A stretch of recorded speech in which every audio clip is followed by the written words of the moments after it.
Well, good morning to all of you. I do have to apologize for a little wait, but it was a good reason. We waited for our keynote speaker and our featured speaker, and now it's time for us to start the third annual Aiken Business Leadership Symposium. Good morning to all of you. On behalf of the School of Business Administration at the University of South Carolina, Aiken, I have the pleasure to welcome you to the third annual Aiken Business Leadership Symposium. I'm Dr. Sanela Porsche, Interim Dean of the School of Business. Please allow me to share with you some information about our School of Business and the symposium.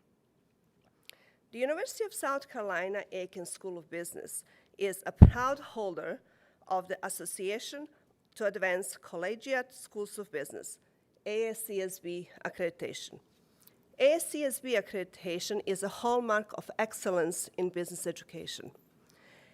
As one of the 5% of the ASCSB accredited business schools worldwide, our mission is to train and educate our students and prepare them to successfully lead the world. Our business curriculum is leading edge and carefully crafted so as to provide business graduates with beneficial skills and a distinct advantage in the real world. The School of Business faculty are enthusiastic, dynamic, and diverse educators who take personal interest in our students' success. With their continuous improvement and engagement efforts, our faculty is committed to making a difference in our students' lives.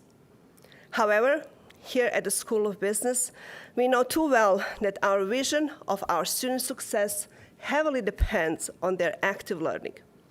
Therefore, our students are given options to develop professional skills through various activities and extracurriculum programs. One of these opportunities is today's Aiken Business Leadership Symposium. Through the symposium, our students, local business leaders, and community members can gain new insight into the world of business and the role of leadership. This one-day symposium is intended to bring prominent business leaders, business owners, policymakers, and civic leaders together. The theme of this year's symposium is crisis management and leadership. Ironically, the theme of our last year's symposium was facing the future together. Little did we know when we picked that title last year that year 2020 was going to teach us many unique lessons and change our perspectives on life.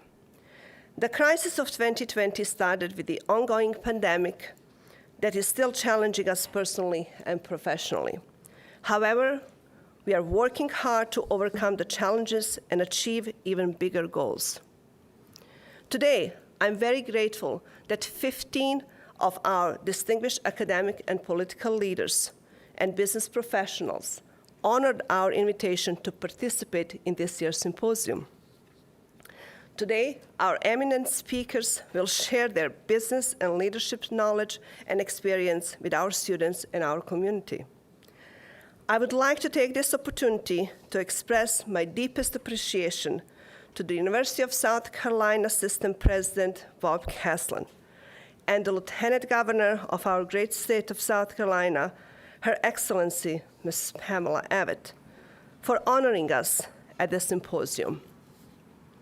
President Caslin, I want to thank you for years of dedicated service to our country and now to our state and the University of South Carolina system. Your love and passion for the future generations have moved you from different leadership roles in your life to the position of the 29th president of our state's flagship university. We are very thankful that you are here with us today.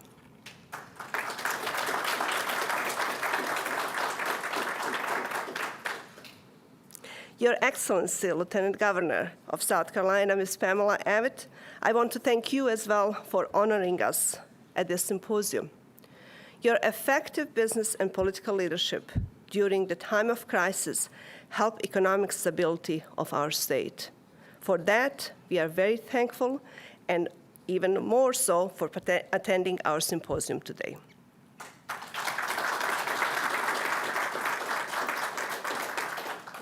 Both President Caslin and Lieutenant Governor Abbott have an inherited desire to expand our state's potentials through their involvement in education, government, business, and leadership. They are both working very hard to advance our economic and social well-being in South Carolina. In addition to these two distinguished speakers, I wish to give a special thanks to all of our symposium presenters who have committed to share their valuable time, knowledge, and expertise with our audience. Your program contains an impressive list of speakers, so please take a moment to review their bios. Thank you for helping us educate the future leaders of South Carolina. By now, you're probably thinking that my welcome speech is going to come to the end. Well, I do have a little surprise that I would like to share with some of you. Some of you were on this surprise with me, and some of you are going to be surprised. Given that this is the last year that Dr. Sandra Jordan will be the leader of our university, the faculty and staff of the School of Business have dedicated the third annual Aiken Business Leadership Symposium to Dr. Sandra Jordan.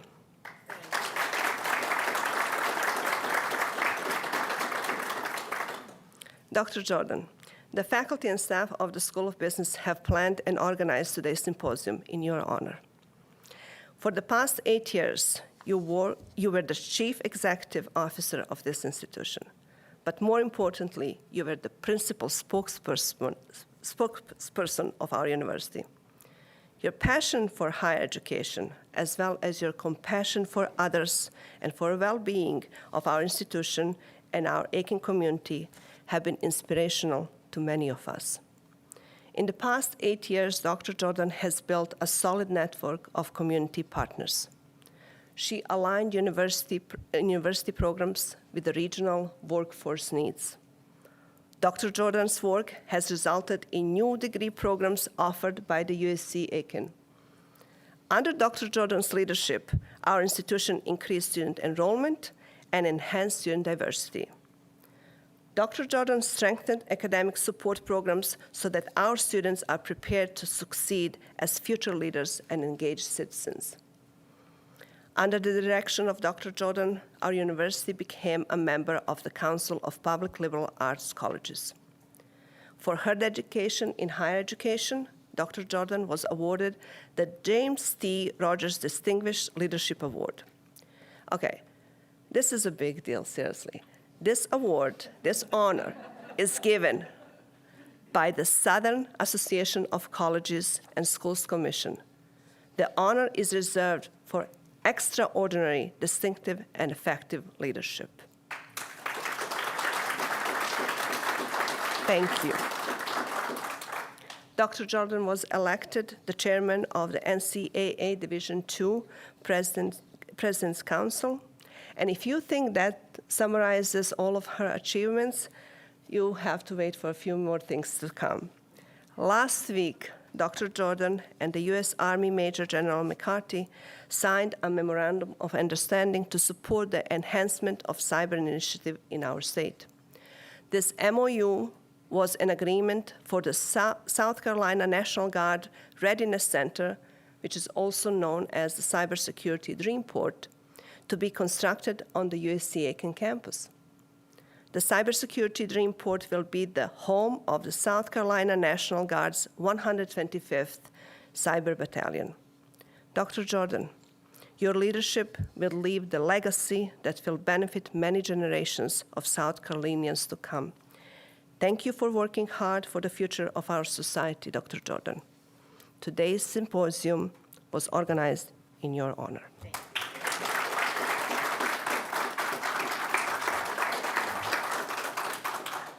Now I have a pleasure. This really completes my welcome remarks. I do have a pleasure to introduce to you Dr. Darren Timmons. He is our provost at the University of South Carolina, Aiken. He has few words to say about Dr. Jordan's leadership, as well as our symposium in the School of Business.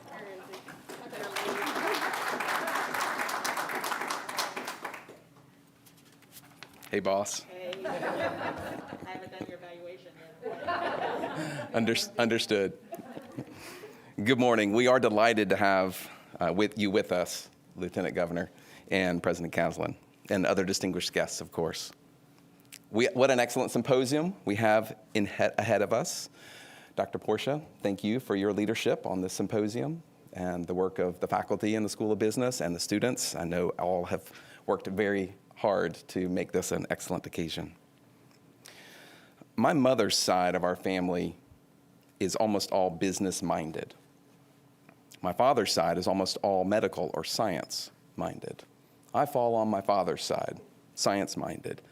And when I thought about the other half of the family, oh yeah, they deal with money, is kind of what I always thought. They're all about the money. But as I've matured over the years, it's become clear to me that business is more than just about money. I mean, it's somewhat about money, right, John? A little bit. But it's more than that. Right? It's about passion. It's about innovation. It's about risk-taking. It's about creativity and critical thinking and relationships and leadership. A few years ago, the USC system identified a need for online business curriculum to help increase access and affordability in the state and to drive workforce development. USC Aiken and the School of Business responded by putting out our bachelor's degrees in business administration and our both in person and online, and our fully online MBA. Both of these have been critical to the university. They've become part of our landscape here at USC Aiken, in the state of South Carolina, and certainly within the system as well. So I'm grateful for the investment of many of you that are sitting in this room right now, for providing your expertise, your time, your money, internships and jobs for our students. The list goes on and on. Today we get to celebrate just another step in the integration of current business professionals with the next generation of difference makers. You know, a lot of what I've said already doesn't apply just to business. It applies to really everything that we do here at the University of South Carolina, Aiken. And certainly it applies to you, Dr. Jordan, boss. Our too soon retiring chancellor. Passion, creativity, innovation, relationships, and leadership. I'm very thankful that you've been at the helm for the last 9 years, almost 9 years, and that you've constantly pushed us to expand our thinking about higher education, to care more deeply about the next generation, to be more innovative, and to lead with courage and conviction. Dr. Jordan, you are a difference maker. Thank you for your leadership.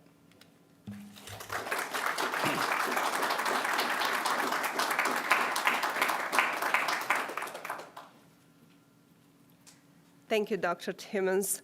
Now, another pleasure of mine is to introduce Dr. Jeff Priest. He is the former provost of the University of South Carolina, Aiken, longtime friend, and of course, he has few words to say about Dr. Jordan's leadership. Now I am in trouble. There you go, Jeff. Thank you. And you are no longer my boss.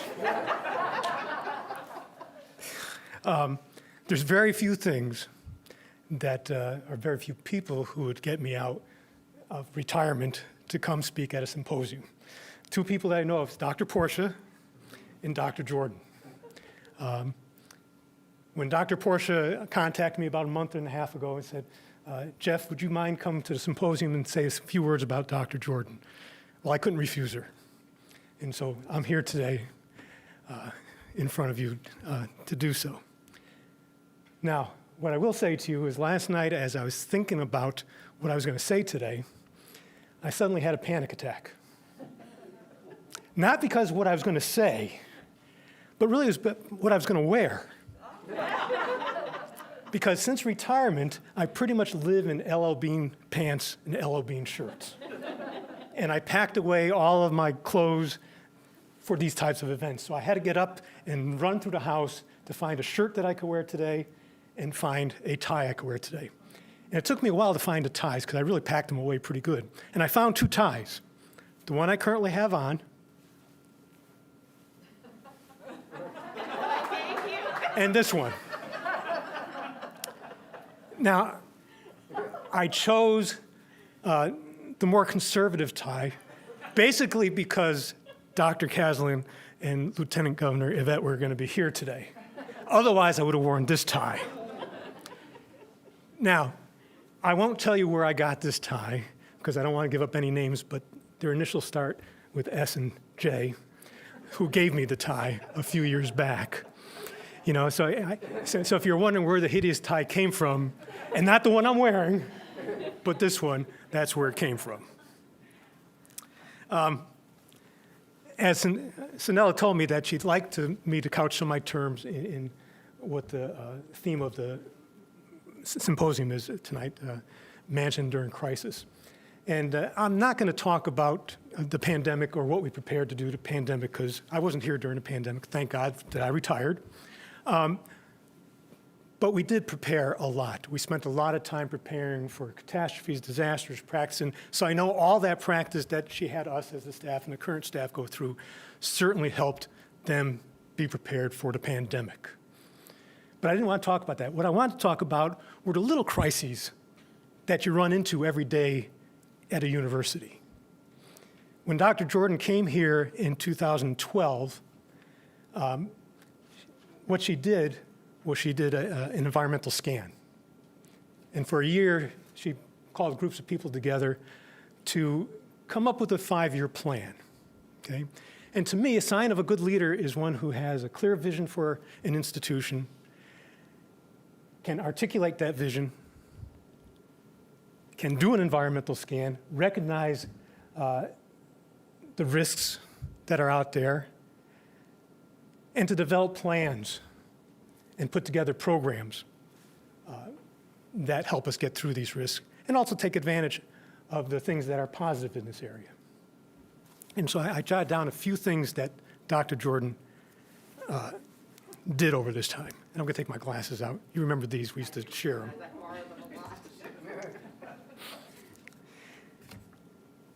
So some of the threats we identified when she got here. Number one was budget. Back in 2012, roughly 10% of our budget came from state appropriations. That means the rest of it comes from tuition. That's a problem, and we had to figure out what to do with that. Our fund balance was lower than we wanted it to be. And the fund balance essentially our rainy day funds for in case a disaster or something came up. The third one was low faculty, staff, and salaries. We had lower averages than the region. And then to top it all off, we saw that there were going to be declining numbers of students graduating from high school. Those are crises in the eyes of a university. However, we also saw some opportunities. 2 that I picked out real fast were opportunities for partnerships, not only local partnerships, state partnerships, but international partnerships. And the other one was, we also heard that there was going to be veterans coming back from the Middle East wars, that would probably want to come back to the university. That was an opportunity for us. And so Dr. Jordan, in her wisdom, came up with a few ideas that we need to do. Number one, we had to increase our budget somehow. In an institution that's relying on tuition, there are 2 ways of doing that. You either raise tuition or you get more students in. We didn't want to raise tuition because the type of students we get here at USCA can't afford steep tuition raises. And so we're very cognizant of that fact. So we had to figure out how to get more students here. And there's a number of ways of doing that. And so Dr. Jordan charged us with this, was we got to develop new degree programs that are going to attract new students and also help our business and industry prepare people for jobs. Second thing that we wanted to do was more online programs, more online classes and more online programs. This is because many of our students have to work for a living, and we needed to make it more convenient for some of our students to be able to come to class, but also still work and afford to come to the institution. So she put us in charge of that. She worked with Aiken County Public Schools to form the Scholars Academy, the Aiken Scholars Academy. We now have 200, well, maybe it's 150 this year, 200 students the brightest students in Aiken County here on our campus every day for 4 years. First 2 years taking classes at high school, the last 2 years taking college classes with our college students. When they graduate from high school, they have the opportunity to have 60 hours of credit go towards a bachelor's degree. Either staying here at USCA Aiken, which we'd love to do, but anywhere else as well. She formed that partnership. And then finally, to take care of our veterans that were coming aboard, she said, we need to do something to prepare our veterans to come to our campus and to assimilate back into civilian life. And therefore, she had us start the Veteran and Military Success Program here on campus. As a result of those 4 things, and many others, those are just 4 that I picked out, what we saw under her leadership was the growth of USC Aiken from, we had roughly 3,100 students when you came here in 2012, to now there are over 3,900 students. Because of that increase, you have more money coming in, which allows us to do other things with our students, with our faculty, and with our local government and local citizenship. Because of that, of her leadership and her ability to think about the future, our campus now is also the most diverse campus of any 4-year institution, a comprehensive institution in the state of South Carolina, which is important for our students. And because of her leadership, our fund balance is where it needs to be. And finally, she's begun to address all of our salary issues. I don't say we got there yet, but she made good progress in that. Darren mentioned that she's innovative. God, I hated her. I hated when she went to conferences and had vacations. Because I knew when she came back, oh my God, she had all these ideas. She waited until she came back? Yeah, she actually did, but mostly because I ignored her. She'd hit the ground running, say, I have these 100 ideas. And my God, all of them, well, I won't say all of them were good. Most of them were good ideas, but we had to figure out how to implement them. We could only pick and choose. But she was always thinking about how can we improve the student experience? How can we improve the faculty experience? How can we get the community more involved with what we do here at USC Aiken? She was always forward thinking. It got so bad that when she took vacations, I honestly did this. About every other day, I'd either email her or text her and say, please don't read any scholarly papers. Please don't read any scholarly books. Read a trashy novel, will you please? Unfortunately for me, but fortunate for USC Aiken, she ignored my pleas because she came back with wonderful ideas, and USC Aiken is positioned where it is because of her leadership. I'm a strong believer that there's a time and place for everything. And Dr. Jordan, you were the right person at the right time for USC Aiken, and I thank you for that. And I wish you and Michael good luck in your retirement, and I hope you enjoy retirement as much as Ellen and I enjoy retirement. And to get you started, here's your trashy novel.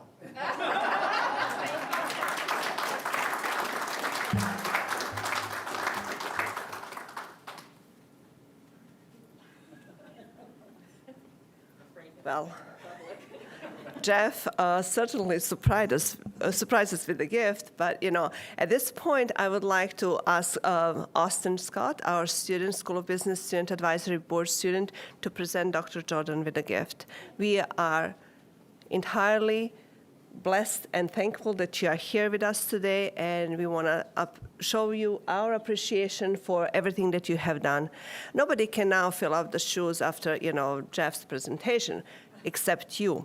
So if you would please come and accept the gift on behalf of the School of Business Administration.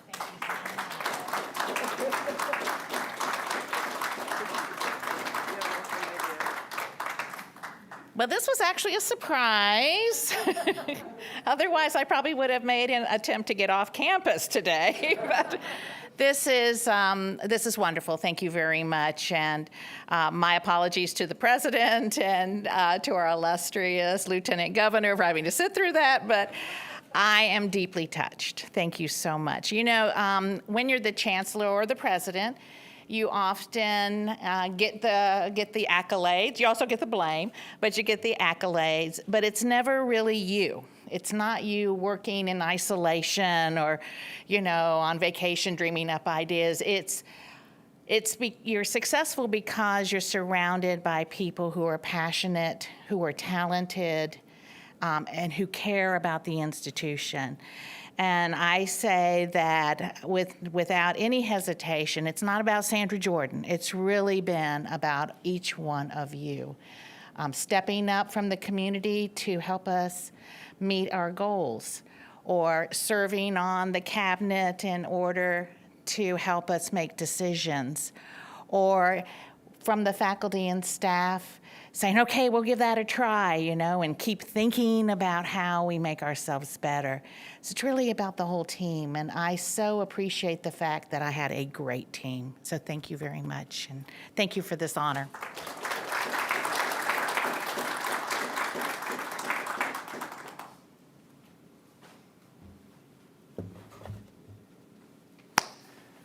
Well, I have a short speech today, but I finally got my mask off, so I think I'll go a little bit longer if that's okay with everyone.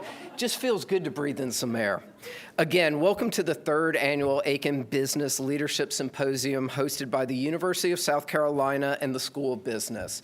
We can't thank you guys enough for being here. We also want to thank all of our students who are watching at home. And because of COVID, crisis management and leadership is the perfect topic for this year's symposium. Hopefully all my students are watching, so take a few notes on what I talk about in class and see how I did, and we can compare that later. I want to give a huge thank you to the team that put this symposium on. We would never have been able to do this without everyone. You guys know who you are. I don't want to go through a big list. However, there is one person that I do have to mention, and that is Dr. Portia. The symposium was started by Dr. Portia 3 years ago, and this year would never have happened without her dedication, her support, and making sure that we had this going on. So a huge round of applause.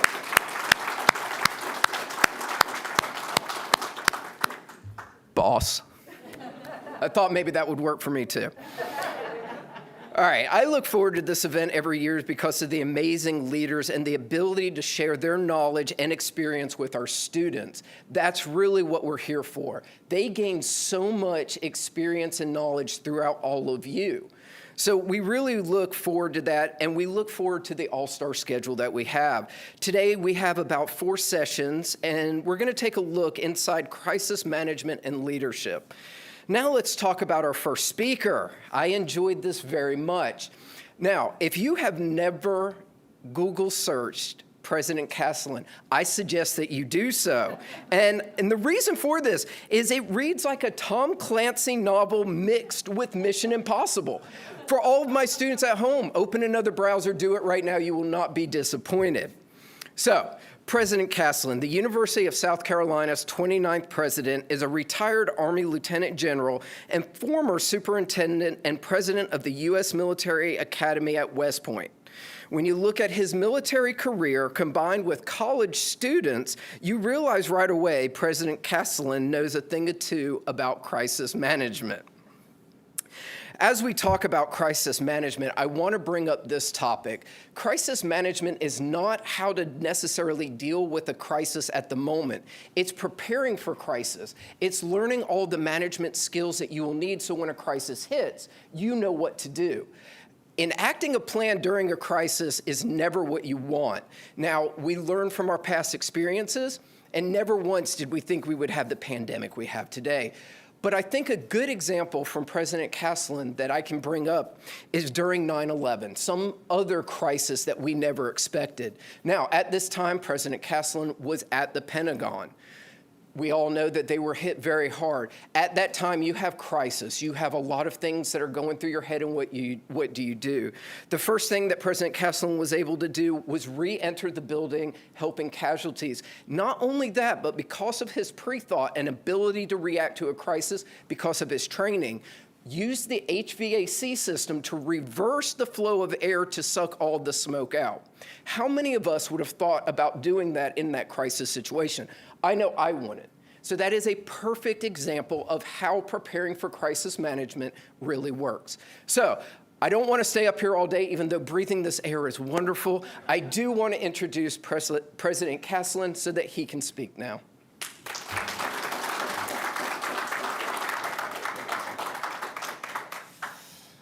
All right, John. Well, thank you very much. I appreciate it. Yeah, that was well, you know, the Pentagon was interesting activity. We were actually in the Pentagon. They kicked us out.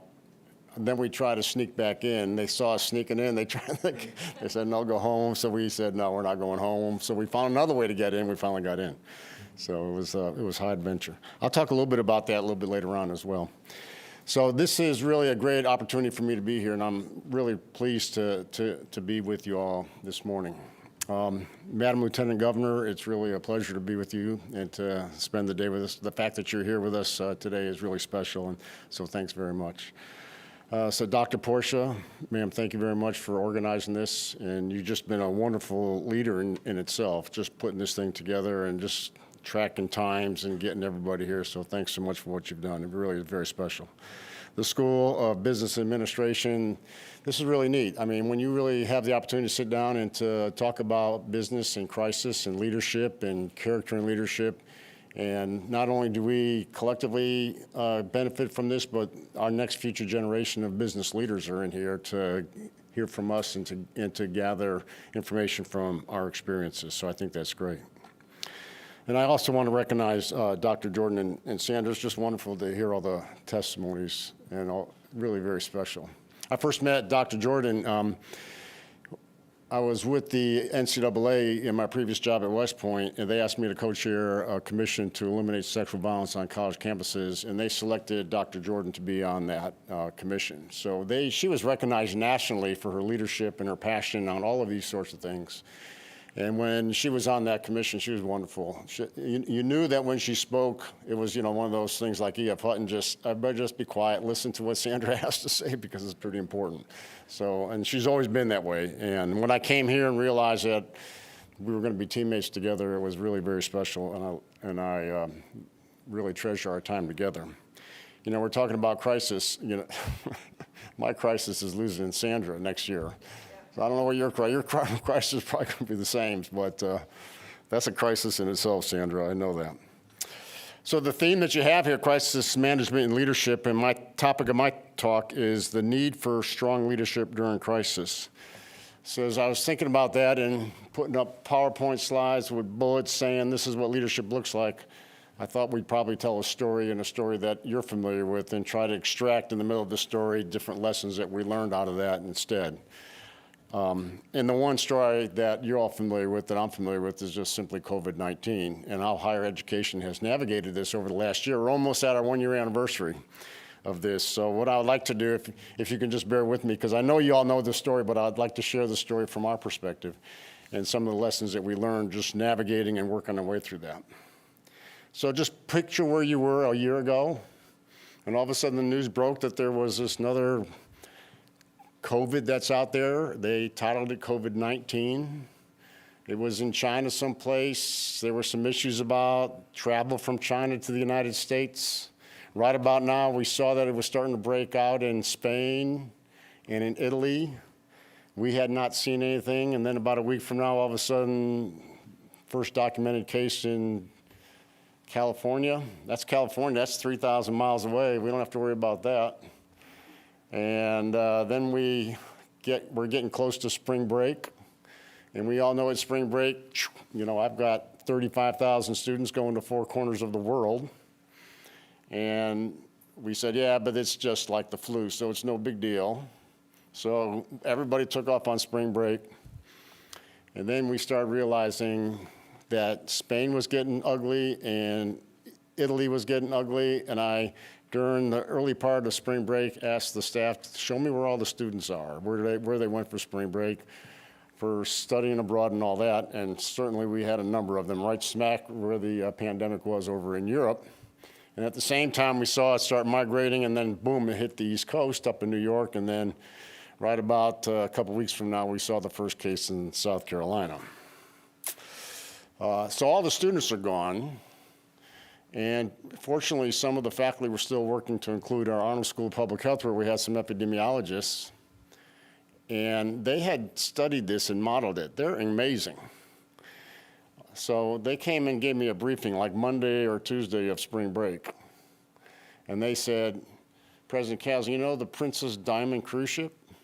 Remember the Princess Diamond cruise ship?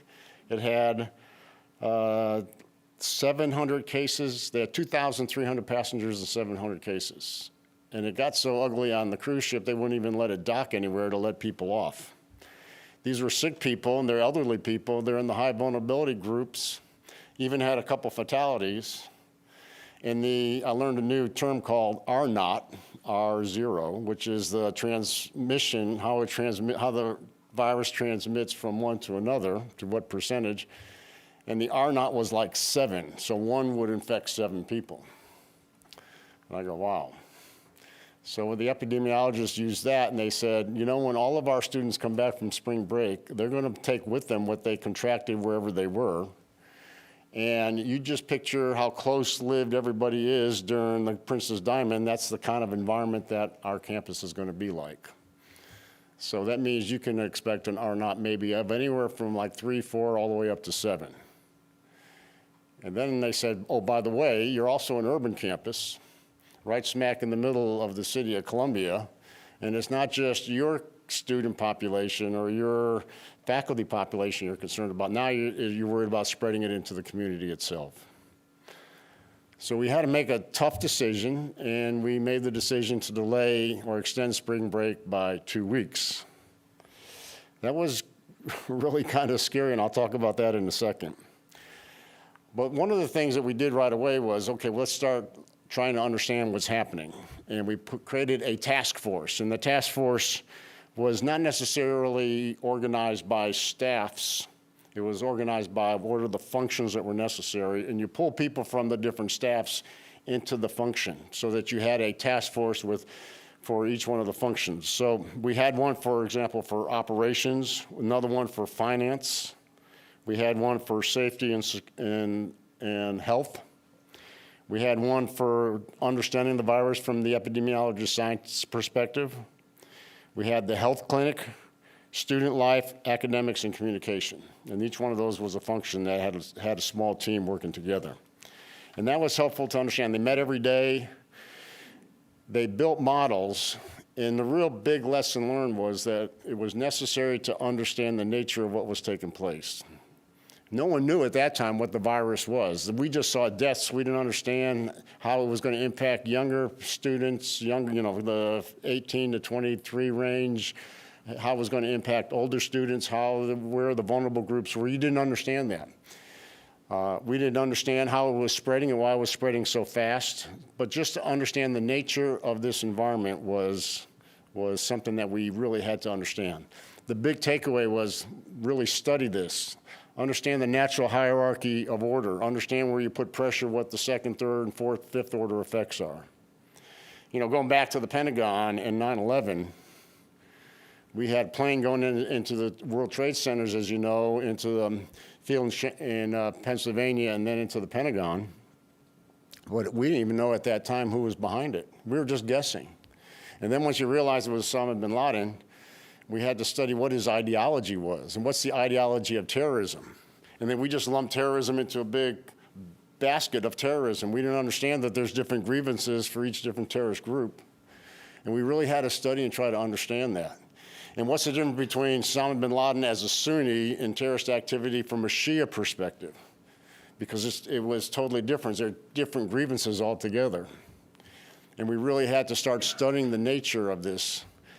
And I was on the Joint Staff at the time, and I was in what they call J5 strategy and policy. So in order to come up with strategies and policies and strategies to implement the policies, we really had to understand the nature of the environment that we were going into. That was hard. That was challenging because we just didn't know. And we're coming up with policies, and they were not necessarily the right policies because we still didn't have a good understanding of who all we were going up against and the grievances that really had to be addressed. So that's a huge lesson, and I'll talk a little bit about that a little bit more. We made the decision to extend spring break by 2 weeks, and then we made the decision to revert online. I was not in favor of that decision at first, but I'll tell you, we had a staff, and I'll give the staff a lot of credit that they had the candor to tell the king that he had no clothes on. Have you heard the story about the king running around without any clothes on? Everybody was afraid to tell him that he had no clothes on, so he didn't realize how stupid he looked. So it's a great story. But we had a staff that had the candor and had the moral courage to be able to tell the boss, hey, boss, this is something we have to do. And I was not necessarily in favor of that, but I had to listen, I had to understand. What's important in the lesson learned in all of that is that how important it is for leaders to set the climate, that staff can come to you and tell the king and be able to tell you that you don't have your clothes on. Because if you create a hostile environment and the staff is threatened and they're afraid to come tell you those type of things, then you got gaps in your decision-making that really can have significant consequences. Big takeaway on leadership in crisis, to create a climate so that staffs can come forward and tell you what they really think and have the moral courage and to be able to do that. So we made the decision to extend.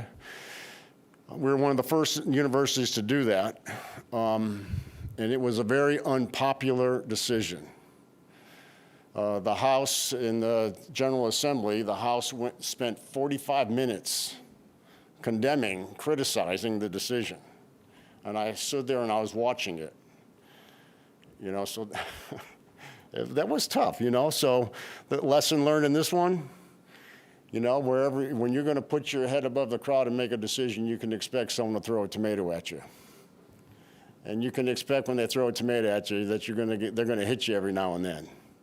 So toughen it up and just keep moving forward. Someone said, whenever you're in hell, just keep walking. Just keep walking, So we did. We just kept moving.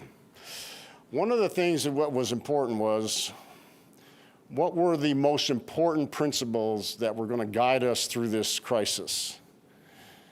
And because those principles are it's like the light in the end of the tunnel. It's the light in the distance. As long as you keep these principles in mind, you're going to make decisions based on these principles, and those decisions will be consistent. So the 4 principles we had, and even to this day, a year later, they're the exact same 4 principles. Principle number 1 is the health and safety of our students, our faculty, and our staff.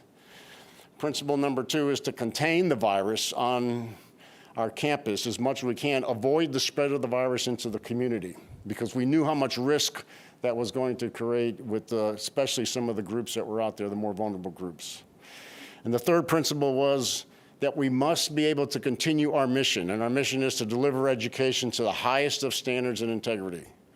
So regardless how whatever modality we're going to use, we had to deliver to excellence. We could not compromise our standards, and that was an important principle. So when you went online, and you went online so drastically, you were still going to maintain the standard of what that education is going to be.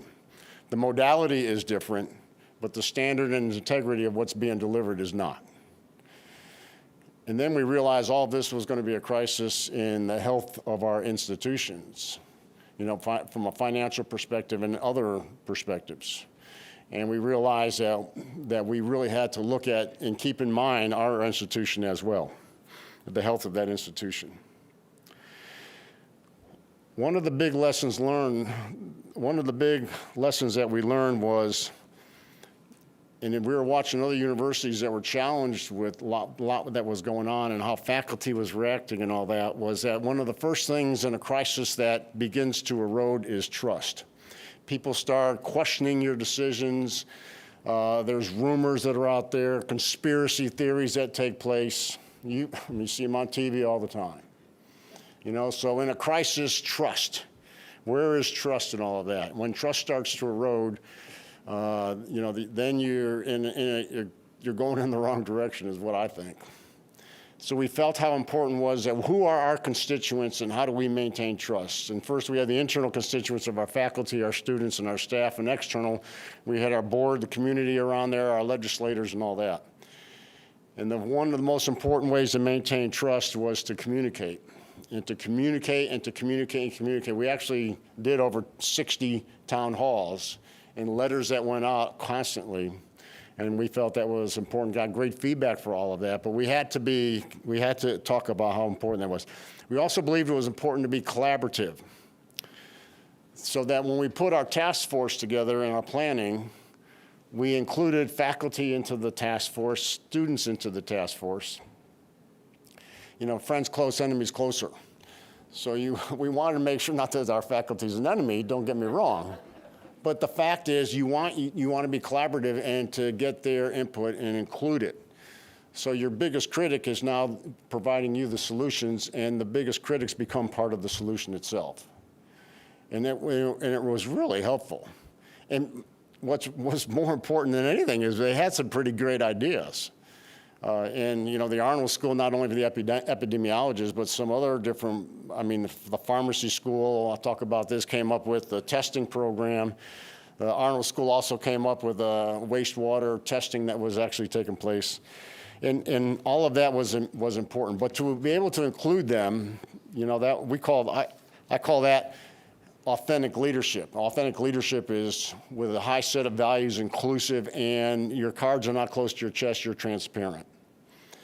And transparency becomes important in this as well, because people are always thinking, because of conspiracy theories, that there's a hidden agenda out there or you're hiding something. And that creates rumors and all that sort of thing. And we felt, no, we're not. We're going to be transparent. The good news, the bad news, all of it was going to be published, and we're going to make sure everybody sees it. That's high risk. But it was also important to be able to make sure that people understood. And they knew your struggles, they knew your challenges, and they were right there with you trying to work your way through it. So that was helpful. So our task force then realized that it had to become more important than just a task force. We called it now the Future Planning Group. And the easy decision was to shut the university down. The harder decision was to reopen it. And so we had to really come up with a plan. And in our efforts to understand the environment, we also wanted to understand how this generation is now looking at higher education, since they were forced into an environment of online education against their desires. They knew they had no choice in this. And now they're receiving education, a totally different modality across the entire nation. What is the value proposition of higher education in their eyes?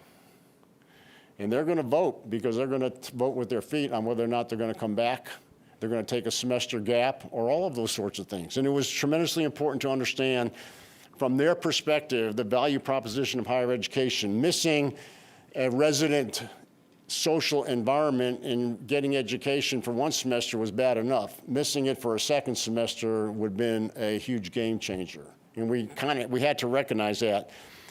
And quite frankly, our nation was facing a 10 to 20% drop in enrollment across the nation in higher education.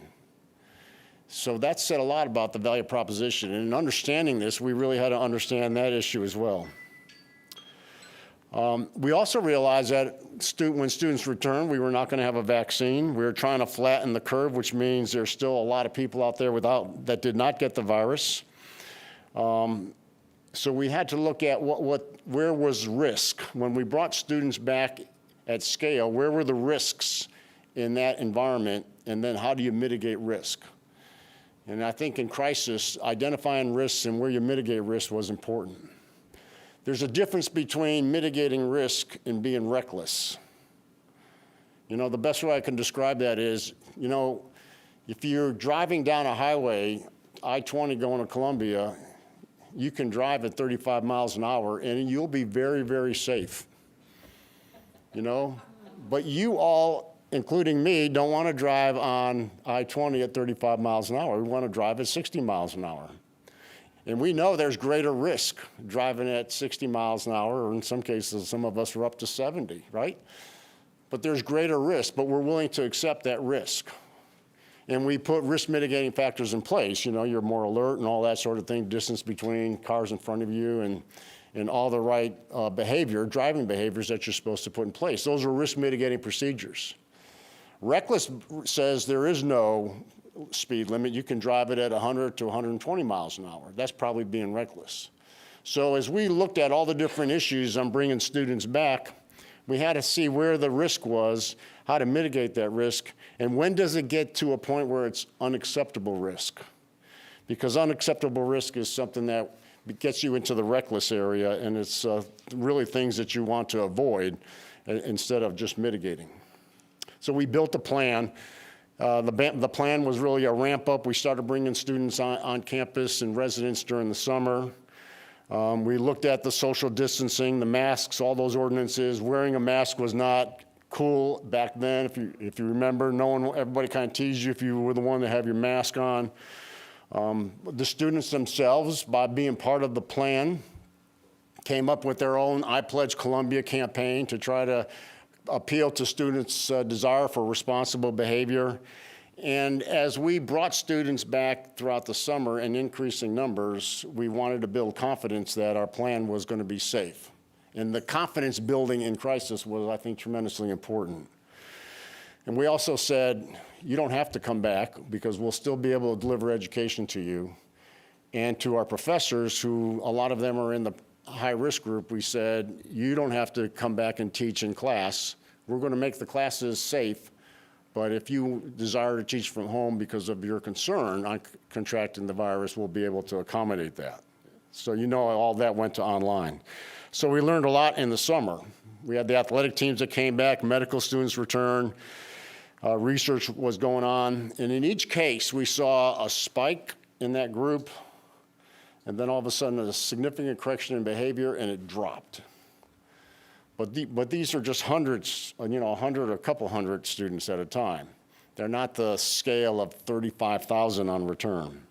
We also realized that we couldn't do this by ourselves. We had to partner with the community.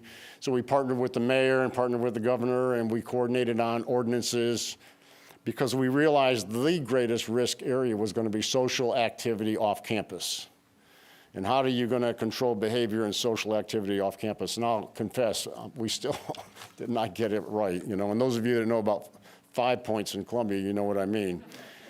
And of course, the media is out there taking pictures all the time, and so you probably saw some of the pictures.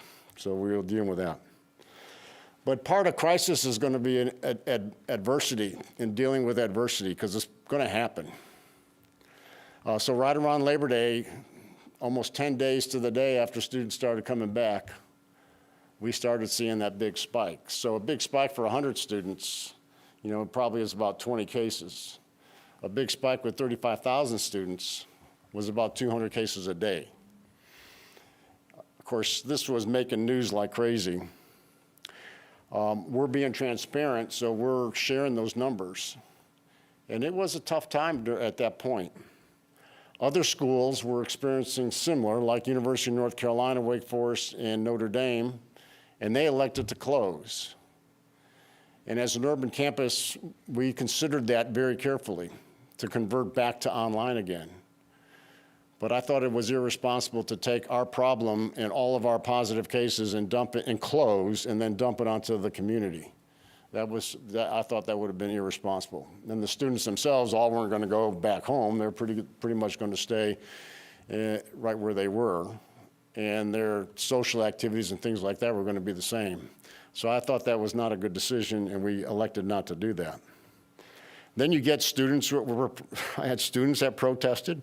It was amazing, all the students wanted to come back, but then the students were protesting that we stayed open.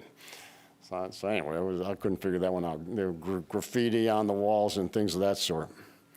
The lessons learned in all of this and dealing with adversity is that there are people out there that really don't like you, and they really do not want you to succeed. And the media loves this story. So, it's not just a story that is between you and those groups, man. It's broadcast all over. But, to me, it kind of emboldened me. And it kind of I refuse to fail type of thing. And so we're going to persevere. We're going to find a way to do that. And I was always comforted by Teddy Roosevelt's quote, the man or the woman in the arena. So the only slide I have in my presentation today is this one, if you haven't seen this one. So when he wrote this, way back in the mid-1900s, he wasn't too sensitive to gender neutrality. So gender neutrality did this thing. So instead of the man in the arena, it's the man and the woman in the arena. But I love this, there's plenty of critics out there. It's not the critic who counts, or the man or woman who points out how the strong one stumbles and where the doer of deeds could have done them better. The credit belongs to the man and the woman who is actually in the arena, whose face is marred by dust and sweat and blood, who strives valiantly, who errs and comes up short again and again, because there is no effort without error and shortcoming, but who actually does strive to do the deeds, who knows great enthusiasms, the great devotions, who spends himself and herself in a worthy cause, who at the best knows in the end the triumph of high achievement, and who at the worst, if he or she fails, at least fails while daring greatly, so that his or her place shall never be with those cold and timid souls who know neither victory or defeat. So we were the ones. Yeah. So there are a lot of great lessons in all of this, and I'll just share with you some lessons. So, one of them is, and I made the case that it's really important to understand the nature of what's actually taking place. And in every crisis, as you know, there's a Chinese proverb that there's an opportunity out there, and it's important to be able to understand those opportunities. And in the middle of the crisis, to keep even though the fire is burning at your feet and it's demanding your attention, it's important to keep your eyes onto the strategic horizon out there, because at the strategic horizon, that's where your opportunities present themselves. And then it's really important as an institution or as an organization that when you see an opportunity, if you want to take advantage of it, you have to have the intellectual agility to be able to get there. And that's very difficult because this thing is burning at your feet and it's demanding your attention and your energy. And all of a sudden there's this opportunity that's floating out there. When I was during the surge in Iraq, you probably remember that back in the 2007-8 timeframe. I was the commander in northern Iraq, 23,000 soldiers, and I had a subordinate commander in the town of Balad, which is right outside of Samarra. Samarra is where it was a Sunni city with the Shia Golden Mosque. And a guy named Zarqawi in 2006 or thereabouts blew it up in order to really generate the Sunni-Shia strife. Put us as the United States in the middle of that. We would experience lots of casualties. We would leave. Sunnis would reassert themselves like Saddam did. He was Sunni with a Shia majority nation.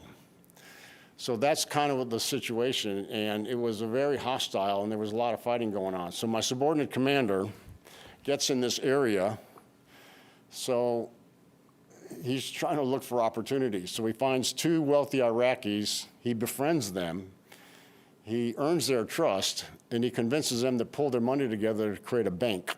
There's no such thing as a bank in Saddam Hussein's time frame. So they put their money together and they create a bank. So they start lending their money out.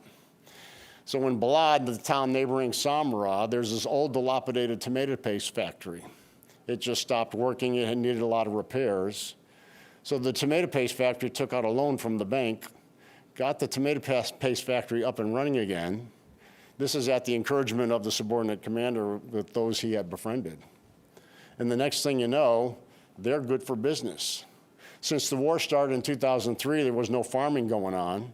And if you're going to farm in Mesopotamia, Iraq, between the rivers of the Tigris and the Euphrates River, it's all about irrigation, which means you got to get the water out of the river into the canals. Because of the war, all the canals were full of silt or busted, and they were not even in operation for years. So they all had to be repaired and cleaned. And then you had to get the water out of the canals into the fields, which means you had to pump it, which means you had to have electricity to run your pumps. And there was no electricity working because of the war. So the farmers knew that there was a tomato paste factory that if they grew tomatoes again, they can run it off to the tomato paste factory and get back to work.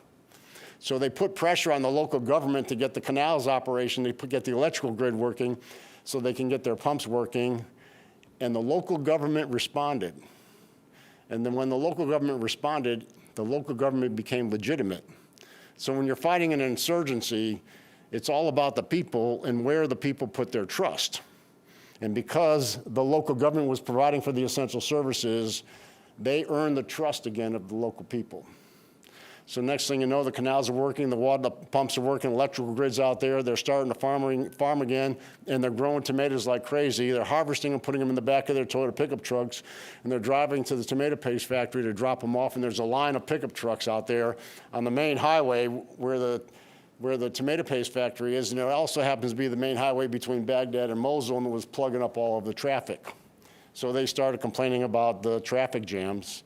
So some entrepreneur Iraqi says, I'll fix this, I'll plow out a field and I'll make a parking lot, which he did. And then, they're all parked there waiting to drop off their tomatoes. They got hungry, so another entrepreneur Iraqi started a little snack bar, which turned into a restaurant. A little hutch to sleep for about 2 or 3 beds, which ended up being a small motel. And next thing you know, all these little businesses started, like tin can business, a labeling business, and things like that. And Samra, which was one of the most hostile areas, turned out to be one of the most placid areas in all of Iraq, without firing a single shot. So this is really understanding the natural hierarchy of order, earning trust, putting pressure someplace, understanding the second, third order effects, and having the intellectual agility and the adaptability to be able to take advantage of an opportunity in the midst of a crisis. And that's what leaders have got to do in crisis. They have to look at the strategic horizon when opportunities are, and they have to have the intellectual agility to get there, and the adaptability in some cases, in other words, a set of talent across a spectrum to take advantage of that. So, we realize that. So in the midst of the pandemic, we were putting together our strategic plan. We realized we had to get the strategic plan out there, and I'll tell you why in a second. And we also realized that, with every crisis, is an opportunity to look at some cost-cutting saving measures. And we put those in place as well. Planning is tremendously important, and the leader sets the vision for the plan. Why? Why is the vision so important? The vision is so important because it gets everybody to focus on the end. Rather than focusing over here and having the disparate groups out there that are doing their own thing, the vision brings everybody in the same direction. And then with a vision, there's a mission. And the mission is nothing more than a task and a purpose. And the purpose is so tremendously important because the purpose gives you the why. The why. Why are we doing this? And if everybody understands the purpose and they understand why they have to accomplish that task, then they will no longer negotiate the price for success. They'll just do what it takes to get there. I like to say, don't negotiate the price for success. When you're not negotiating what it's going to take to get successful, you're going to do whatever it takes to get there. If you understand your purpose and if you're going to commit to that purpose, you're not going to negotiate the price for success. You're going to do what's necessary, and you're going to get there. And as I'll give the credit to my chief of staff, he's the one that put the task force together and the future planning group together. But the organizational structure was tremendously important because that trust issue that was out there was so important, and we had to measure whether or not we were still maintaining trust with our constituents, internal and external. And we realized how important it was to bring them into the plan. So it's not my solution, it's their solution.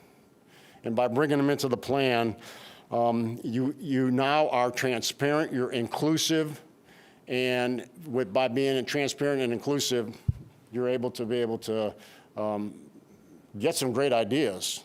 And not only that, but you have everybody working and moving in the same direction. That trust issue becomes, I think, the most important variable in effective leadership. And trust really is a function of not only your competence, but your character and caring. And I remember when it was really ugly and the cases were going up significantly right around that Labor Day timeframe, our doctor in charge of our health clinic, who was right in the middle of the storm, I remember saying to Susan, I said, Susan, let's go talk to her. We talk to her all the time on Teams. I said, but I need to see her and talk to her face to face. I got to look in her eyes because she's under incredible pressure. And I went and talked to Dr. Debbie Beck. She's amazing. and she just as calm. And as I went to her office to talk to her, I noticed on the couch there was a white sheet there. I said, Debbie, what's the white sheet there for? I knew what the answer was. She's spending 24 hours a day, 7 days a week in the office. She's not leaving that office. She's committed to the mission, to do whatever it takes. Where do you get people like that? Where do you find people, part of your organization, that do that type of thing? But she was so committed, and it was important just to be with her and to recognize that, and to, wherever those stressors were, whatever we could do to try to help and eliminate some of those stressors, that's what we wanted to do. But leadership in a crisis requires a cool head, clear understanding, confidence, a strong vision, a positive attitude, and to be honest with yourself. Sometimes we know what we want, and when the circumstances are out there, we sometimes I don't want to say we manipulate, but we view the circumstances differently in a positive light. I just say that's okay because you want to be positive, but at the same time, you have to be honest and realistic, because sometimes it's not going as it should be going, and you have to recognize that. So the idea of being honest with yourself is important. I talked about character, but leadership in crisis is leadership in what I call leadership in the crucible. Leadership in the crucible means that the leader is out there sharing hardships.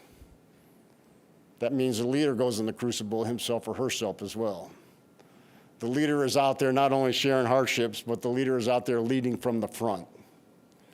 So whoever's in the crucible 24 hours a day, when they see the leader in the crucible with them, that's what they expect of their leader. And that gives them incredible encouragement. And when you're in the crucible, it requires tenacity, it requires resilience, and this thing called grit, mental and physical toughness. Persevere, no matter what it takes. And that's what they expect of leaders to be able to do that. So that's my presentation about leadership in a crisis. And right now we're in the middle of a lot of pandemics, not just the COVID-19, but we got social justice pandemics and a lot of other different challenges that are out there that you know. But that's why great leaders are who they are and who have accomplished so much, like Chancellor Jordan. So let me finish up again, thanking you, Sandra, for all that you have done for this great university. I appreciate it. Thank you all.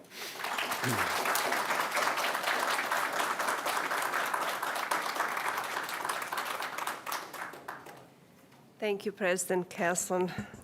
The words cannot describe our appreciation for everything you have done for our system and for our future generations, for our students, faculty, staff. I think we are in a better place today under your leadership, under leadership of Dr. Jordan, Her Excellency Lieutenant Governor, all of our great leaders of this state, everybody working really hard to get us to a better place. So once again, thank you. We appreciate your work. And right now, I would like to invite Dr. Linda Rodriguez to introduce our featured speaker, Lieutenant Governor Pamela Abbott. Dr. Rodriguez.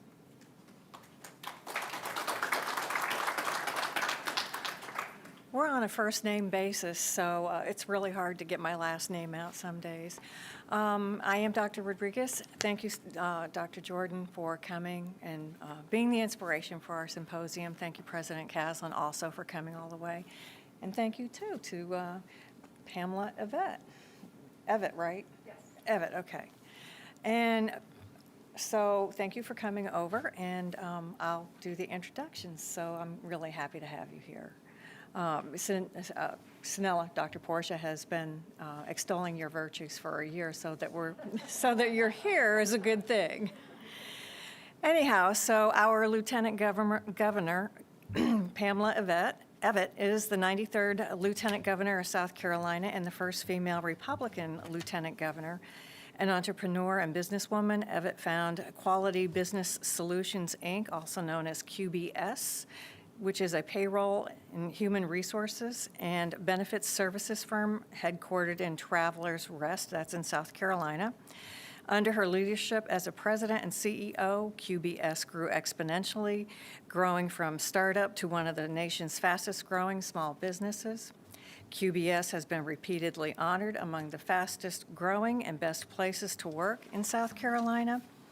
Evett has received numerous business and professional accolades, including the Athena Leadership Award, the Enterprising Woman of the Year Award, and the Women Presidents Organization 50 Fastest Growing Women Owned and or Led, because you can own a business and lead it and or have somebody else lead it, Companies Award. Evett serves on the boards of directors of the St. Francis Foundation, which is affiliated with the Bon Secours St. Francis Hospital and the National Association of Professional Employer Organizations, where she is also an emeritus member of the State Legislative Committee. A native of Ohio and the mother of 3, Evett holds a Bachelor's of Business Administration and Accounting from Cleveland State University. She lives in Travelers Rest, South Carolina, and enjoys spending time with her husband, David, and their children, as well as her mother, Jenny, who lives with them. And now, on that, I will let Ms. Evett, our Lieutenant Governor, come forward.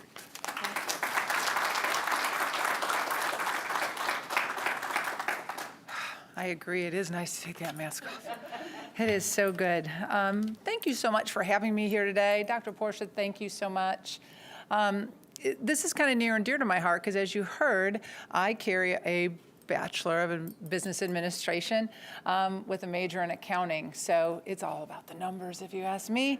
And I'm really happy to be here. It has been a tough year. Looking around, I'm almost forgotten how to speak in a room full of people with eyes looking at me instead of on a Zoom call.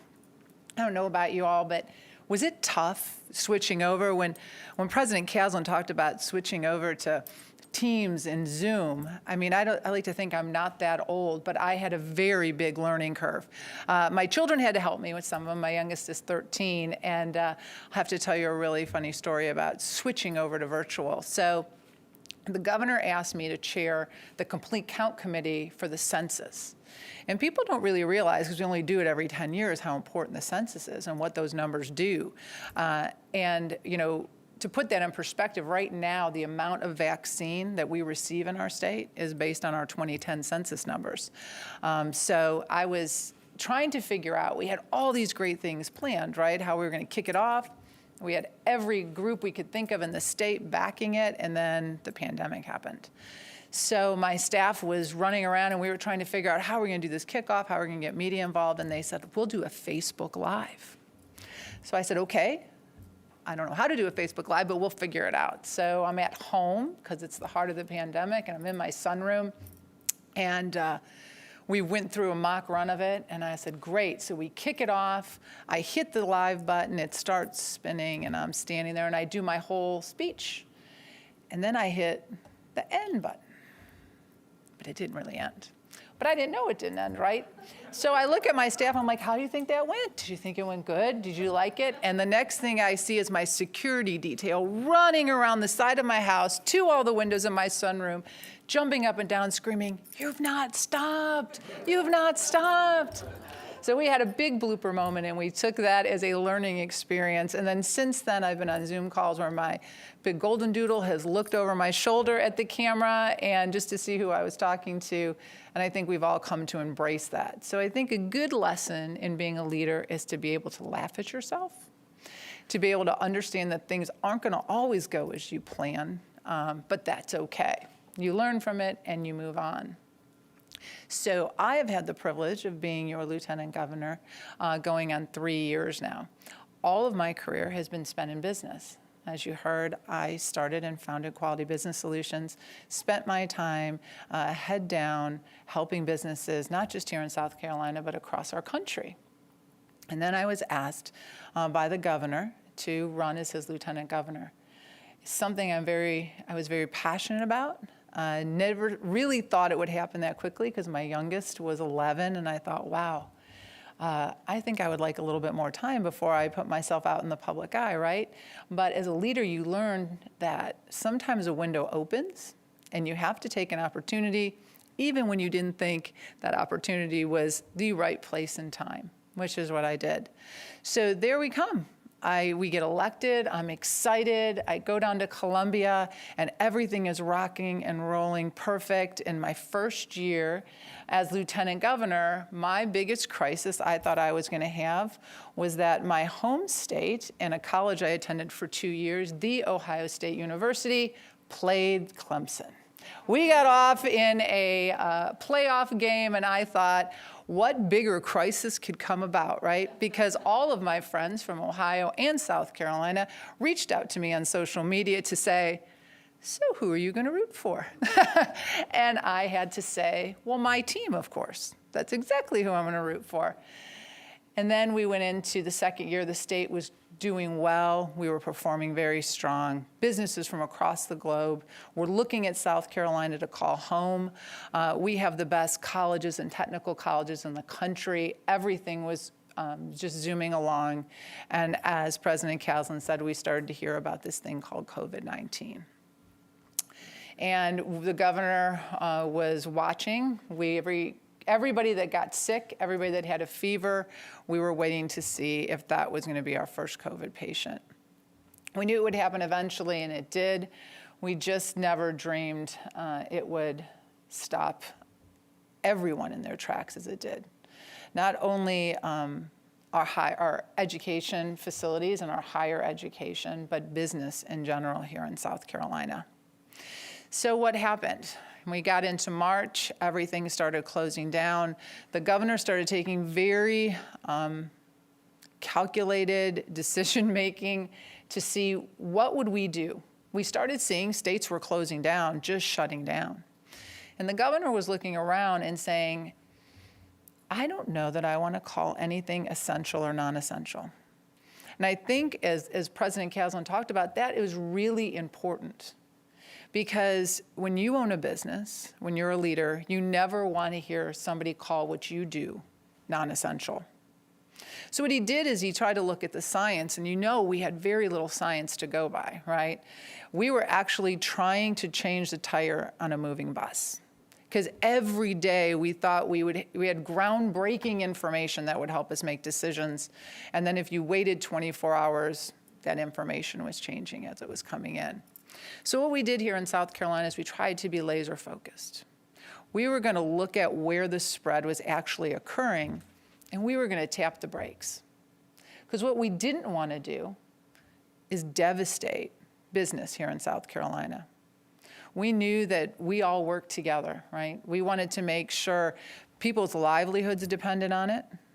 We weren't sure where it was going, but we definitely wanted to make sure that we were being careful and cautious and focused. So we started looking at the data. We worked with our Department of Health to say, where do we think that this virus has the biggest impact of spreading? So we started looking, obviously, places where you're in very close contact. So we started looking at hair salons and nail salons where you're sitting very close. We started looking at smaller retail stores, right? Places where people couldn't kind of spread out. And we started saying, well, what should we do? But we knew we wanted to do, because being a good leader means knowing that you don't always have all the answers. So we brought in our partners from across the state. And we said, everybody, give us an idea of what you think. So little by little, healthcare industry got involved. And they said, listen, Governor, we don't know exactly what the best thing to do is, but what we do know is we don't want our hospitals overrun. We do not want to have the people in those hospitals who are taking care of all of us, because they have to look so much further out than COVID-19. Because even though COVID-19 was ramping up and it was starting and we were scared about it, we had all those normal health things that were happening. Somebody that was going to have a heart attack tomorrow was probably still going to have a heart attack or a stroke, or people were having babies. And the last thing we wanted was to make sure that we didn't have any space and nobody to take care of those people. So they said, we need help. We need to make sure that we know what's going on. So what the governor did is he tapped the brakes here in our state. He said, I'm going to tap the brakes. And he gave our healthcare facilities 30 days We didn't know it was going to be 30 days. We just knew we wanted to give them enough time to ramp up, and so that's what we did. And again, President Caslin was right. It's a whole lot easier to close down than it is to open up, and that's why we made sure we were very measured and focused about closing down, because we knew opening up was going to be much harder. It was going to be felt with more resistance. People would be more scared. So we sat down, and the governor said, I think what we need to do is we need to get everybody involved. And we went back to those same principles we looked at when we were trying to figure out how to corral the virus. What would we do for the state? And what the governor did is he put together a task force. And he said, let's bring local government in. Let's bring our healthcare facilities. Let's bring higher ed. Let's get everybody at the table, and let's talk about the best way. And you know, as a business person, for 21 years, I started and worked on my business. And what I always found to be most annoying as a business owner was that government never brought us to the table. And so many times, the people that were making rules and regulations for our industry never knew if we could really handle the rules that they were making, or if those were the best way to implement something within our industry. So I was so proud of Governor McMaster that he brought business to the table. And what he did in the areas that we knew had the highest risk of spread, right, which was our hospitality and our restaurants. He brought the Hospitality Association in, and he brought the Restaurant Association in, and they sat at the table, and we said to them, how do you think that we can best help you open up? What can we do? What can you manage, right? Because there was going to be a lot of changes, as you see now going into restaurants. And remember in those early days, how do we gear up? How do we give people confidence? Because it wasn't so much about just opening back up, because we could have opened everything back up. But if you, who are the customers, aren't feeling comfortable about coming back, opening up didn't really matter. So bringing them to the table was really a big part of the solution. The other thing we wanted to do is we wanted to make sure we were going to be transparent. And I think as a leader, being transparent is the best thing you can do, because that is the best way to get people to follow, is if they have trust in you. They don't think you're hiding something. They don't think you're trying to trick them. So the governor says, every meeting we have, let's partner with SCE TV. Let's make that public, so everybody around the state could see what we're doing. Because in a pandemic, what you want is to everybody be moving in the same direction. When you start moving in different areas, it gets real crazy. And sometimes the media doesn't help you. Sometimes the media kind of feeds into a little bit of the craziness, right? So we made sure that every meeting we had was broadcast on SCE TV. And a lot of people watched. And we invited the media, because we wanted everybody to be running in the same direction. We broke that up into 5 different groups, because we knew we would have this big committee, and it's really hard to get things done in a big committee. So if you break it up to subcommittees, everybody can kind of work on their own thing. We could have specialty. And so what we did is we worked on technology. We all sat together and we made a technology committee, and we put the Department of Administration at the government level pretty much in charge of that.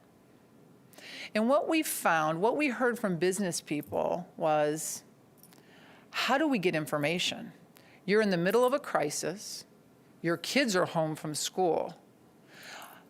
You are trying not to lay off your employees, because when you own a business, those people that work for you really become your family. You know them, you know their children, you know what's going on in their life, and you take everything in their world very personal. So what we wanted to do was make sure that we listened to them. What is your biggest heartburn during this time? And it was information. How do I get information? So what we came up with was a website. The Department of Admin headed it. And what we did is we wanted to make a one-stop place for businesses to be able to go to figure out everything they need. Because how many have ever tried to Google something? right? And you see so many different sites you can go on, and then you have to decide, is that a real site? Is it a fake site? Are they telling me information about South Carolina? Are they telling me information about California or New York or North Carolina? How do I know that I am somewhere that's telling me the right information? So what we did is we came up with that website where if you owned a business, if you were an employer, you could get all the information you needed in one place. So you could log on to this SC COVID-19 site, and if you were an employer, you could find out how you could direct your employees to get unemployment. What kind of CARES funding was coming out from the federal government? How could you get PPE loans? How could you get PPP? Because that was a big hurdle early on. And so we tried to streamline everything, and it took collaboration from our state agencies, leaders in every department working together. So as you can see, the theme of this is leaders. Being a good leader means being able to work with other leaders, because you can never know everything about everything. So you have to count on the people around you. So that's what we did. We also wanted to make sure the people of South Carolina and the businesses that were trying to stay afloat here in South Carolina knew that the money that was coming in from the federal government, because there was a lot of money coming in from the federal government, that there was really transparency there. And they could see where we were using that money, that the citizens could see where we were using that money, because they wanted to know, when were my children going to get back in school? How are we going to keep them safe? When was everything going to open up? So we wanted to make sure that they could see. So we kept with that idea that transparency was going to keep people following us, keep moving in the right direction. We brought in our local leaders, because you're right, people know their local leaders. You know, they see state leaders, and we try to get around as much as we can, but everybody knows who lives in their community that they vote for. So we brought the local leaders in, and we said, tell us at a local level, what do you need? How do we get money to you? How do we help get your cities back operating? Because here in South Carolina, hospitality, you go down to our coast, that is a big industry, and that industry was hit really hard. So we had to make sure that we were helping them, and that's what the Accelerate SC Commission did. And I couldn't not recognize the University of South Carolina for letting us hold the Accelerate SC meetings in the Columbia campus. And you guys did such a great job keeping us apart, wiping everything down. We had tables that we sat at that table every single time we came to that room. Nobody else switched around, and you guys did a great job.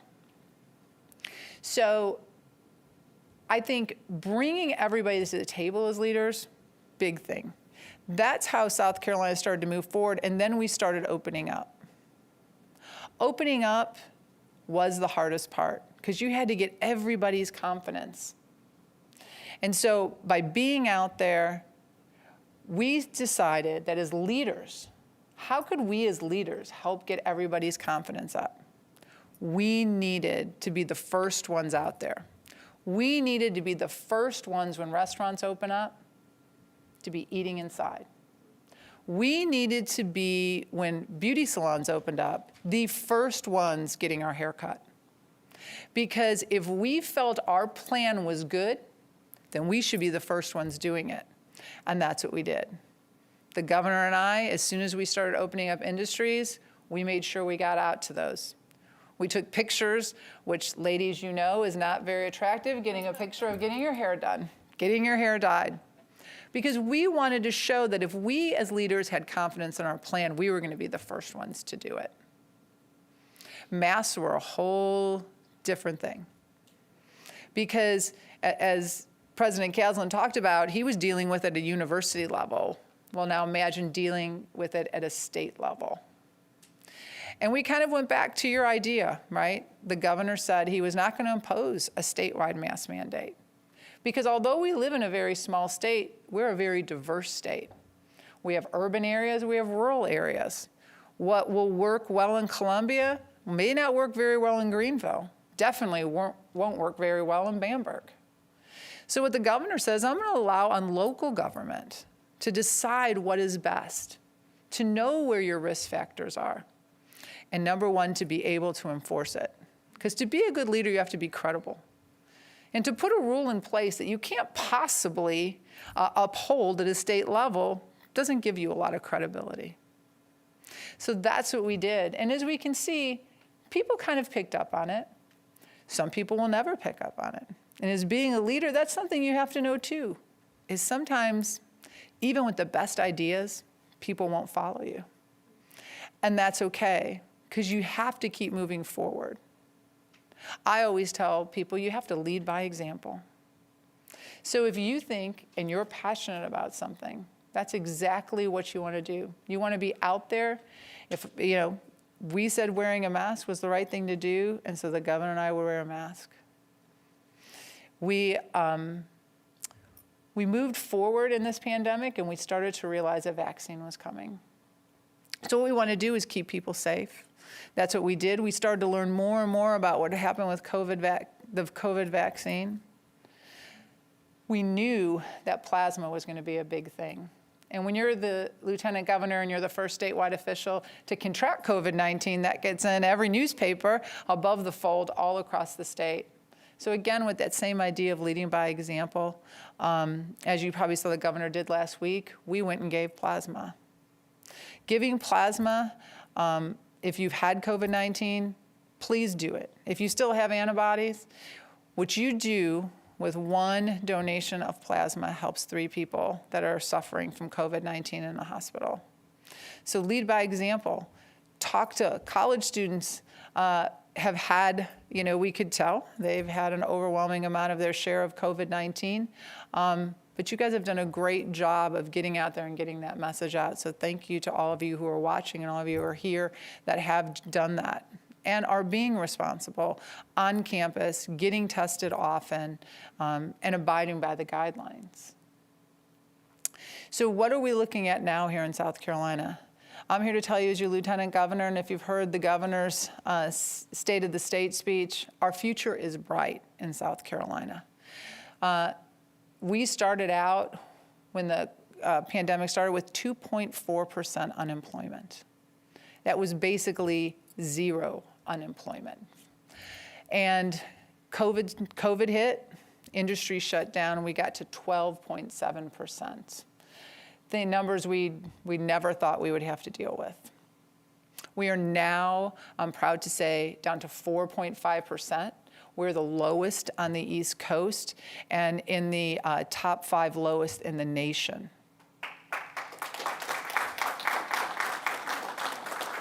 I'm sure all the seniors who are about getting ready to graduate are going, whew, thank God. Businesses from around the globe are still looking at South Carolina. South Carolina is the best place to live, work, and raise your family. And it's because of the pro-business mindset of our administration and administrations before us. We had a surplus, and a large surplus, going into the pandemic. We ended up, even through a pandemic, ending up with a surplus as of last year. Thank you. That was definitely quite a feat, but to add to that success was that in South Carolina, we never cut one needed program. Unlike our neighbors to the south, Georgia had to cut $1 billion from their K through 12 education.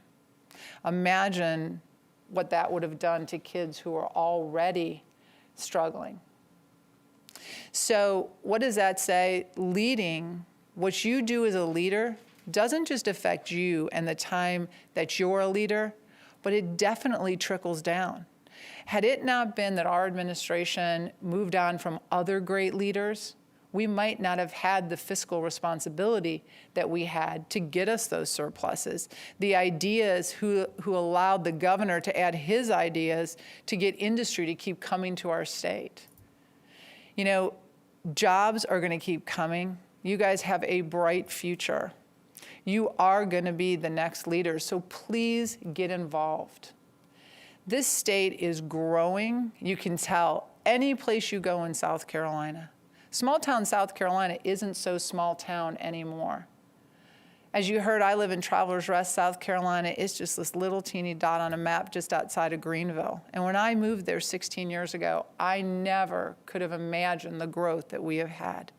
You can't go down a country road and not see a new development popping up.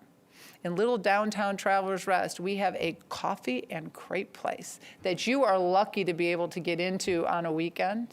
We have restaurants. We have the Swamp Rabbit Bike Trail that brings people from other states to come and descend on our little community. So small town South Carolina isn't so small town anymore. But we need great leaders. Thank you for what you have done here at the USC of Aiken campus, creating those good leaders. That's how South Carolina will get to be more successful as we travel on. It will be from your ideas. It will be because you had the resilience and the training to be able to take us in to the next wonderful things that will be descending on our state. So as a leader, I like to say, don't be afraid. Always be bold. My dad used to always tell us, and it's something that I told my children I campaigned on, work hard, do good, and aim higher. Because when you do that, you will never be afraid of what the outcome is. Never be afraid to fail. As a leader, it's the one thing I've talked about when I gave speeches as a business person. Sometimes your biggest failures will lead to your best successes. Always look at failure as something you can learn from. If you stumble and fall and fail, but you learn from that, and you learn how to bounce back. The governor likes to say, he likes to quote Muhammad Ali, when he said, when somebody asked him, what did it feel like to get knocked down? He said, I've never got knocked down. I'm just getting back up. That's the way we have to look at it. That's the way we look at being a leader, because not everything is going to fall in your favor all the time. So I'd like to thank you one more time, and I hope that after 30 years, you can sit back, relax, and read those trashy romance novels. I have a feeling, though, when somebody serves as you do, we'll see you again. You'll have a hard time reading those novels for all too long. And as a state, we hope we see you again, because good leaders are hard to find. So thank you all. I encourage you all to come down and visit us at the State House, especially to our females. Sometimes, I guess I never realized what that looks like, having a female leader at the state level. I'm going to end with this really great little story. Is I had a friend, now a good friend. He called my office and he says, you know, can I bring my daughter, Fern, to visit with the Lieutenant Governor? And my staff said, absolutely. And when he came to bring her, Fern was 6 years old, and they stopped to visit. And I said, he said, I can't thank you enough for giving us some time and letting us come visit you, because every day when I take Fern to school, I drive past the Capitol. And one day she looked at me and she said, Daddy, do any ladies work in that building? And he said, I knew right away I had to let her see what opportunities were available. So I say to all the young women who think that I would never want to sit in this position, I would never want to put myself out there, I never want to be criticized, know that you can contribute a lot. Your perspective, your ideas, and your real life experiences can add so much. So always get involved, stay involved, and make sure that you're contributing to the great success of the great state of South Carolina. Thank you all so much.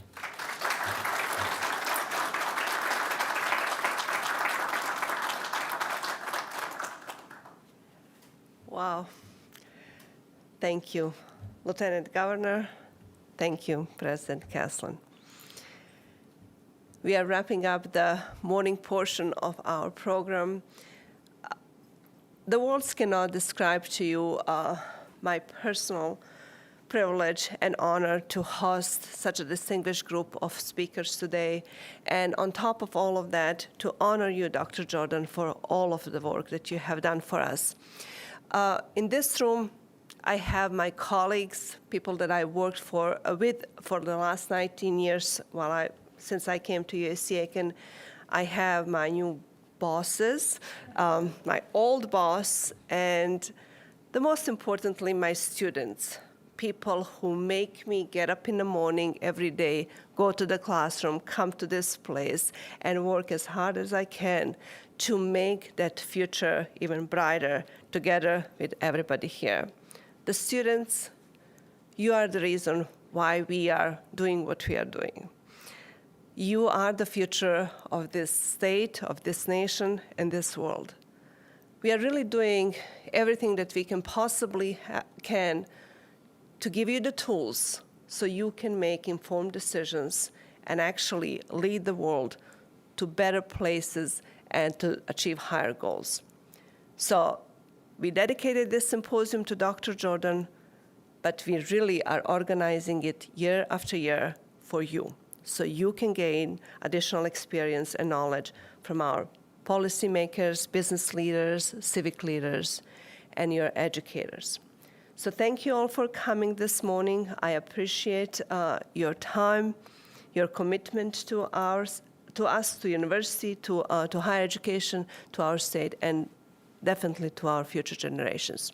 Now we are going to take a moment, and I'm going to call on my students to present the gifts to President Caslin and Lieutenant Governor Abbott. So Kayla Liley, she is the president of the Student Advisory Board. She is going to present a gift to President Caslin. Thank you.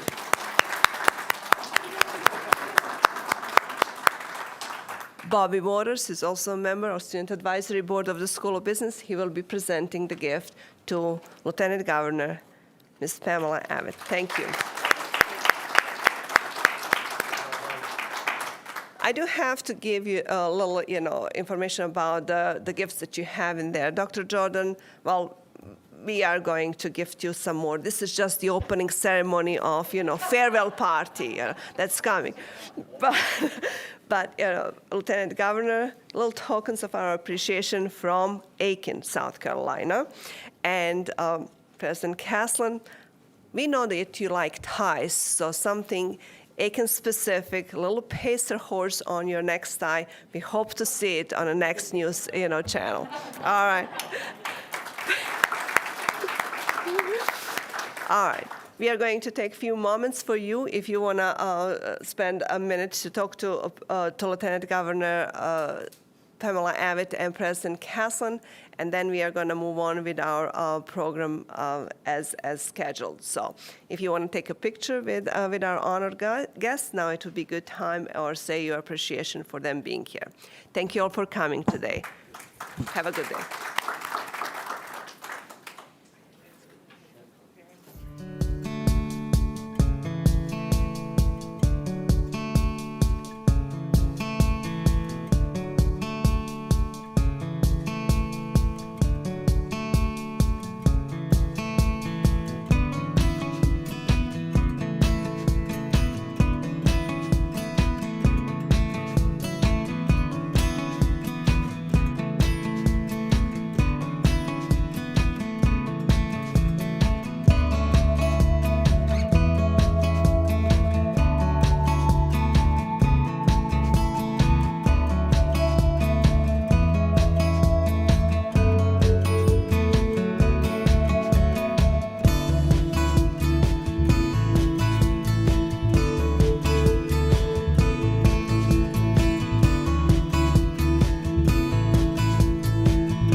Next, we have a panel that includes Allison Dean Love. She is the owner of Allison Dean Love Consulting. With 25 years of experience in the field of public relations, communications, marketing, as well as risk management and loss prevention, Love brings a unique perspective to the Citadel Board of Visitors. She provides expertise to local, state, and national clients in media relations, crisis communications, and training. Working with major media outlets worldwide, Love's experience spans a range of industries from property and casualty insurance, banking, healthcare, nonprofit organizations, and association management. Love holds a Bachelor of Business Administration and Management from Middle Tennessee State University, a Master's of Business Administration from the Citadel, and an Associate in Personal Insurance from the Insurance Institute of America. Joining Allison is Chrissy Park, Environmental Health, Safety, and Sustainability Manager at Kimberly-Clark. Chrissy Park is the Vice President of the Augusta chapter of ASSP and certified safety professional with over 20 years of experience in manufacturing, remediation, and consulting. Currently, Chrissy is the Environmental Health, Safety, and Sustainability Manager for Kimberly-Clark Corporations at Beach Island Mill. Chrissy has earned a reputation among colleagues for being a strategic thinker, technical expertise, and also she is a constant desire for improvement. These skills have contributed to the success, planning, and response to the COVID-19 pandemic. Next, we have Robert Murphy. Robert A. Murphy is University of South Carolina Aiken's Director of Office of Veteran and Military Student Success. As a Marine veteran completing over 20 years of service as a Chief Warrant Officer, he has held the position of Operation Officer for a 200 Marine unit assigned to the 4th Marine Expeditionary Force Anti-Terrorism. Mr. Murphy led these Marines in both national and international operations. Following his military service, Mr. Murphy served on Capitol Hill as the director of the United States Capitol Police Special Operations Unit, protecting Congress from weapons of mass destruction threats. Mr. Murphy was responsible for developing and integrating WMD response procedures with law enforcement procedures while overseeing an overall $25 million immediate response program. In his current position, he established a Success Center for military veterans and military students, which has seen a 116% enrollment increase and a rapid increase in retention, progression, and graduation rates. Among several other prestigious awards, Military Time ranks University of South Carolina Aiken as the #1 best for veteran universities in South Carolina. Additionally, Mr. Murphy is the University of South Carolina Aiken's Crisis Action Team Leader, supporting the university's cabinet in incidents deemed critical to the safety and welfare of the campus community. Mr. Murphy teaches at the University of South Carolina Aiken School of Business. His emphasis on research and instruction in leadership, strategy, business ethics, and people and business success. Rounding out this panel is Derek Becker. Derek Becker is the Chief of Public Information and External Affairs for the South Carolina Emergency Management Division. Derek serves as one of the state's lead public information officers for the state's emergency response team, delivering critical information during large-scale disasters. In this role, he issues news releases, conducts interview, and facilitates media inquiries during major disasters and any events concerning the division. He is also responsible for education and outreach to the public on issues concerning personal readiness, family readiness planning, and mitigation issues crucial to preparing for major disasters. Derek is responsible for all divisions, social media engagement, and content. Derek graduated with a bachelor's degree in broadcast journalism from the University of South Carolina and is certified by the Emergency Management Institute as a Master Public Information Officer. He previously served the state as a public information officer and before that worked as a television news reporter.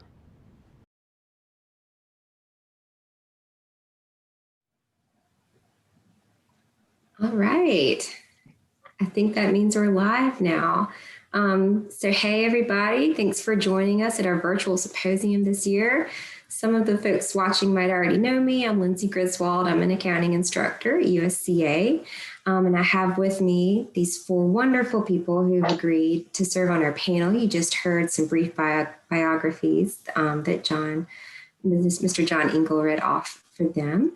So what I'm going to do is just let everyone say hello in person. Hopefully we've got our Zoom. I think everyone's got their Zoom working really great. See all the pretty smiling faces. So I'm going to let everyone say hello, and then we're going to jump in with this great panel, which is how did you lead during the 2020 COVID-19 crisis? So I'll let Ms. Allison Dean Love start us off. Thanks, Lindsay. Thank you so much for the invitation to be here today. First, I want to take a minute and say hi and thank you to Dr. Sandra Jordan, with whom I have enjoyed working with when I was on the South Carolina Commission on Higher Education, and with whom I continue to work with through consulting in higher education now. And Sandra, I hope you're watching and listening. You have accomplished so much in your 9 years at USC-Aiken, and the community and the state have benefited tremendously. Your legacy will live forever, and you leave some huge shoes to fill. So I want to wish you the very best as you wrap up the remaining months of being chancellor at USC-Aiken, and thank you for your passion, for all you've done, and for your leadership. So thank you very much. For nearly 30 years, I have worked in some type of loss prevention or risk mitigation. For the last 25 years, I've worked in insurance and communications with a focus on crisis communication. And simultaneously, I've been in public service in higher education, and including the Citadel Board of Visitors. And now I am consulting with the National Association of Governing Boards of Universities and Colleges. So I could probably say right now, have a plan for everything and practice all of your plans and just stop there. But I'll take it a little bit further right now. For many years, I used a presentation Derek Becker and I worked on together at one point entitled Still Using Hope as a Strategy. And when I first started working in the field of crisis, my work was primarily related to preparing for natural disasters and how to file insurance claims after a disaster.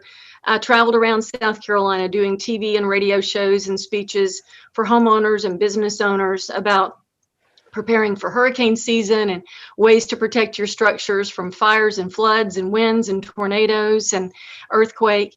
And I also spent several years working for a national insurance organization on natural disasters as well. But I quickly learned that a crisis can also be a new law going into effect that affects everybody in South Carolina or in the nation, or it could be a rumor that's not even true, or a scandal, or a financial disaster, or cybersecurity issues, or a death or a suicide. One of the worst situations I ever worked involved sexual molestation. So I've been working on a national level issue recently related to legal and cultural issues. So when I think of crisis leadership, I think of leadership in general. I think great leaders are those who are committed to the mission and vision and values of an organization. And it's really true that people don't know how much, or don't care how much you know, unless they know how much you care. And the way I see it, crisis management is really continuous brand and reputation management. Crisis leadership is creating a culture of preparedness and demonstrating a commitment to your values, to your employees and to your customers. So it's important to know what's most important and be able to communicate about it in a very clear, concise way to bring confidence in your business or your organization and your brand. And be open, be transparent, be honest, and lead with empathy. And the characteristics of a great leader matters. Integrity and accountability matter. Humility and resilience matter, but most of all, positivity. Thanks, Lindsay. Yeah, I love that, Allison. I love that saying about people don't care how much you know unless they know how much you care. I think that the whole theme of empathy and being genuine is going to really come up a lot in today's panel. So I'm glad you started off with that so much. All right, Chrissy Park, would you like to go next and say hi? Good morning, everyone. Thank you for having me. I have about 20 plus years of experience in environmental health and safety. The majority of my experience and leadership is in manufacturing settings, where you're handling environmental crisis, health and safety crisis, but also, as Allison said, there's other crises. There's rumors, there's consumer complaints, there's recalls, and so you have to be ready and willing to lead through those situations. Most recently, in addition to my current role, I've been asked to lead the COVID response at our mill in our facility, and we're the largest manufacturing facility for Kimberly-Clark Corporation.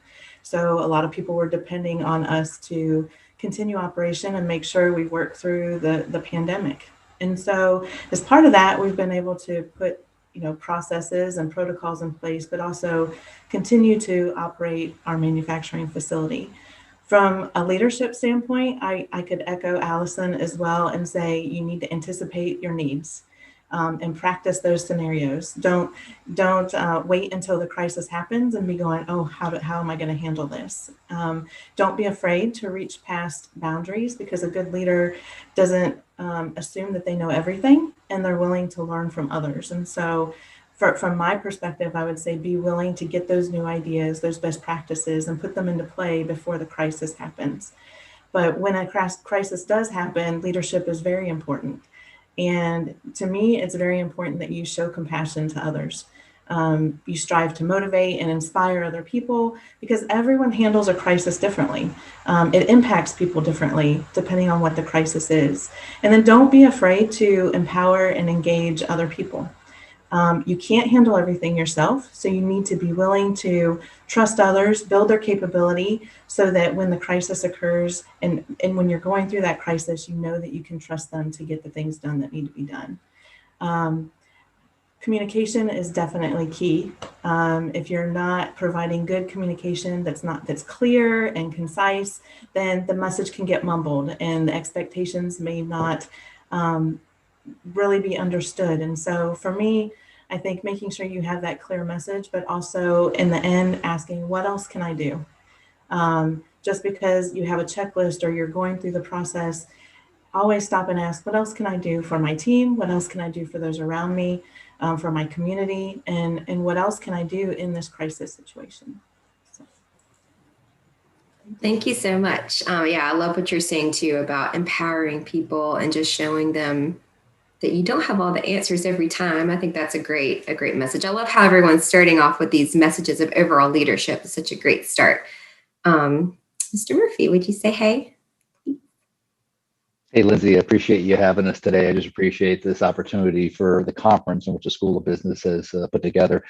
I love these breakout sessions. The speakers today, we did not collaborate, but I think you're going to see, for the students in the audience today, you're going to see a theme coming through on these best practices that we have learned over time, and then the uniquenesses that each of us bring and how we then optimize those best practices. So I just encourage the audience and the students listening to find a theme that's running through about leadership in crisis and how to work through those things, but then also the uniqueness that we bring in our own individual industries that we work in. So for me, as I answer your questions today, I'm running it through a theme of what I currently do at the university as the director of our Office of Veteran Military Student Success, as well as helping our university work through a crisis as the crisis action team leader. But prior to my current position at the university, a big title I'm getting ready to throw at you was United States Capitol Police Weapons of Mass Destruction Operations Commander. I worked through the anthrax incident. I worked in DC through the ricin incident. I worked in national special security events, State of the Unions, presidential inaugurations, when the Pope came to visit. But the focus was always on these two words, this continuity and continuation of government operations. So for me, and prior to that, I was a Marine officer for 23 years, and something that the Marine Corps establishes from the very first day you wind up at Quantico or Parris Island or San Diego or wherever you come through, that gateway into becoming a Marine is this idea of leadership. And there's someone in the room who has to be a leader. And if something happens to that leader, then the next person needs to know who stands up and leads. That's this continuity and this continuing operations that I learned when I was on Capitol Hill. So for me, even in the classroom, as I teach leadership, I just boil it down to a simplistic understanding, but very difficult to operationalize in regards to leadership is all about mission and people. Leaders accomplish the mission. So leadership is ensuring the mission is always accomplished. This means in the middle of a crisis, a leader ensures the culture of an organization understands a crisis is a part of the human condition, and it's a part about being an organization. Therefore, leaders must ensure the culture and the processes of an organization, whether it's your family or business, are one of resiliency, of mission accomplishment, even under harsh and difficult times. So therefore, at the same time, you always have to accomplish the mission, regardless of the environment, but then you're always doing that with the people. I think a good way to summarize it, I was a part of the Wall Street Journal's cyber security conference recently when a quote from Jeff Moore, who's a chief production security officer at Draeger Medical, it's a large corporation in Europe who experienced a large cyber attack, $1 billion attack against his organization.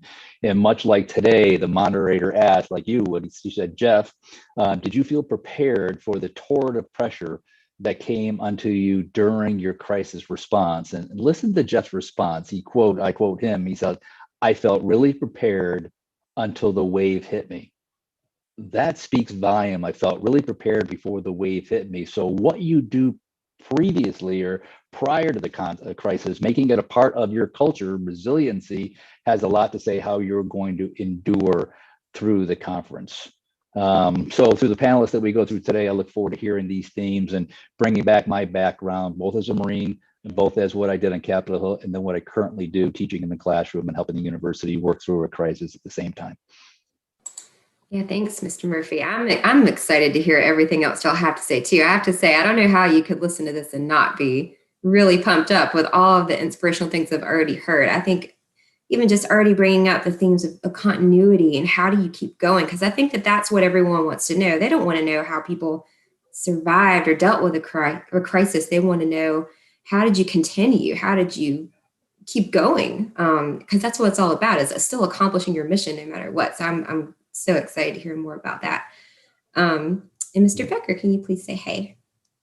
Sure. Well, thank you all for inviting us here. I'm coming to you from the South Carolina State Emergency Operations Center, and we are pretty much, I think, on day 342 of continuous emergency operations for the state's coronavirus response. And so everybody who's gone before us have touched on really the crux of what it means to go through a disaster, to be as ready as you possibly can. We never say in emergency management that we are totally prepared for an emergency, because the minute you say that, something 100% unplanned that you didn't account for will factor in. It's like, no, we didn't plan for that. Well, there you go. So we say we're prepared as possible. And that's all anybody can do. One of our main missions is to make sure, especially during a crisis, whether it be a hurricane, flood, earthquake, pandemic, that people have the right information at the right time so that they can make the right decisions about their personal safety. We cannot do our jobs without folks at home, folks locally in local business, our county emergency managers being as equally prepared. And we know it's hard for folks to do that. And so we try to give them as many tools in advance of a storm or in advance of a disaster so that they can be their own emergency manager, essentially. When I started here in 2008, we were in what you would say a pretty peaceful spell of no disasters in South Carolina. There was maybe, some localized tornadoes or, a house fire or something that you would see pretty much on the news every single day.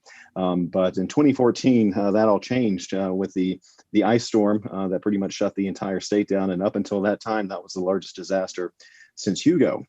And then in 2015, the historic flood pretty much wiped out the Midlands. I mean, what happens in Columbia? It gets hot and we have football games. I mean, not much else. Who would have expected the entire capital city to pretty much be underwater? And then almost to the day in 2016, we got hit by Hurricane Matthew, and then Hurricane Florence, and then Hurricane Dorian in 2019, which sort of brushed us a little bit, but that did about $90 million in damages to local businesses in Georgetown and Myrtle Beach. So just if you think it's going to head into North Carolina or it's a glancing blow, you still need to be prepared for any of those types of things. When it comes to talking about leadership, of course, being in public safety, we focus on the incident command system, if you will, and us working for the Department of the Military. The leadership is very, structured and very rigid, but the most effective leaders are the ones that we like to say lead from behind, the ones that are willing to get in the mud and do the job before they ask somebody else to do it. To be able to say, I've been there, speaks volumes, and being cognizant of the fact that as a leader, you set the tone for the disaster. You help people at home understand what everybody is going through, or that you're not alone. There's so many times during an emergency that people's ability to understand information is diminished by about 50% due to stress. Fear is a factor.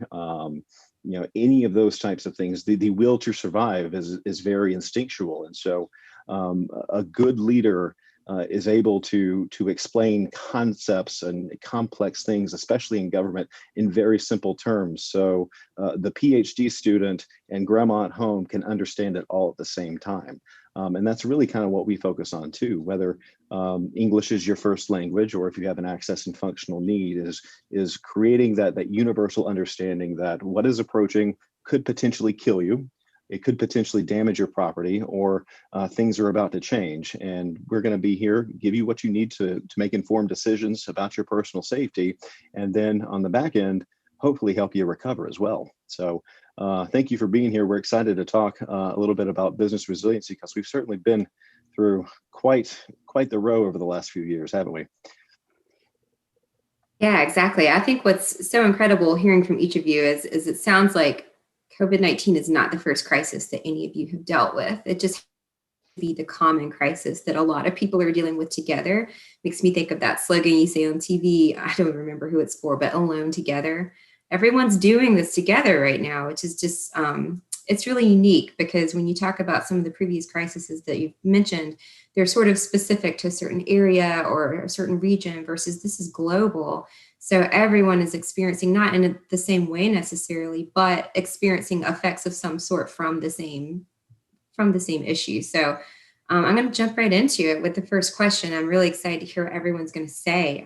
The first question I have for the panel, and remember for the viewers that the responses are going to be tailored based on everyone's previous experience. So the question is, how is your organization affected by the COVID-19 pandemic? But keep in mind the backgrounds of everyone here, that they've got not necessarily working for one organization, and the different types of roles everyone plays. So with that, I'm going to let Ms. Love start off with how were you affected by the COVID-19 pandemic, which I think in your context might be with your clients. That's right, Lindsay. Thank you. And like Derek said, that the stress and the anxiety over the past year has been real. And I witnessed so many devastating losses for businesses over the past year. So I want to talk about this from a business standpoint, since that's the focus of today's symposium, but also from a higher education standpoint as well. But even though there's been a lot of losses, I've also witnessed a lot of amazing examples of business leadership, where companies have quickly pivoted their business model and their business plans to include making masks, for instance. And businesses, as we all know, transitioned to working remotely practically overnight, and they learned the value of good communications as well. And many had dedicated COVID-19 websites devoted to their customers and continually updating that information. Some of my clients continued to have needs related to mitigating and preparing and responding and recovering from a variety of other crises separate from the pandemic over the past year. But if you take a look at the higher education sector, this higher education sector is facing huge financial losses, historic financial losses in the face of this pandemic. And just yesterday, I saw that the data reveals roughly a 14% aggregate decline in revenues in 2020 and 2021, or nearly $200 billion in losses. And on a national level, we're seeing more mergers and acquisitions and closures. But on the other hand, as an example, as a member of the Citadel's Board of Visitors, I have to point out the incredible leadership of our administration who managed to adapt to online learning very quickly. Last March, our team had to determine what we had to do immediately to continue educating our cadets and our students within a safe environment, safe for the faculty and staff, even though we were moving online. And thankfully, we were able to pivot to online education quickly because we had already had that experience with our graduate college. And then we had to determine very quickly what kind of training is associated with this. Do we have the skill set? Do we need more training? Can we acquire more training? What's the financial impact going to be? As a part of our fiduciary responsibility for the state of South Carolina, those of us on the board were asking, what is the financial impact going to be? What are we going to have to give refunds? And what are the second and third order effects of what we're doing? And then what's the communication strategy? And also, who are our partners in this locally, statewide, nationally? And then the next phases of what we were going through, what's the end state of all of this? And what else is happening, as Derek said, and Robert too, we've all said, you've got to continue to lead the organization even though there's a pandemic or another crisis going on. We had capital projects and other things underway. So it's been a very interesting year. Yeah, absolutely. Chrissy, would you like to tell us about how this has impacted your organization over this past year? Sure. So for us, it was a bit of a surprise in a way when toilet paper and Kleenex started flying off the shelves and emptying out of the grocery stores. I don't think any of us expected that much of an increase in shelves just going completely bare. And being the largest manufacturing mill and supplying more than 50% across the North America of those products, demand became a very big issue for us. And so the main priority initially was, how do we keep our team members safe and keep our mill running so that we can deliver the products to our consumers and make sure that those shelves are restocked. Individuals can go to the store and get toilet paper or a Kleenex. In the interim, it also showed us ways that how could we serve our community, and while we were trying to stock those shelves, how can we give back to the community and give toilet paper to individuals, where we ended up giving our contractors and our employees extra cases of toilet paper, for example, to take home and distribute to neighbors until we could get all of those shelves stocked. And so the other piece of this, though, besides just our products, were the sourcing of critical PPE, personal protective equipment, such as N95 respirators. There are parts of our process that do require us to wear those. And as those were being, shifted to the emergency services where they were needed, we still had to have a supply and find alternatives to continue to operate our process. And so for us, being able to go out and find alternatives and look at different gloves or cleaning supplies, hand sanitizer, and actually some of our cleaning chemicals, we use quite a bit of isopropyl alcohol to sanitize. And you can imagine it disappeared quickly for others needing to make hand sanitizer and other products. And so we quickly had to source other options. And thankfully we had thought through some of that, and in January and February of last year started to plan, how are we going to handle that? And what are some alternatives before we really started to see a shortage in supply?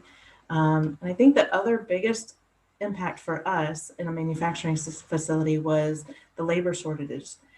As the pandemic continued into last year, we began to see individual team members impacted, their families being impacted, whether they were being put on quarantine or they were, their family members were being sick, they couldn't be at the mill. And so we really needed to work through not mandating overtime. We didn't want to put extra stress on employees, but how are we still going to get those products to the consumer? And so we had to work through those things through the pandemic last year. Yeah, that's really interesting. I think every single person listening, this is resonating with them. I mean, who didn't go to the grocery store and see that the toilet paper shelves were empty? It was really shocking for everyone. And it's interesting because with your organization, you don't have the same luxury really of doing as much remote work. I mean, you have to be in person to manufacture a physical product. So that's really interesting to have to work around those issues when you can't utilize technology as heavily as in other industries. So, Mr. Murphy, would you like to let us know how your organization was affected by the COVID-19 pandemic? Yes, thank you. I appreciate that. And so I'll just place you in the position. So I'm in a campus position of the Crisis Action Team, which Chancellor Jordan stood up very early on when we started hearing about what was happening in the state and the East Coast and the nation, following across from the West Coast, predicting time models, those type of things of how this might impact the university.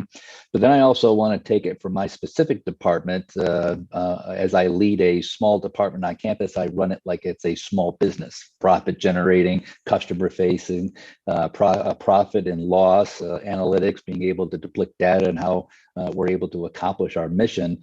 So, and then I'll filter that through this idea of continuity and continuation of operations. And if there's a major point I can get across to the audience today is to take those two words and allow them to resonate within your future leadership position or your current position, in the sense of continuity of operations very quickly is, and on this campus, if this is the culture that Chancellor Jordan has instituted here, that if something happens to her as the CEO of this organization, as the president, as the leader, as the chancellor, then very quickly the provost is actually to move into place and the cabinet moves into place. So this is this continuation of operations. It's not depicted on one leader. There's succession planning that's in place that allows then the continuation of the operations to take place, sub-leaders coming in place and stepping in. That's the continuity.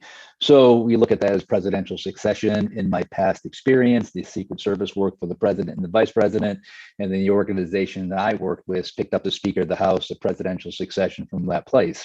So when we would work national special security events, it was all about continuity of government operations from the president, vice president, the Speaker of the House, and then the continuation of operations regardless of where we did it. It just doesn't happen to be in the White House or in the Capitol. Can we move and relocate government to have those operations take place?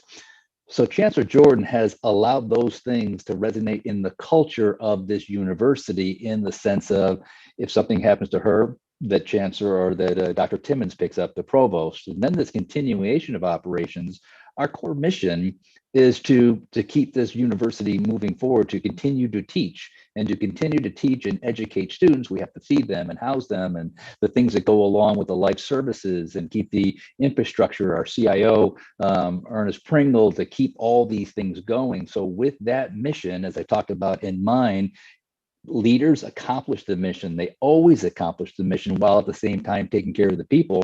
That was what was resonating through this crisis action team, was something that we had just never experienced. We had all, as you stated earlier, experienced crisis, and we knew we need to accomplish these things, but very quickly we had to pivot. The lack of information, the lack of how this was going to affect us. If you remember, mask on, mask off, mask back on, what was the mask going to do, and how did we do that in the classroom? Getting funding to ensure the classrooms were cleaned at that time, and then very quickly, I'll never, and I don't want to romanticize it as much as 9/11, but I remember the day that we stated we are going to go remote. And I think we only had, it was around that spring break, we had 4 days. We extended spring break and we had to pivot to 100% remote in 4 days. That was incredible. So for my specific department, the same thing like we do at the university, core mission, core value, core purpose, a huge why do we do what we do with the customer facing. I had to walk into my organization here, my department. We had about 2 days with this idea of we might bug out, we might close shop and go remote. But that day, I came back from a crisis action team meeting. We put a sign on the door and says, we are remote from now until we're not sure. And we had to pivot our entire operation into a remote transport, but yet keep all our core functions in place, which goes into our vision, which goes into how we communicate with our customers, how we process all of the $1 million every semester worth of benefits that we do for students on this campus. Large impact, but the culture from the chancellor to the university department heads to the department that I lead, what we did months and years prior all led up to be able to pivot, move into a different direction, but keep our core mission moving forward. Yeah, absolutely. I think the students definitely can read that, understand what you're saying there. I think all of us remember where we were when we got that message. I certainly do. When we got the message we were going remote, I remember sitting on my friend's back porch and reading it on my phone, thinking, "Oh my gosh, here we go." Yeah, I'll never forget that. All right, well, Mr. Becker, can you please talk about how your organization was affected by COVID-19? To give you a sort of an idea of how the emergency management division has been affected by COVID, for us, it's still March 97th of 2020. No, small joke, but we talked a lot about planning already, but we have emergency plans for the entire state: the South Carolina Emergency Operations Plan, Hurricane Plan, Earthquake Plan. We've had a pandemic flu plan for a number of years, or just a pandemic plan. But with so many variables and the nature of the disease, or the nature of the virus, has basically taken every single emergency operation plan and turned it upside down and inside out.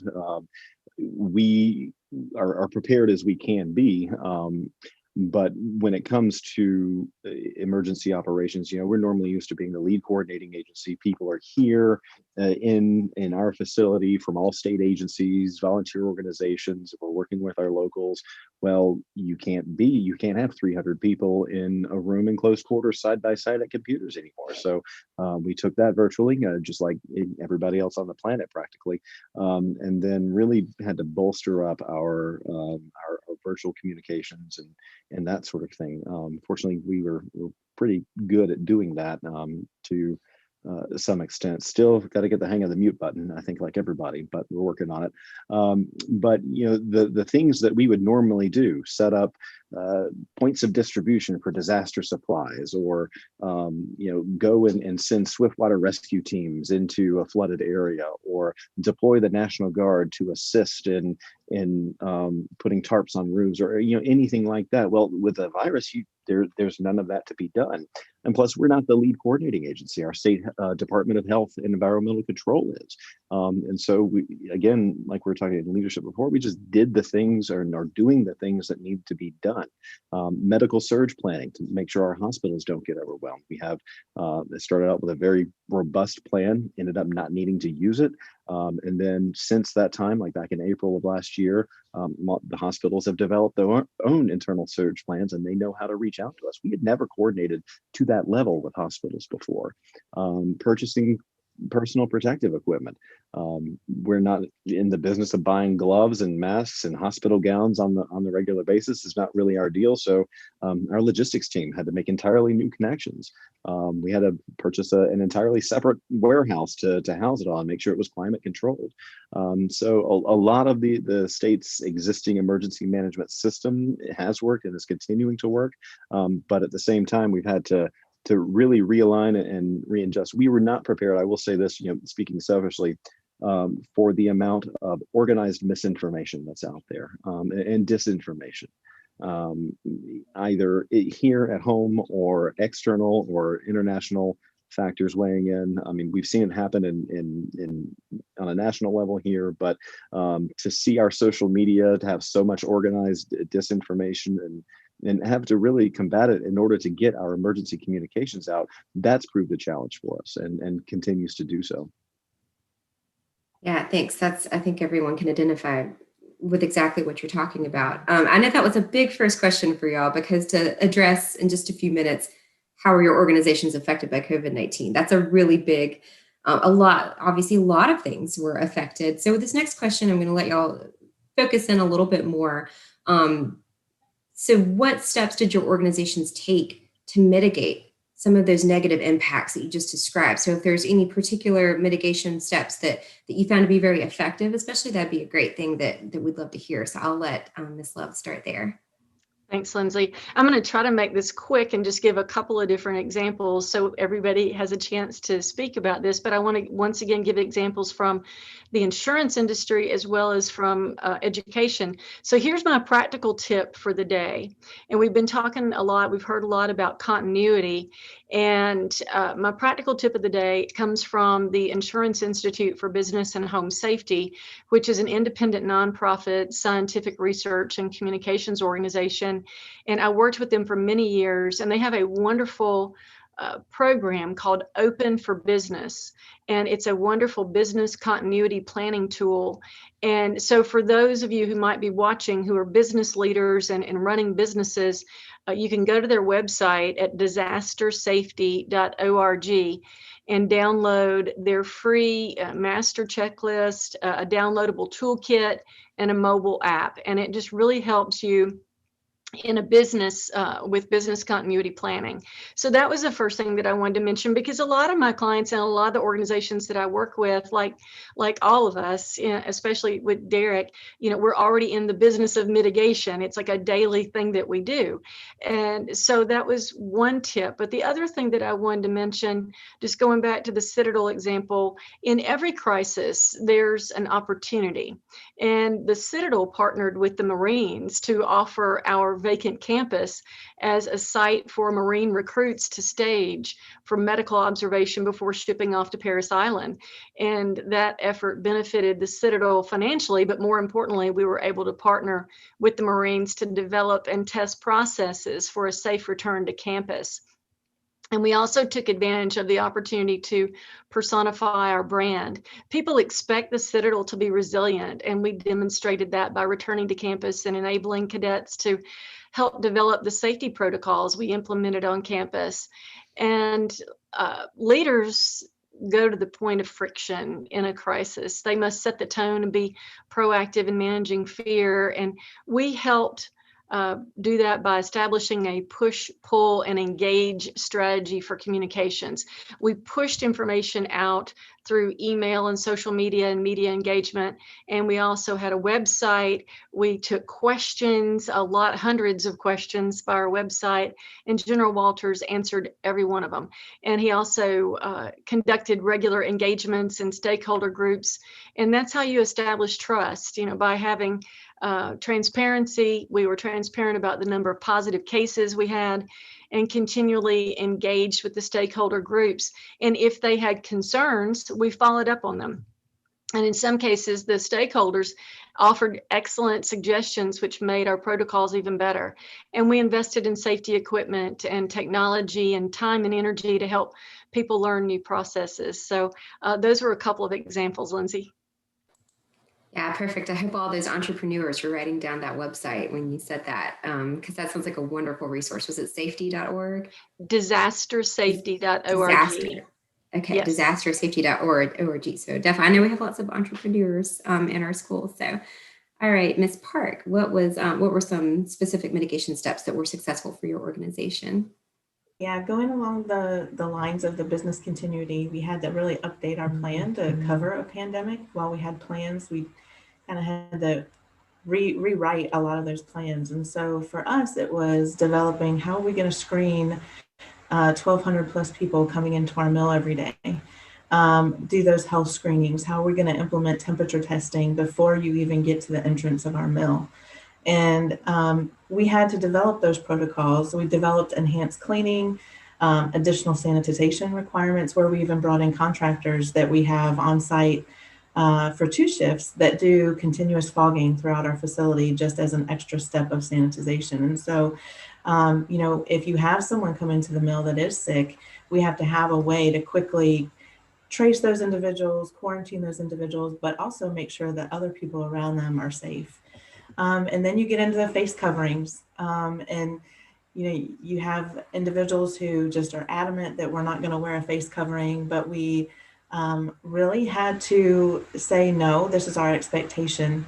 And our expectation is when you come to work and you get out of your car, your mask is on, and you take it off when you get back into your car. And that was kind of a big message for everyone, and hard for some to adhere to at first. But I feel like that was a big part of us being able to really limit any type of internal transmission at our facility and allow us to continue to work. But the other piece of that is, we did have to have some people that weren't considered, they're still essential, but we knew that they could do their job from home, but we still needed them to be part of the process.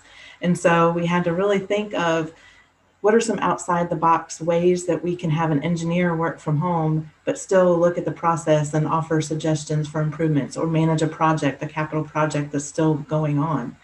And so by using video glasses and iPads, we've been able to really limit the number of people that are on site down to only our essential manufacturers to if a machine is having issues, bringing those engineers in, getting on the glasses and walking the machine with that engineer and letting them still be able to solve the issues or help solve those issues. And so that was probably one of the biggest things that are negative impact that we made a positive, where we really started to innovate new things and not just rely on what we've always done. And then the frequent communications. Communication became a big issue for us because we had some people working from home and we had some people in the mill, and just getting that message out.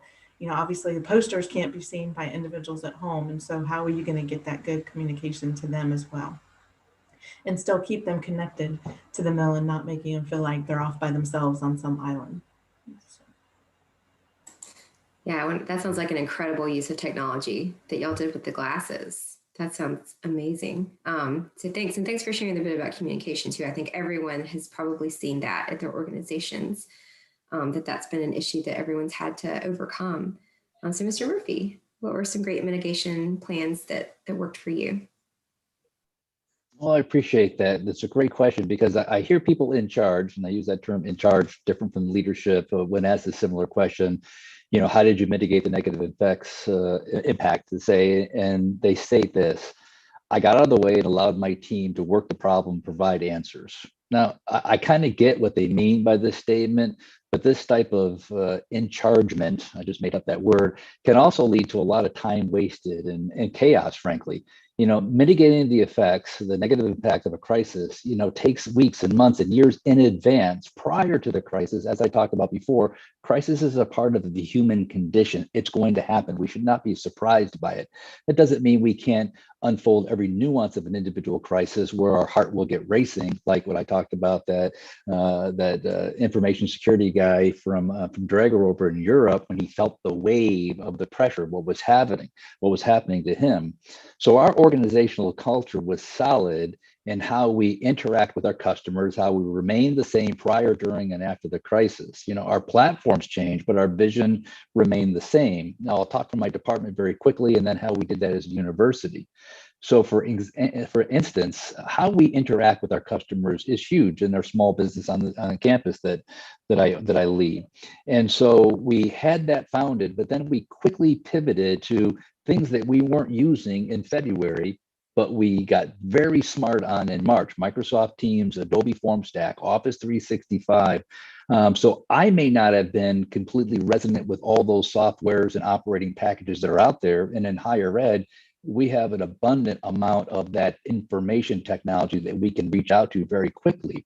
So in the sense of, my team trusted me that we're going to continue on with our same vision and how we interact with our customers, but instead of having them walk in the door, we want to then replicate that in a virtual environment. So then my team was able to very quickly, 4 days, learn how to optimize Microsoft Teams, do all this, that are coming in here and fill out a piece of paper. They could hit our website, do it on FormStack, and immediately send it. It would go to an email to my customer.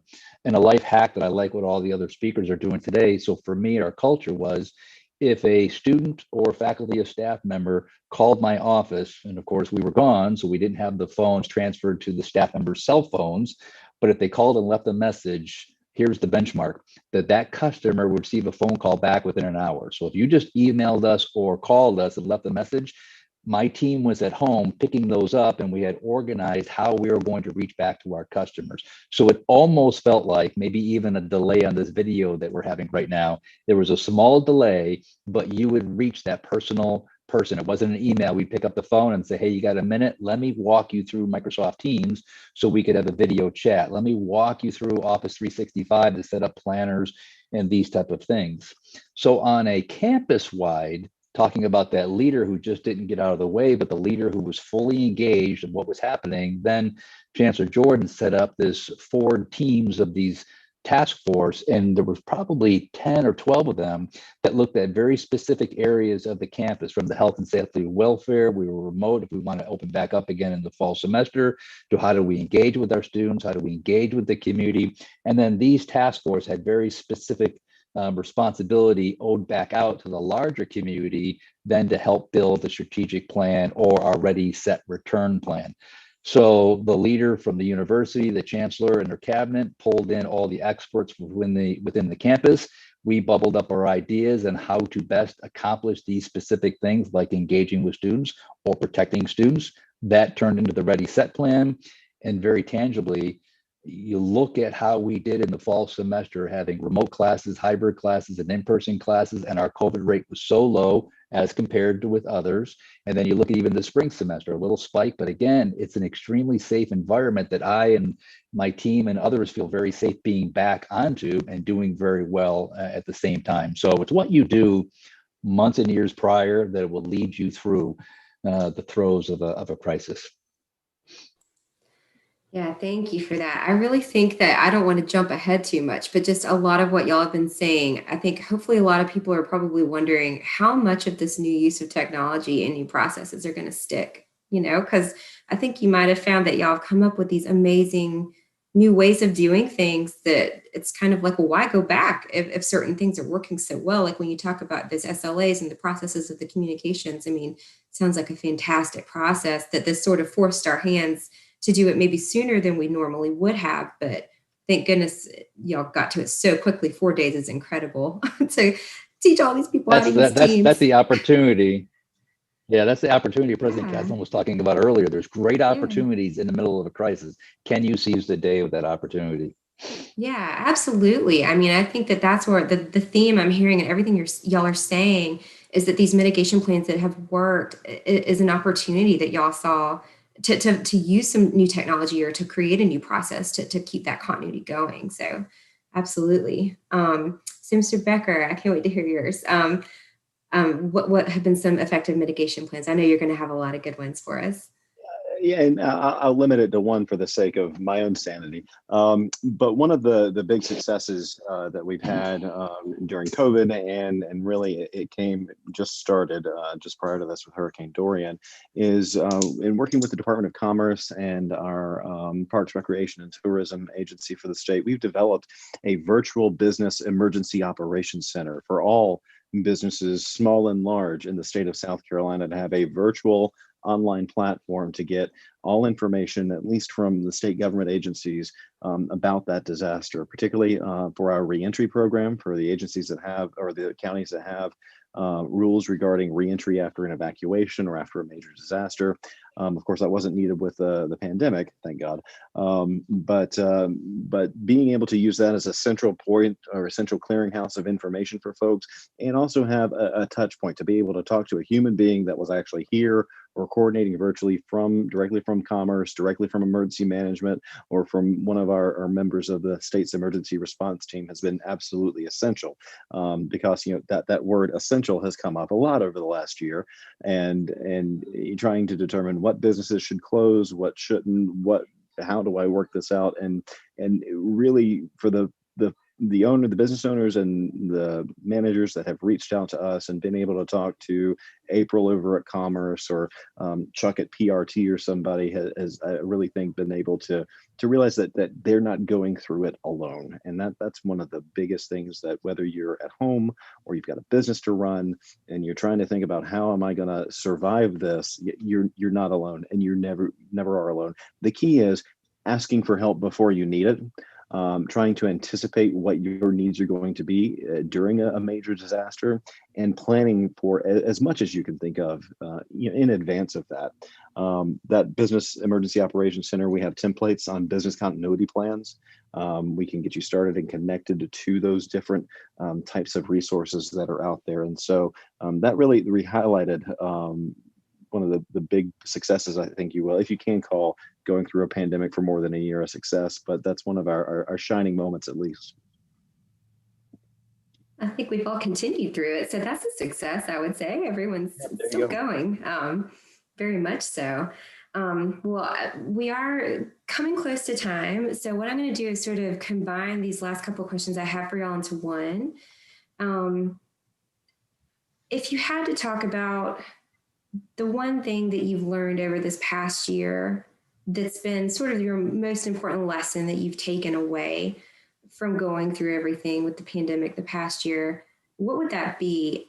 And how do you think what you've learned over this past year is going to influence just leadership and business in the future? Like, what do you think is going to maybe stay the same after the pandemic, and what's going to change? Like, what's our new normal going to look like after what you've learned through your experiences?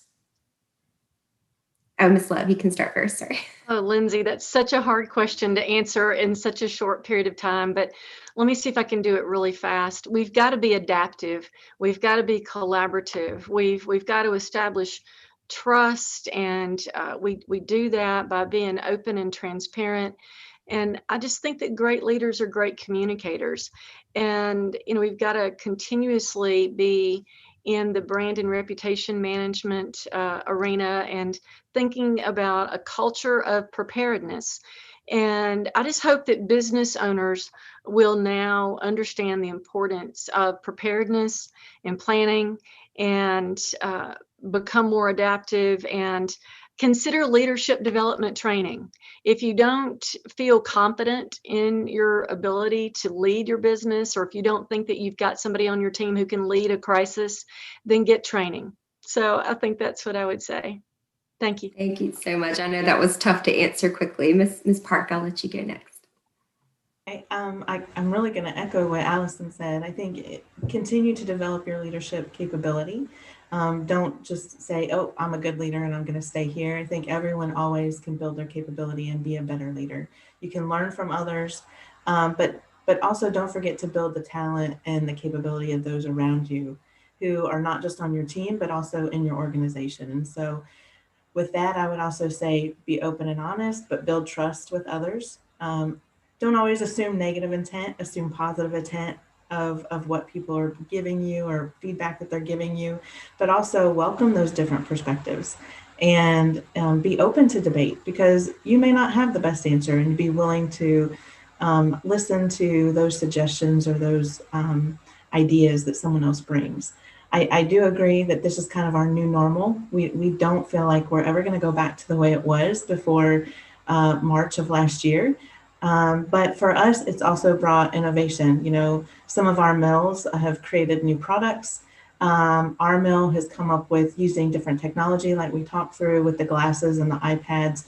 We will continue to do that, because now we can bring vendors and contractors in that way and don't always have to have them come to our mill. But we can build that into our training now for not just operators, but new employees, high school students, when we bring them in to share what we know with them, and college students. And so I think for us, our new normal is we've identified that there's new ways of doing things and better ways to do things, but also we now understand our consumers may not start going back to the stores and have large gatherings again. Our consumers may want a different way of ordering products or receiving products. And so we've had to take that into consideration. And how does that impact our manufacturing process as well? How are we going to change how we manufacture our products? How do we distribute those products to meet those new needs? Thank you so much. All right, Mr. Murphy, I'm going to let you go next. Very quickly, leaders never arrive. leaders have to be learners at the exact same time. Leaders have to be present. So for example, I remember the day distinctly, end of March, I walked to a grocery store chain very early in the morning, and I was immediately flashed back, and I don't want to make this very dramatic, to some of the war-torn countries that I have visited, unfortunately, in the Middle East and other places, third world countries that I worked at. I was so surprised at how a disarray of this individual store was at 6 o'clock in the morning. It looked like a scene out of Walking Dead. I was actually taken back. And my point is, had I stayed on campus or stayed home, I just wouldn't have imagined what was actually happening out there at the community. At the same time, I'm watching social media very closely to see what our students, how the fear, the impact, and the trust they're looking for in their leaders to make the right decisions. So my point is that you've got to get out, you've got to be present, and you just haven't arrived where you think that you can foresee all the things that are going to be happening with your business, with your customers, with your model, with your subordinates. You have to be out there, you have to be present and constantly be learning. So for this event, I was taken back by that one example of the grocery store, the disarray that was happening out there. I think they lost their way a little bit, but yet I also wanted to make sure I understood our customers, our students, and what they were feeling, going through and thinking through this COVID incident at the same time. Great. Thank you so much. And Mr. Becker. One of the things our director is fond of saying when things are tense is, don't let the perfect get in the way of the good.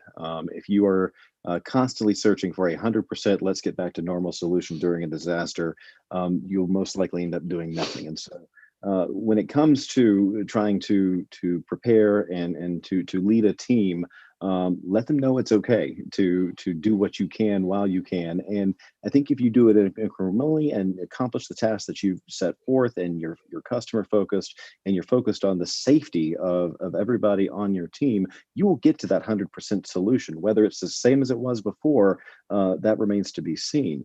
And when it comes to the future of the pandemic, I think there'll be a big clapback, obviously, as people try to resume normal in various, but we'll hit something, but it's going to be according to everyone's unique gifts. Well, thank you all so much. I feel bad that I rushed y'all a little bit in. I wish we could talk even longer, but I do want to say, I think the people watching only see the speaker, that's actually talking. If you could see all of us on the Zoom, every time one of these folks has been recounting their tales, everyone's just shaking their head yes, because it just is resonating with everyone. And I hope that it's resonating as much with all of our students and everyone that's watching the way it is with the folks on this call, because I've just really found all the things that y'all had to say so powerful. And it really does, certain things at home. And I've learned some new things too. And I hope everyone else has as well. I think we all know that as much as we love to teach in the classroom, there's nothing like experience in terms of learning.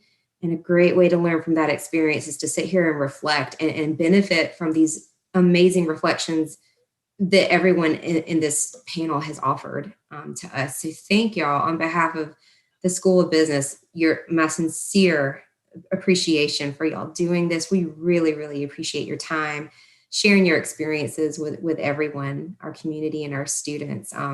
This is just such an incredible thing for everyone to learn from. And thank you for helping us achieve that mission. So thanks so much, y'all. I hope everyone has a great day. Thanks, Lindsay. Thanks, everybody.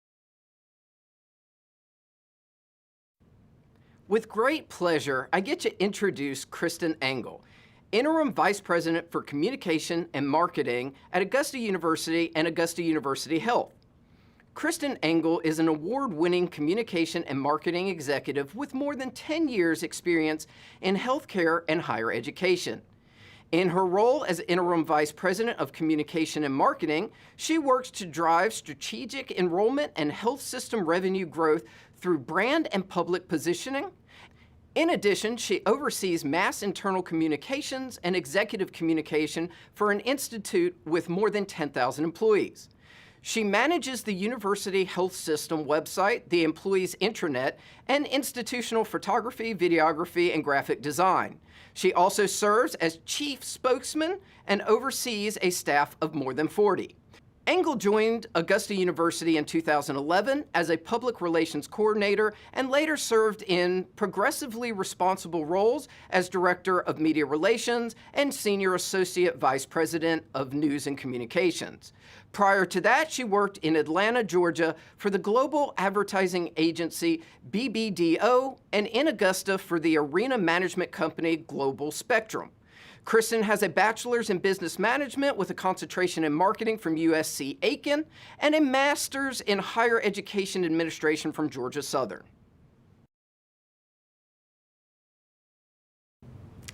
Hi, I'm Kristen Engel, Vice President for Communications and Marketing at Augusta University and Augusta University Health System. I'm pleased to join you today as an alumni of the University of South Carolina-Aiken College of Business with a concentration in marketing. I have a real passion for talking with students and coming back to my alma mater, so I'm excited to be here today. I'm going to talk a little bit today about communicating in a crisis. And I'll give you a little bit of my background just so you'll have an indication of my experience in this respect. So as the Chief Marketing and Communications Officer for Augusta University and Augusta University Health System, I serve as the primary spokesperson as well as a crisis management guru, working to protect and enhance the university and the health system's reputation and all things surrounding the brand. Some of my experience related to crisis communications for the health system, I have worked to manage COVID-19 response for the past year, including statewide testing throughout Georgia and now a vaccine rollout throughout Georgia as well as in Aiken County, South Carolina. In addition to that, I've had a number of other experiences in crisis, some of them more short-lived.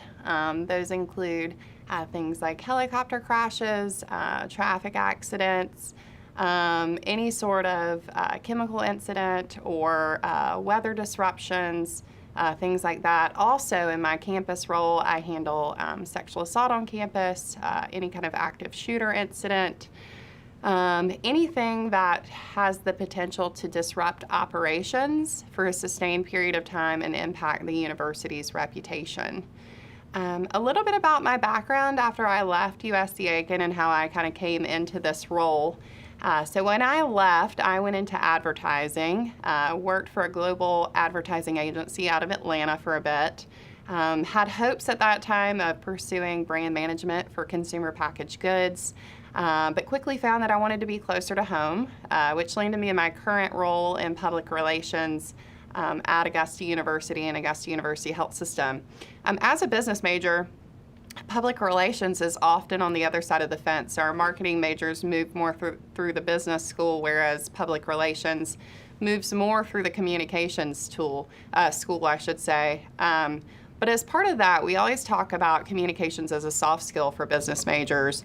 But I think you'll find through my experience and through sort of the melding of the communications and marketing arenas in current day that those skills are so inextricably linked and that all good business leaders need to have solid communications skills. That is extremely important when we talk about crisis, and crisis is not the time to hone those skills, but rather the time to execute them. So I'll talk a little bit about that. So for my presentation today, I want to go through three major points that I think are going to be important for you all as you enter into the business world. First, I want to talk about knowing your anchor, knowing your core mission, your core values, and what your messaging should be. That is going to drive all of your decision making, and it's really going to be helpful in a crisis when there's a lot of information coming in at one time. Second, I want to talk about perception and how perception is reality, and perception should be a key indicator in our decision making. That perception can start internal to the organization, and then it's going to impact perception outside of the organization. And then finally, I want to talk about actions matching words, actions mirroring words, and how important it is for people to see business leaders in the trenches alongside the employees and others in crisis response. So thanks everybody for your time and for tuning in. So first topic, we're going to talk about knowing your anchor. And again, that's knowing your key messaging. So as future business leaders, it's extremely important that day in and day out, you take time to know the organization. You need to know what the organization stands for, its values, key players within the organization. And that's extremely important because in times of crisis, like what I have experienced recently, let's think about it from the university perspective. There's a lot of different opinions at the table. You're going to have student affairs who's coming from the student perspective. You're going to have faculty affairs coming from the faculty perspective. You're going to have a host of other auxiliaries, leads. And so there's going to be a lot of competing perspectives and viewpoints. And it's going to be extremely hard to make a decision if you're trying to please everybody, or if you're trying to, if you're not really on a solid foundation about what is the university's purpose, what are we here to do, and how do we move forward. And so I know that we have mission statements, you've seen business mission statements, but it's really going to be foundational that you understand the heart of what the business is here to achieve, what its values are, and who its key customers are, as well as the mechanics inside of the organization. Who are the key players? Who mobilizes resources? Who's responsible for making decisions? So that's going to be important. I can give you an example about my own experience when it comes to COVID-19. We were one of the first hospitals in the area to have a COVID-19 positive patient and then a subsequent rollout of testing and vaccination. And at that time, there were a lot of decisions about who should we communicate first. Should it be employees? Should it be the community? Should it be patients? And so our commitment to improving the health of our communities really came first and foremost. And those communities are both inside the organization and outside. So that was really important in terms of prioritizing audiences, staying on message, creating a cadence, and all of that throughout the pandemic. Second to that we talked about is perception as reality. I don't think we do enough concentrating on our employees because the perception employees have of the decision-making that happens within the institution or within the company is really driving external perception. So as a business leader, you can make all of the right decisions and you could have a solid plan. But if the perception is that employees don't feel that leadership has been transparent or inclusive or has sought the right input in making a decision, then it won't be a success. And that's especially true in a crisis situation. Because again, if employees don't feel like in that moment they have the information they need to either protect themselves or make sound decisions, they're going to feel a little bit like they're on shaky ground. And your customers are going to feel that too outside of the organization. So I think in order to prohibit that from happening, you need to have a lot of diverse perspectives at the table, but you have to make sure that you're tied back in with point number one about knowing your foundation. You want those perspectives, but you want those perspectives to be directed and coordinated in a way that's in keeping with your mission. And the more buy-in you can get on the front end is important. But again, in a crisis situation, time is of the essence, and so you might not always have time to solicit a lot of input. So it's important that in your planning and in your decision-making, you're including those perspectives along the way, and that everybody has a good understanding of what the plan is, who's responsible for what, and how roles should work out. And that's why, as a business leader, communications is extremely important, because it's not just communicating in the moment or communicating at the time of the act, but it's really communicating on a day-to-day basis, whether that be in mass communication channels or whether that just be one-on-one to an employee or one-on-one to a customer. And then my third point is really about being in the trenches as business leaders. I think when I graduated college, there was this perception as a business leader that you would go out and eventually you would climb the ladder and you would be at a place where you no longer have to do the grunt work. But I can say that that's completely inaccurate and also detrimental to your employees and to your business. Throughout the COVID-19 pandemic, for instance, I've made it a point of never asking my employees to do something that I wouldn't be willing to do myself. And so I can give you an example of that. Early on in the pandemic, in my role, we coordinate media interviews throughout the hospital. And so early on in the pandemic, when little was known, there was a lot of hesitation and anxiousness about going inside the hospitals, bringing media inside the hospitals. and all of that. And so, but it was something that we had to do. And so I made it a point that I was going to go in there and I was going to do those escorts with my team, because I would never again ask them to do something that I wasn't willing to do. And so again, that is furthering your institution's mission and values as well. You know, you can have a great mission statement and you can talk about being a team player and your commitment, but if your employees and your community and your stakeholders and your customers don't see leaders exhibiting those actions or modeling that behavior, then that's quickly going to show through, and it's going to be known. So actions are just as important as words in that scenario.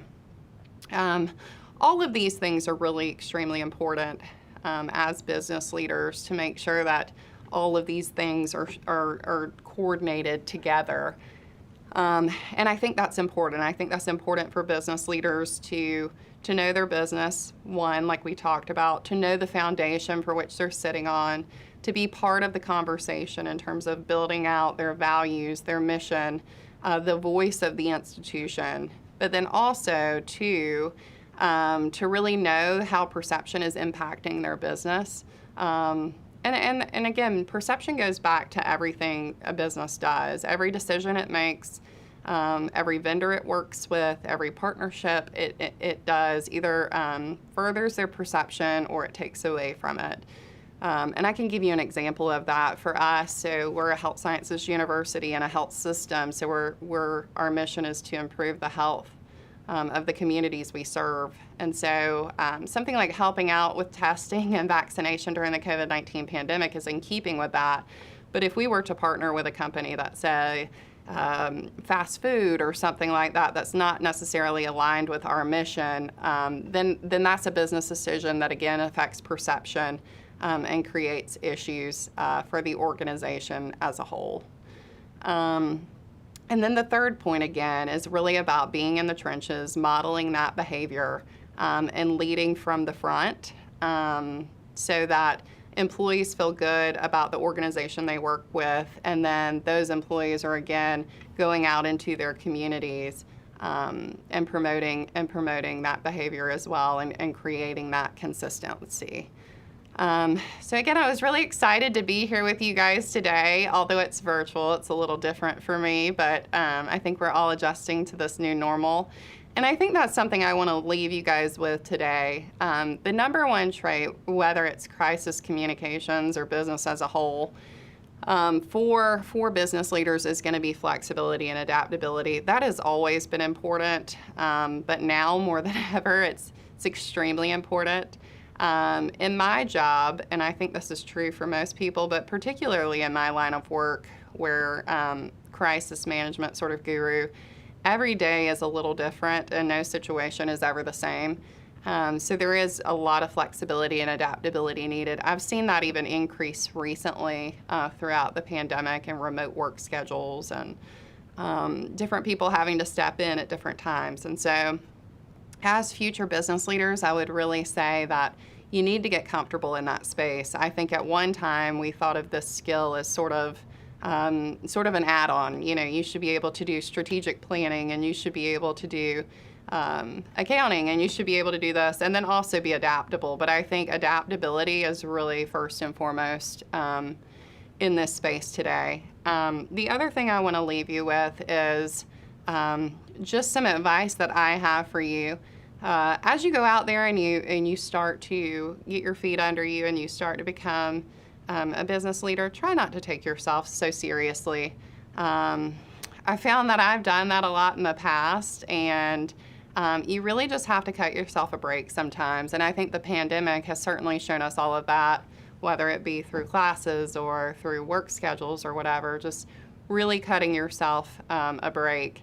I think oftentimes we strive to tell students and also employees that they need to be all things all the time, right? They need to be able to do long-term planning, but they also need to be able to make a decision really quickly.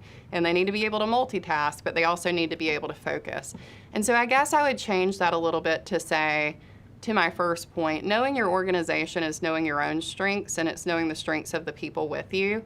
I don't think all encompassing those skills in one person is actually, I don't think it happens most of the time, and I don't think it should.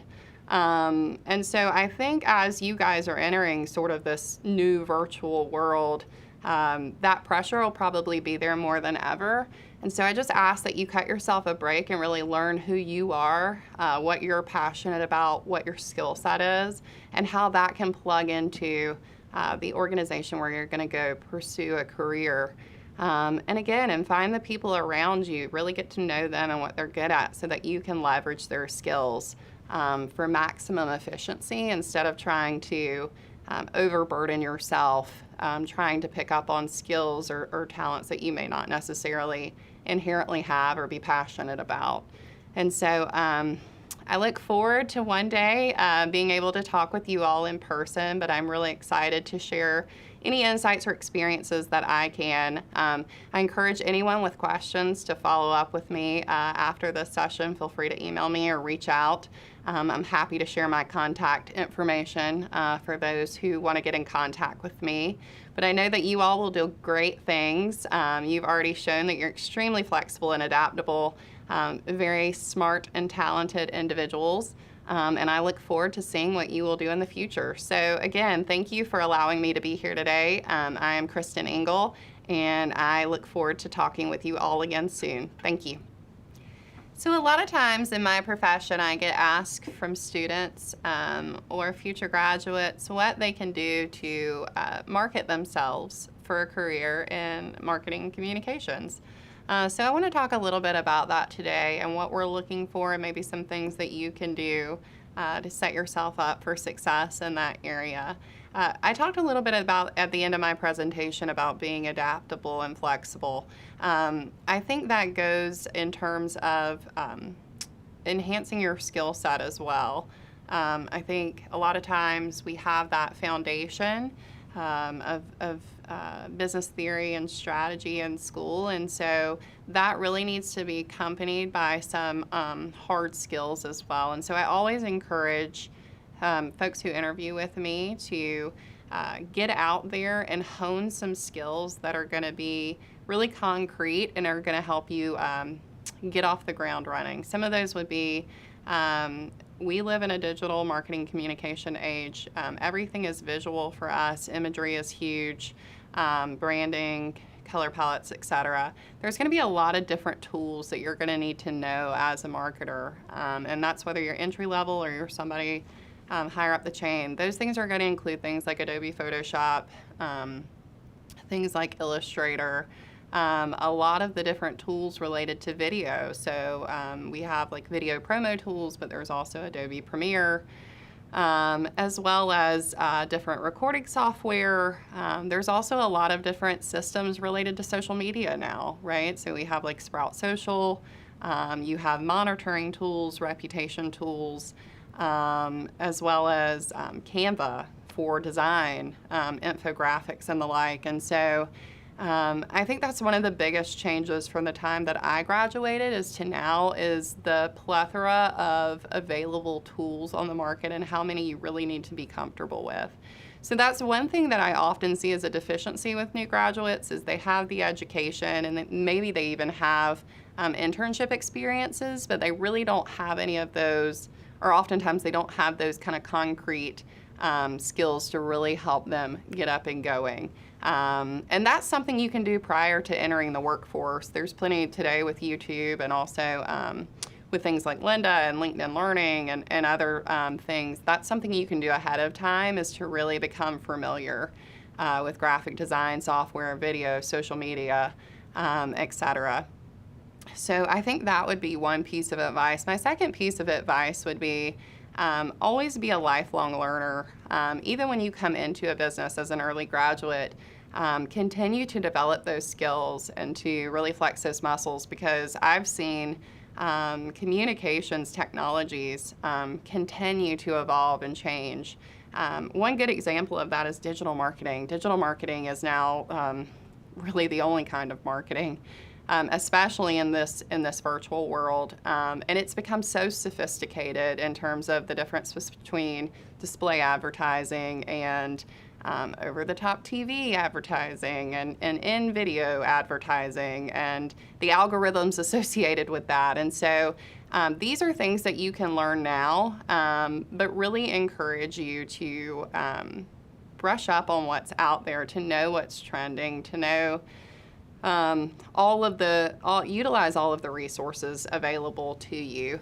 And then thirdly, I don't worry so much with somebody's particular experience or knowledge set coming in for certain entry-level jobs. It's really more about attitude. What you're willing to do. Are you willing to come to the table with new ideas? Can you be innovative? Can you be flexible?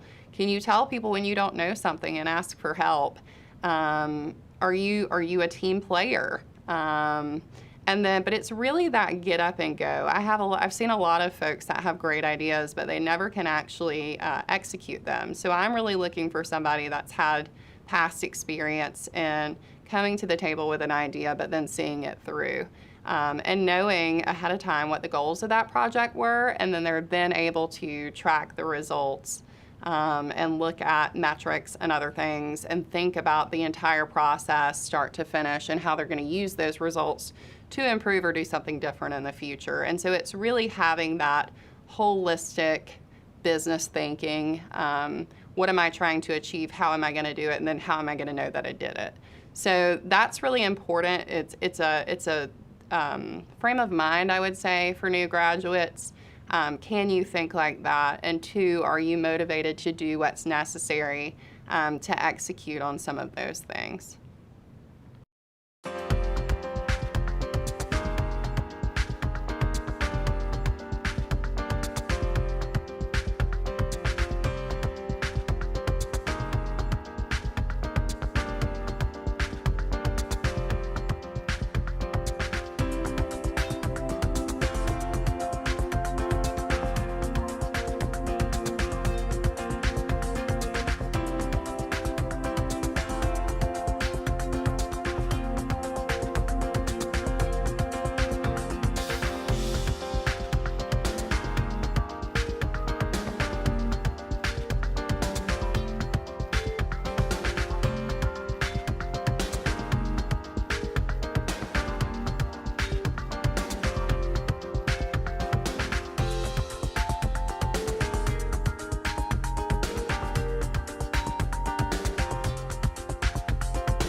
Hello, my name is Mark Loeb. I'm a student here at the University of South Carolina, Aiken. One of the reasons I really enjoy and love the college here is all the internship opportunities they give, one of which I got to do, which was with the Walt Disney World Company stationed out of Orlando, Florida. I was down there as a ship captain and overall cast member, along with all the responsibilities that come with it, and it has led to several increased opportunities for myself for not only wonderful experience there, but as well as future opportunities. An amazing experience I'd recommend for all, and I couldn't be more thankful that I got to do.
Hi, I am Brandon Baskett. I am an Aiken native and a 2012 graduate of the University of South Carolina, Aiken.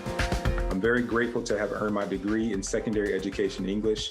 I went on to teach high school English, became an assistant varsity boys basketball coach, high school administrator, and now a district administrator in a public school district in the state. And the University of South Carolina Aiken helped change my life because it taught me how to be a skilled professional, one that is adaptive, one that is efficient. It taught me that the sense of community was important to build relationships with my peers, friends that I still have to this day from the time I spent at USC Aiken from 2007 to 2012.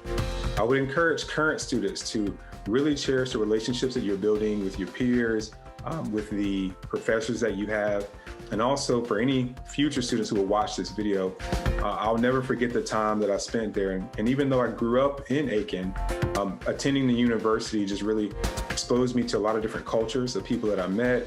It showed me that even though I was no longer in high school, I still had people who were dedicated and concerned about my education. So I really do appreciate that. I still reach out to some professors that I had almost 10 years ago and just said thank you for helping me get to where I am today. So thank you to the University of South Carolina Aiken for doing what you've done over the past years, doing what you're doing currently, and then all of the strategy that you're putting into preparing for the next generation of students who will attend the University of South Carolina Aiken. Thank you for this opportunity, and I wish you nothing but the best. Go Pacers.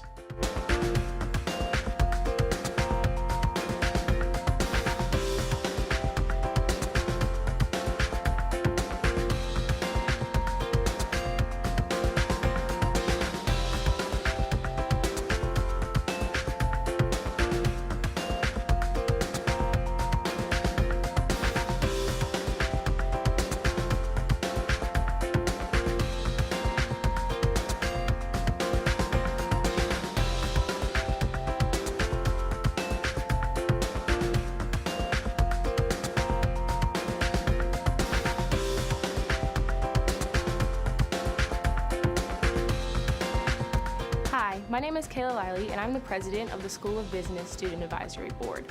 One of the reasons why I like being a part of the Student Advisory Board for the School of Business is because it allows me and my other members to help make the School of Business better at the University of South Carolina Aiken. If you're interested in joining, please contact Professor John Engel.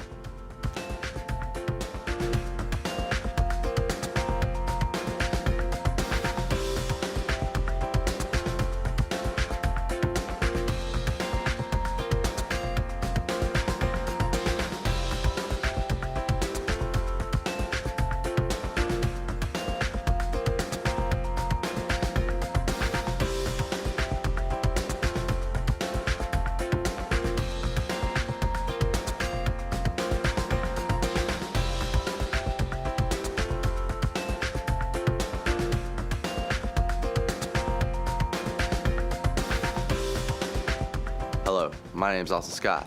I'm a part of the Student Advisory Board. Being a student at USCA Aiken, the one thing I enjoy is being included and being a part of the School of Business. I do that by being a part of the Student Advisory Board. You can also be a part of this group, the Student Advisory Board. All you have to do is contact the School of Business and Professor John Engel.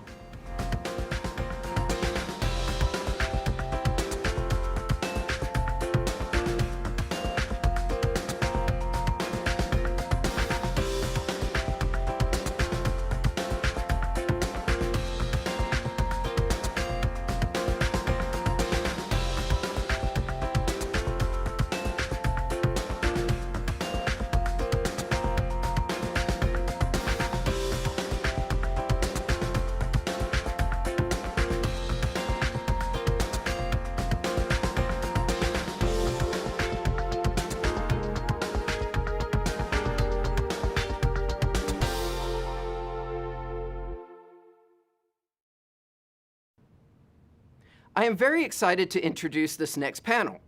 Norman Dunnigan, owner of Dumpster Depot, with more than 2 decades of operational and management experience, Norman has developed a sharp eye for how business becomes bloated with inefficiencies, processes, and untapped waste streams.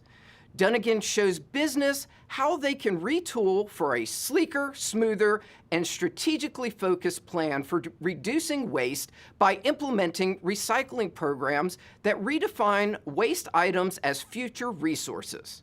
He founded Dumpster Depot in 2005, and in 2015, the forward-thinking company was named Small Business of the Year 2014 by the Chamber of Commerce. As an entrepreneur, Norm has found success by motivating, inspiring, and influencing people. He has the unique ability of helping customers envision and achieve their company's goals of zero waste. His clients have ranged from industry's giants such as Bridgestone, MTU America, as well as local small businesses, all trying to make a change to less waste. He is a frequent guest of local programs like Buzz on Biz and Talking It Up. He co-hosts the Advanced Service Dumpster Depot Home Show on WGAC and is the host of the podcast, The Exponential Entrepreneur, and has been featured in Waste 360, an online resource for waste industry. Will Williams, President and CEO of Western South Carolina Economic Development Partner. Will Williams is a native of Georgetown, South Carolina, and a graduate of the Citadel with a Bachelor's of Science degree in Business Administration. He has been with the Economic Development Partnership since May of 2010. Since joining the EDP, he has been responsible for more than $1.9 billion in new capital investment that has led to more than 2,700 new jobs being created. During his 23-year career, he has been responsible for more than $2.8 billion in new capital investment that led to 6,000 jobs being created across South Carolina. Will is a member of the South Carolina Economic Developers Association, where he previously served on the board of directors. Locally, he is on the board of the Greater Aiken Chamber of Commerce, North Augusta Chamber of Commerce, Aiken Corporation, Aiken Technical College Foundation, the SRS Community Reuse Organization, and is a past president of the Rotary Club of Aiken. He has been recognized for his work in economic development with the W.D. Workman Buffalo Hunter Award and the 2017 SCEDA Local Economic Developer of the Year. He holds several professional designations. He is a certified economic developer by the state of South Carolina. He is the Economic Development Master Practitioner by a consortium of universities to include Clemson and Alabama. Next, we have Ellen Priest, who is currently serving as the interim director of the Child Advocacy Center. Since attempting to retire, she has represented Aiken County Public Schools as community engagement liaison and was the principal writer of the Education Technology Plan for the State Department of Education. She was previously an employee of Evening Post Industries for 29 years, serving in various roles such as president of Aiken Communications, publisher of the Aiken Standard, and North Augusta Star. She was president and publisher of Somerville Communications, and as a business manager/controller of Aiken Communications. Priest has been married to Dr. Jeff Priest, the retired Executive Vice Chancellor for Academic Affairs, Provost of USC Aiken for 40 years. Priest is a graduate of USC Aiken with a Bachelor's of Science in Business Administration, with a concentration in accounting. In addition to serving as president of the Rotary Club of Aiken, she is a past chair of the Child Advocacy Center and Aiken Downtown Development Association. She currently serves as the secretary of the Aiken Partnership Board of the University of South Carolina Educational Foundation, the financial secretary of the Aiken High Band Booster Club, runs the Home to Home program, and serves on the board of the Friends of Aiken County Animal Shelter. She is a past member of the boards of the Aiken Chamber of Commerce, United Way of Aiken County, Public Educational Partners, and First Tee, and is the past president of South Carolina Press Association Board.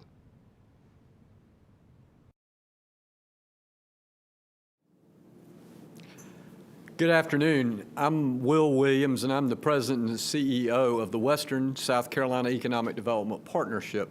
we're a 4-county regional economic development organization, and we're tasked with finding new jobs and capital investment, primarily in manufacturing, and those can be from new companies coming into our area or an existing industry. And our territory that we are fortunate enough to work for is Aiken, Edgefield, Saluda, and McCormick. And we're very fortunate that Aiken County has a tremendous amount of industry. Edgefield County, for their size, certainly has some, and Saluda County and McCormick both have respectable amounts of industry.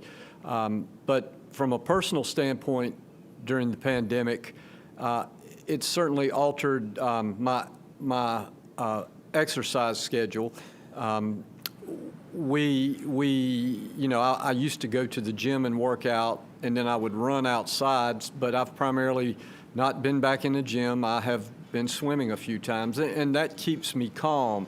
It certainly has affected how I'm able to interact with my father and my in-laws. Both of those, all three of them are octogenarians, and so we've tried to do the best we can to see them, but also keep in mind, what impact exposing them could have. So that's been an interesting standpoint. From a business perspective, we've been very active with new companies looking into this region.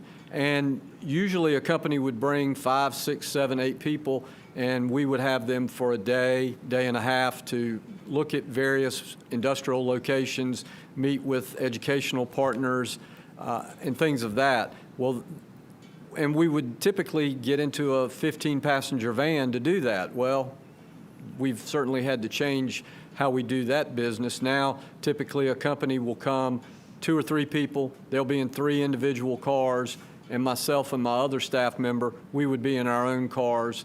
If we were in an enclosed space, we would all be masked, whether it was an hour meeting or a 2.5-hour meeting. But a lot of our meetings took place in industrial buildings or in a greenfield site in an industrial park. So we were able to accommodate that. That's gone quite well. The other side from our business is obviously we're tasked with getting new jobs and capital investment, but the other part of our business is business retention and expansion. And early on in the pandemic, we weren't having a lot of inquiries from new companies, but we were having our companies that are located in our region asking for help. They were having to navigate unemployment issues. They were trying to locate PPE. They were also wanting to stay operational, and they were concerned that when the stay-at-home orders were put into place, that they would be closed, and they couldn't afford that. And so we were fortunate with the manufacturers that we have in the area.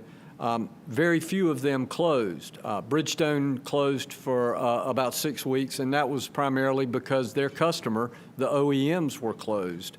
And then we had Parkdale Mills closed for a little while because their customers were down, and a few others.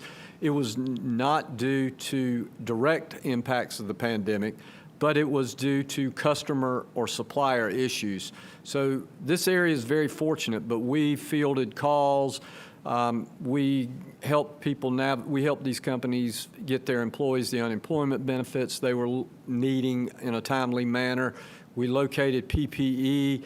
We even helped the distillery that's located over in Edgefield. We assisted them to convert over to produce hand sanitizer. So it's really been a good experience.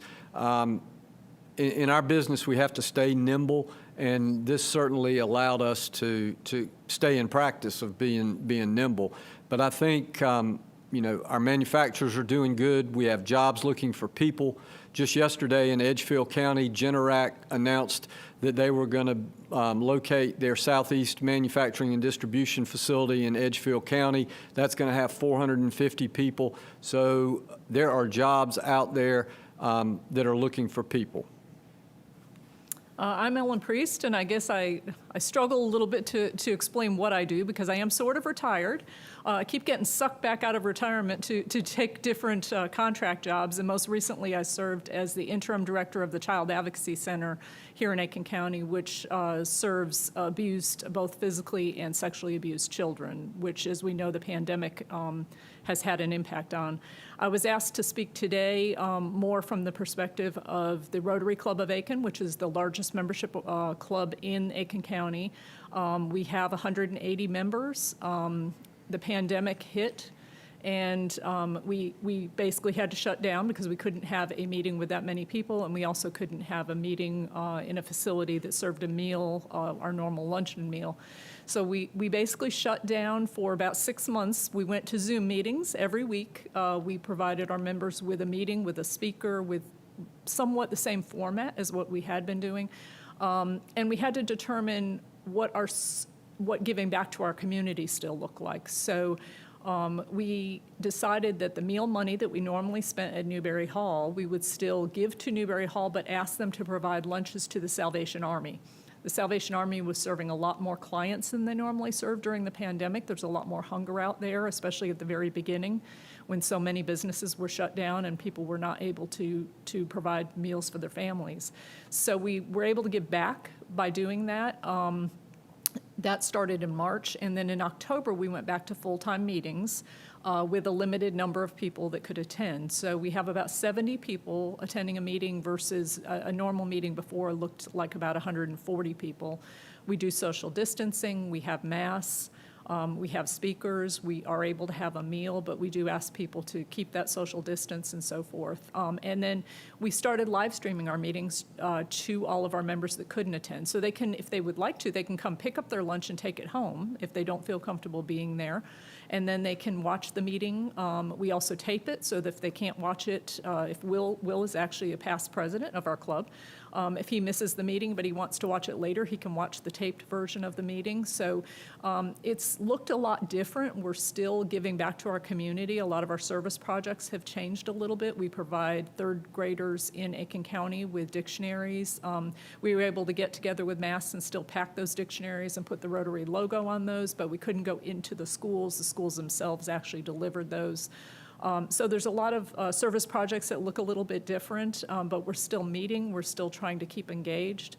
At the same time, I've found that people's priorities have changed during the pandemic. So we've had members who have moved away to be closer to family. We've had members who maybe were retired and enjoyed coming to meetings, but they're not able to do that anymore, and they decided that it might be a good time for them to resign from the club. So we've had some resignations, but we've also had a lot of people that are very grateful for what we've continued to give them during this.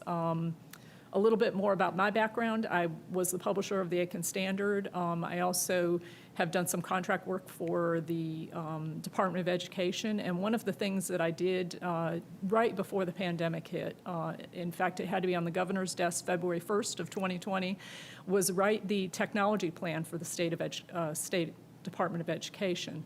The two items that came to light in the months that I was doing the research were that this state did not have a good internet structure for the rural areas, which Will can tell you about, of course, and the fact that we didn't have the technology set up that the students needed. And if schools needed to close down, for instance, Aiken County often closes down when there's a hurricane on the coast because we're an evacuation center for that. So how could we still not have to make up those school days when our students just can't go to school because somebody else is using the school? So there should be something in place for them to be able to watch their teacher or do some type of virtual thing. So the two things that we concentrated on the plan were expanding internet to parts of the state that don't currently have it, especially to students in rural areas, and being able to virtually attend school when you can't attend it in person. And of course, the pandemic hit that same month that we put that on the governor's desk.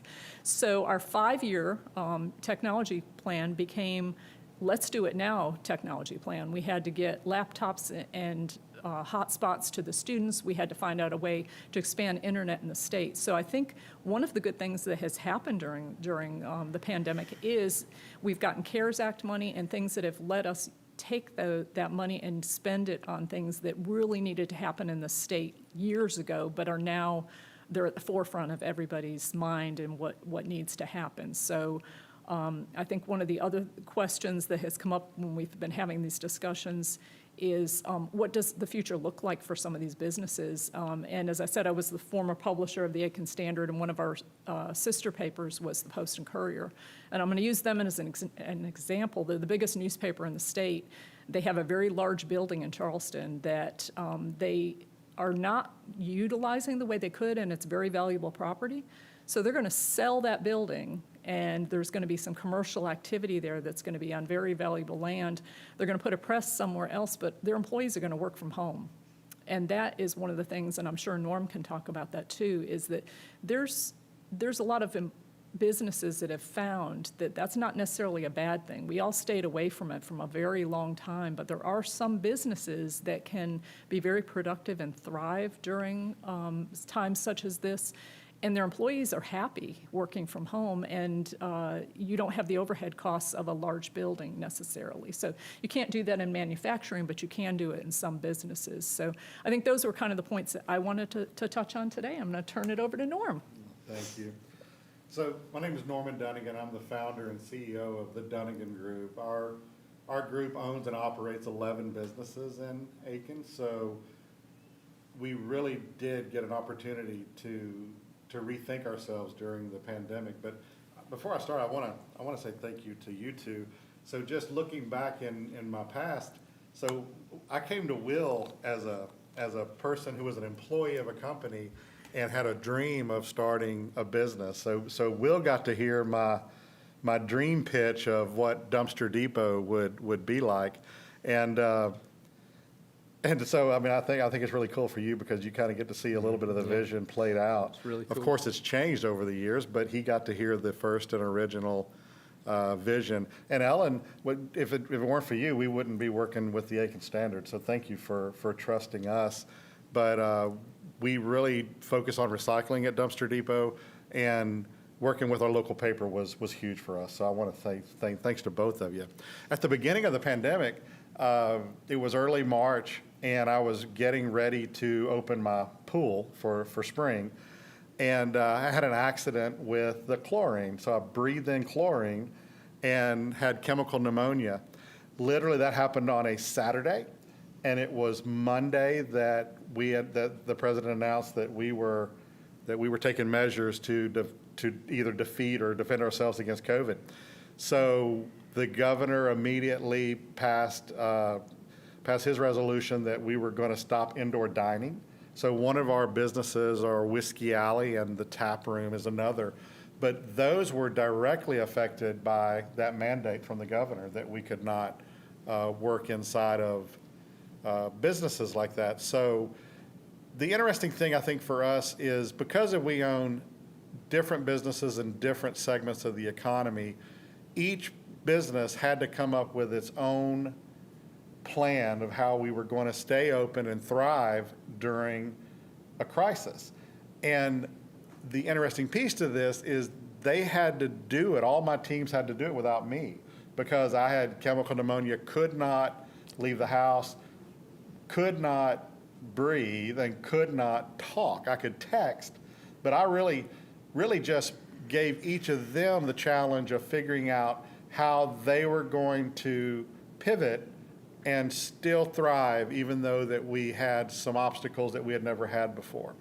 And I'm really proud of our teams. At Whiskey Alley, within 1 week's time, they had shifted from an indoor dining facility to online ordering, and we didn't have that experience.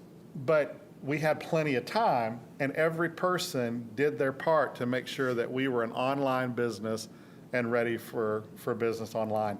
We also, at that time, the supply chain for grocery stores was having trouble. We were running out of food and supplies in grocery stores.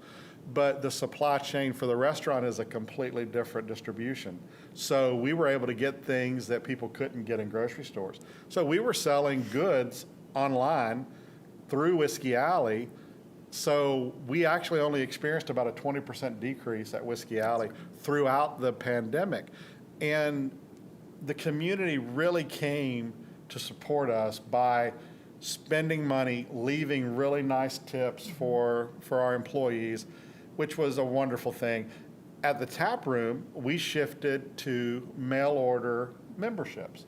So instead of people coming into the tap room, we were finding some really interesting craft beers in cans or bottles, and as a membership fee, we were sending those out on a monthly basis, which allowed them to continue to operate at Dumpster Depot.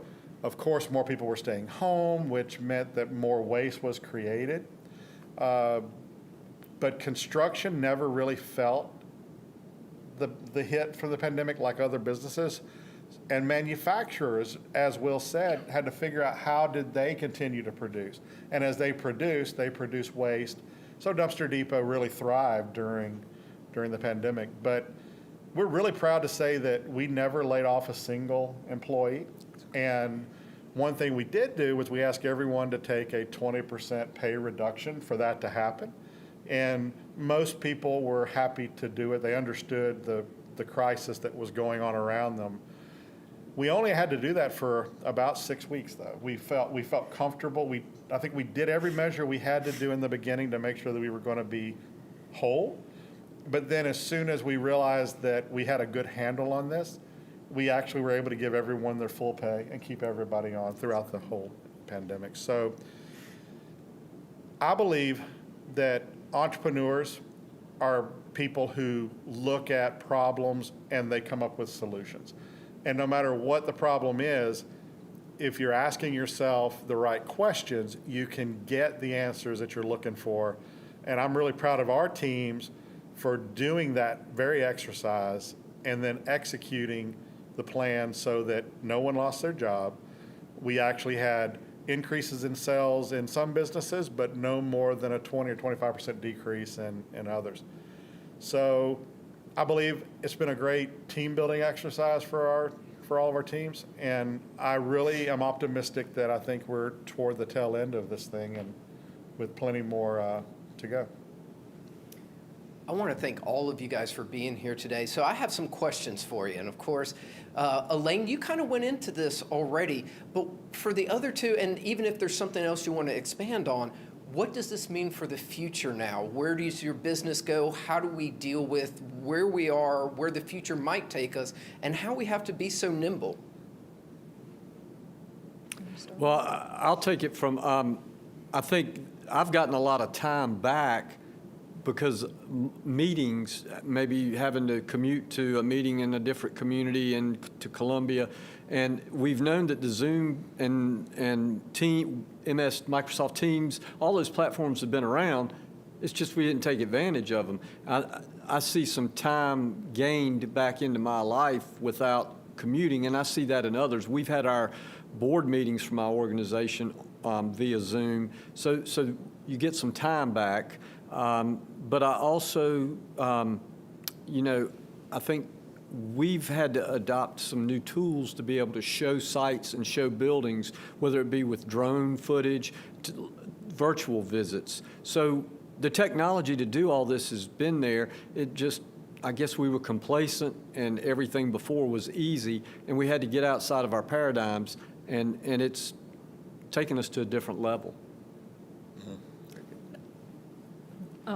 I agree with Will. I mean, I think that it's changed people's priorities. It really has. It has made the home time more valuable, and you've been able to spend more time at home. I'm like him. We started exercising in May, and we do 5 miles a day every day. So we're at like 1,500 miles now because we do it every single day, rain, snow, whatever, it doesn't matter.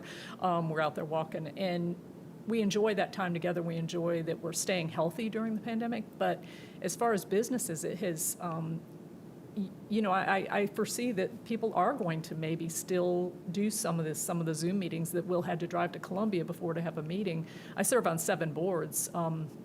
In addition to the USCA Partnership Board, and we've been meeting virtually. We've been doing almost all of our meetings virtually, and it sure saves a lot of time when you don't have to get dressed up and get in that car, and now I can just wear my whatever I have on at home. but you do miss that, but I don't think we're going to see, I think some people will start meeting in person again, but I think it's going to be a big time saver because, as Will said, the technology is there.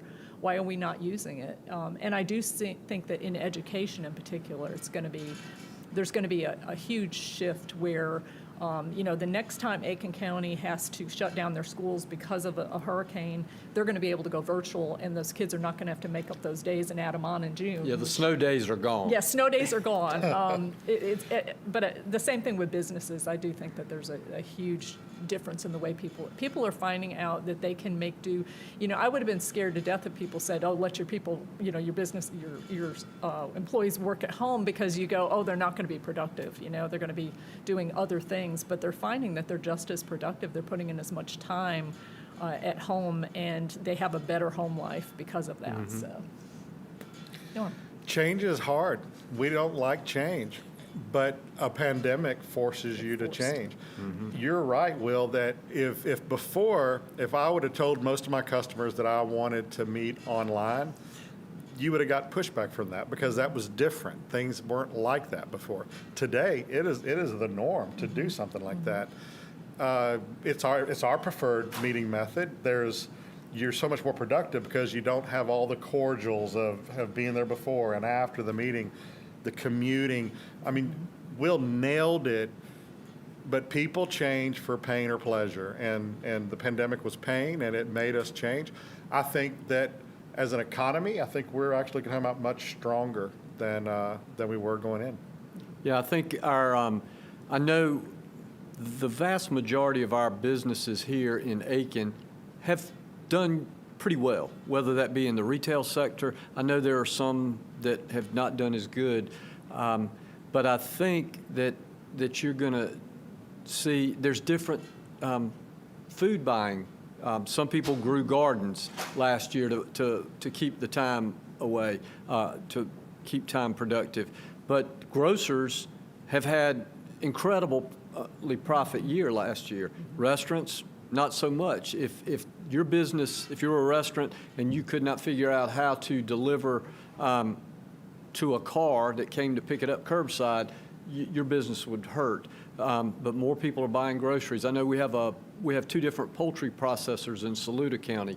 One of them's business has been off because they produce the larger bird for the banquets and for restaurants. The other one produces the smaller bird that fits better for home consumption and preparation. So, again, people, as has been said, people don't like to change, but when crisis forces them to change, look what I mean. And we talked about the time efficiency, but the cost efficiency of having to prepare coffee and donuts and everything for a meeting, or the gas to drive to a meeting, or commute out of town to a meeting, budgetary savings as well.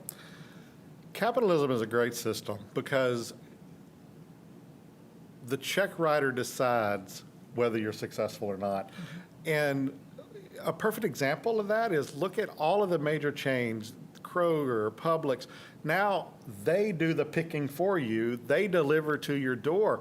And the thing is, would that have happened in the future? Probably. Would it have happened as fast as it did with the pandemic? Absolutely not. But businesses figure out how to make it easier for you to use and purchase their services.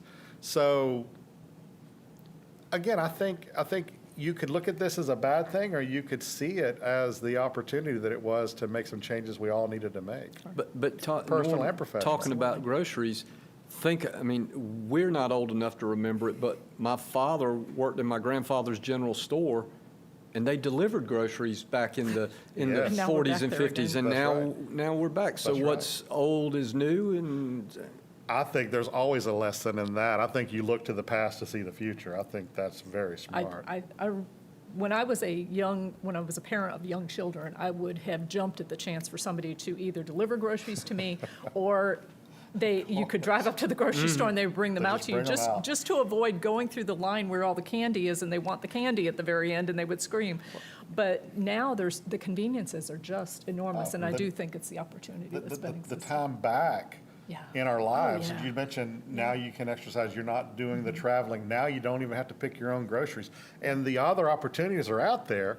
You just got to look for them. Yeah. I think that you hit on something very well there, is that looking at it as a positive instead of a negative kind of changes your perspective. And especially if you're an entrepreneur, that's exactly what you have to look at. What does the consumer want?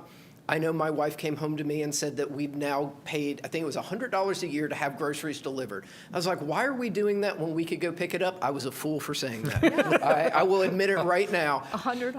$100 yeah. For a year. It's like Amazon Plus. When I first signed up for that, I was like, why am I paying for this? Now everything comes from Amazon. So I think that this is a good indicator to our students that no matter what's going on in the economy, in the environment, we have to look at it from the business standpoint, and there's always going to be that business standpoint.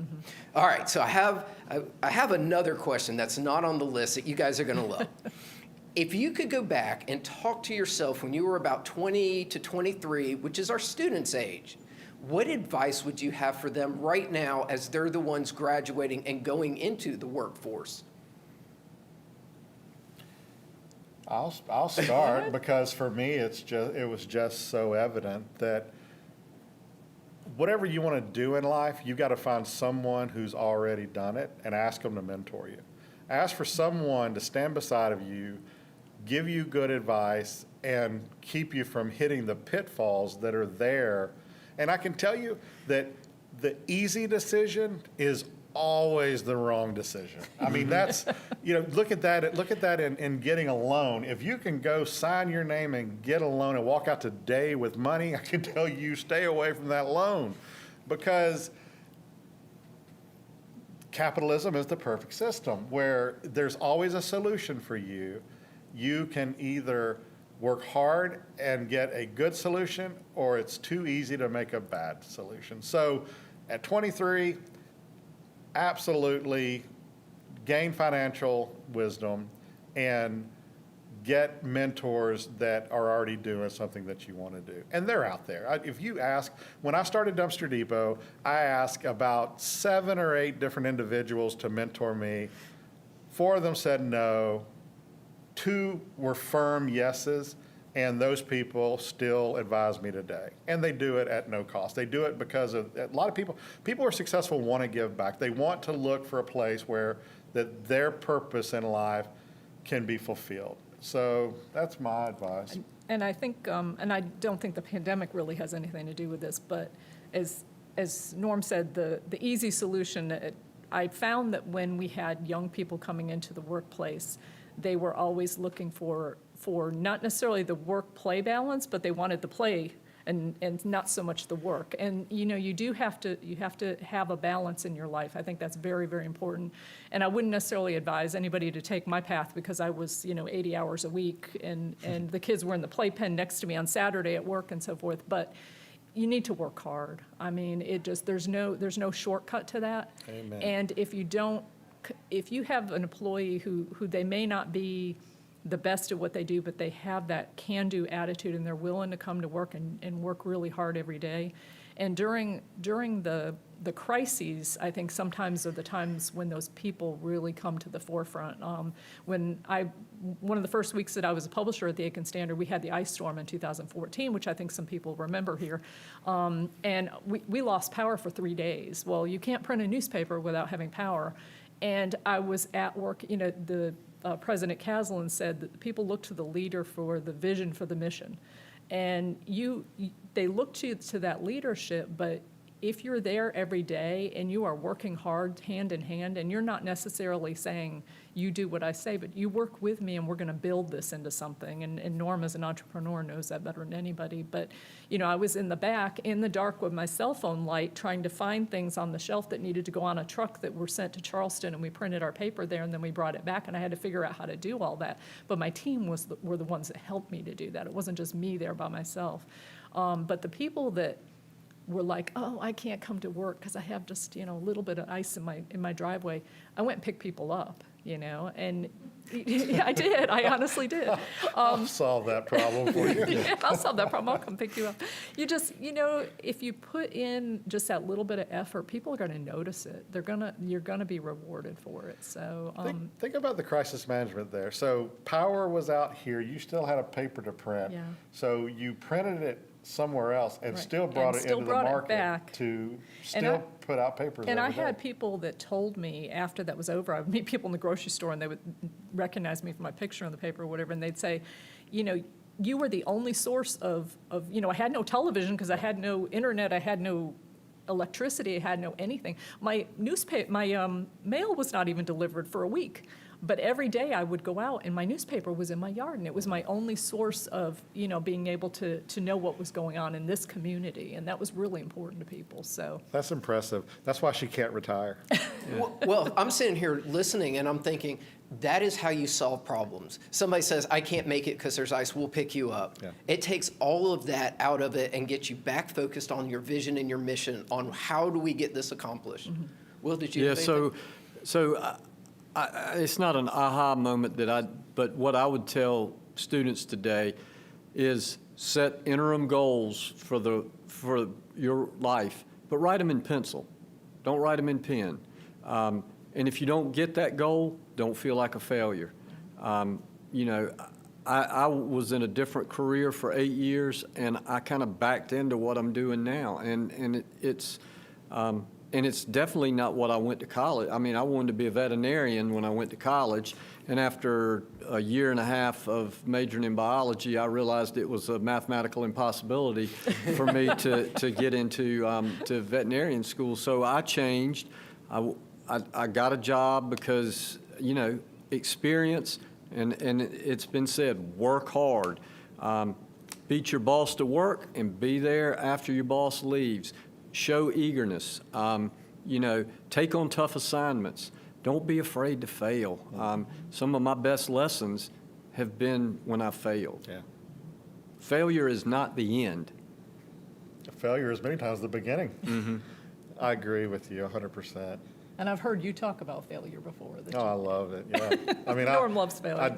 It's so silly, but thank God for failure, because I was bankrupt at 23, and I'm the owner of 11 successful businesses today. And there were 3 failed businesses in the beginning of that. Too often, I think we are shielded from hurting ourselves anymore. I mean, you can't ride a bike without pads and helmets, and I could tell you that as I opened Whiskey Alley, so many people who care about me said, you don't need a restaurant, you're in the garbage business, and Aiken doesn't need another restaurant. And anyways, it's one of the most successful restaurants in Aiken today. I don't listen to people's negativity. I completely eliminate negativity from my life. If you want to not see me, be negative. I mean, that's. Well, I would like to know the people that were against Whiskey Alley, because it's one of my favorite restaurants. I'm very upset with them as well. I've got them in a list. Yes, well, we'll go after them after. So a few things that have been brought up today that I would like to touch on. I think each of you have mentioned it, and I'd like to get kind of more of your input. Work-life balance. For students, they're always curious about this. Ellen, you had mentioned how they want to play real hard but don't really want to work. We've talked about how telecommuting now and Zoom and all of that can give you more time. But could you guys speak on that work-life balance? Boy, I fell at it. I mean, look, I wish I could go back and change things. I've got a 25-year-old daughter that I'm really trying to get to know. There were times where she would have guests over. I would get home, go to bed, get up, go to work, and never knew she had anybody in the house because they were in the bed. I mean, I think that's probably one of the, I think younger people put a higher priority on it, which I don't think there's anything wrong with that. You cannot escape hard work. I mean, you can't. But there are tools today that maybe make it easier. Right. And I'm really working on that. I am sitting here an overweight, mentally stressed person who didn't do it right. But I have been making the last few years of my life a focus on me. So every morning I do something called 3 for Me, and the first 3 hours of every morning I don't look at my phone, I meditate, I exercise, I plan my day, and then I get the world involved. And I think that's really been good for me. I wish I had a better relationship with my wife, my daughter, and good friends, but work balance, boy. It is tough. It's hard, but I tell you that it's one of my number one focuses today. And I think it does become easier the older you get. You know, my husband and I spend more time together now, obviously, that we're retired, but I mean, I get where Norm's coming from, and then you're always angsting, especially as a parent, as to, you know, did I do it right? Was I there for my children? But, you know, despite working enormous hours, my children were in soccer and baseball after school every single season, and I was at every single game and so forth. Now, that didn't mean that when I got home and helped them with their homework, and then they might be going to bed, and I might spend another 3 hours doing work. But I do think it's become easier because back then we didn't have the tools that we have now. That's why I had to be at work on a Saturday. We didn't have a computer that I could sit at home and do that. So I had to take my daughter and her playpen into work. But it is tough. The older you get, the easier it gets, I think. But you have to find that when you're younger. Maybe the play part has to be a little bit different. Like Norm said, unhook. Don't always be on your phone. That isn't necessarily where you're going to get your pleasure from. It's being around the people that you love, around your family, around your friends, that's going to give you that real feeling of, yes, I've been successful at this. Not sitting on a computer or a phone for 3 hours. That's not play. You know, that's not necessarily where we should spend our pleasure time, I guess. But I think you got to define success, because success, but being alone, is that success really? I mean, I think there are more important things than financial success or. Well, and we talk about this in class, is the definition to success doesn't mean the same thing to everyone. Everyone's success is different, and we have to start there. You have to figure out, where do you want to be? I, just like you guys, have made numerous mistakes along the way, some that were very expensive, but as long as I learned from it, it's no different than going to college or anything else. You pay for experience, you pay those lessons, you learn from it, you're wiser from it. So we do have to keep that into mind. Yeah, so I guess this is the work-life balance. I probably don't do well at it either, and I'll just give you my prescription. This might not be a prescription you want to get filled, but sleep is, I'm going to be dead for a long time, and I'll sleep when I'm dead. So, but, you know, I don't probably get enough at night. I get up, I work out hard in the mornings, so at night I'm asleep before my head hits the pillow. I also, if I can find a 20-minute window of nothing, I will close my eyes and take a safety nap and, you know, come back rejuvenated. That's a man thing, by the way. Women can't do that.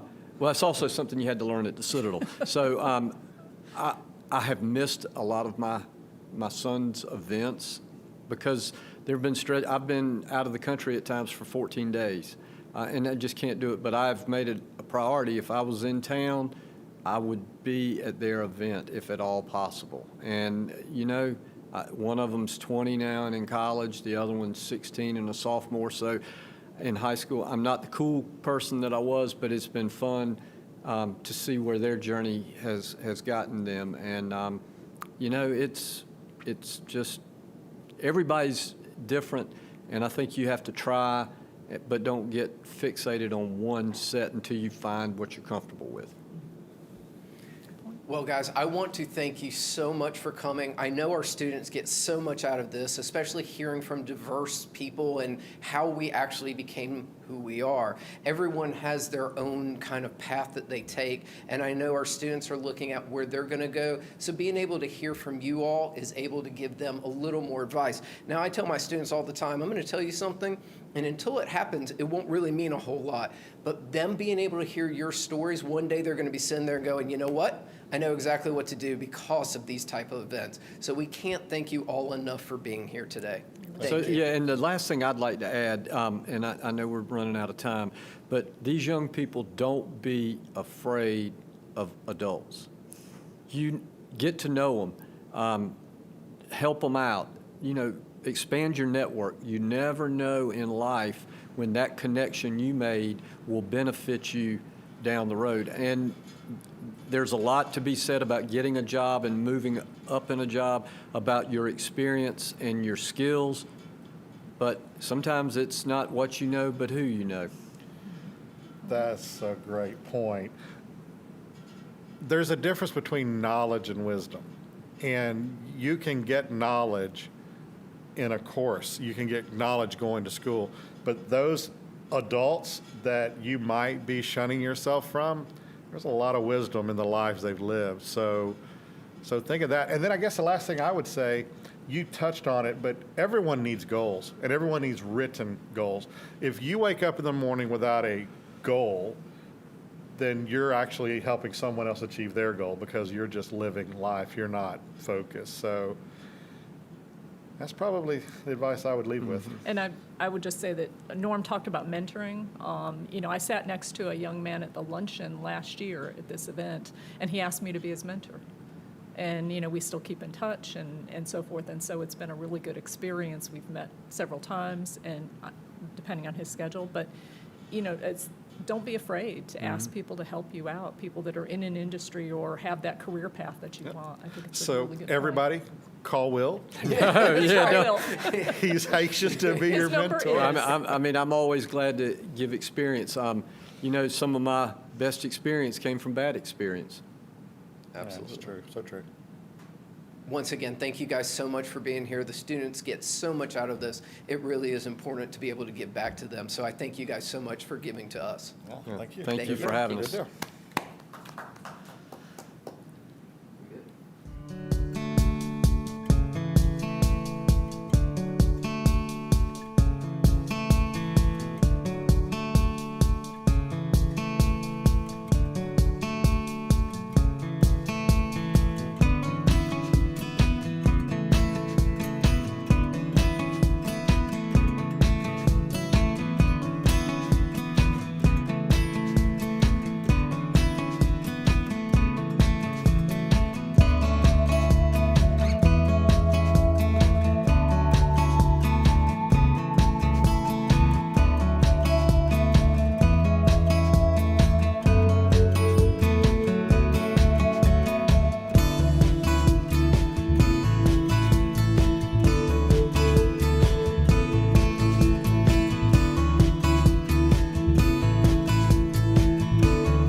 I hope that you have been enjoying and learning from our symposium today.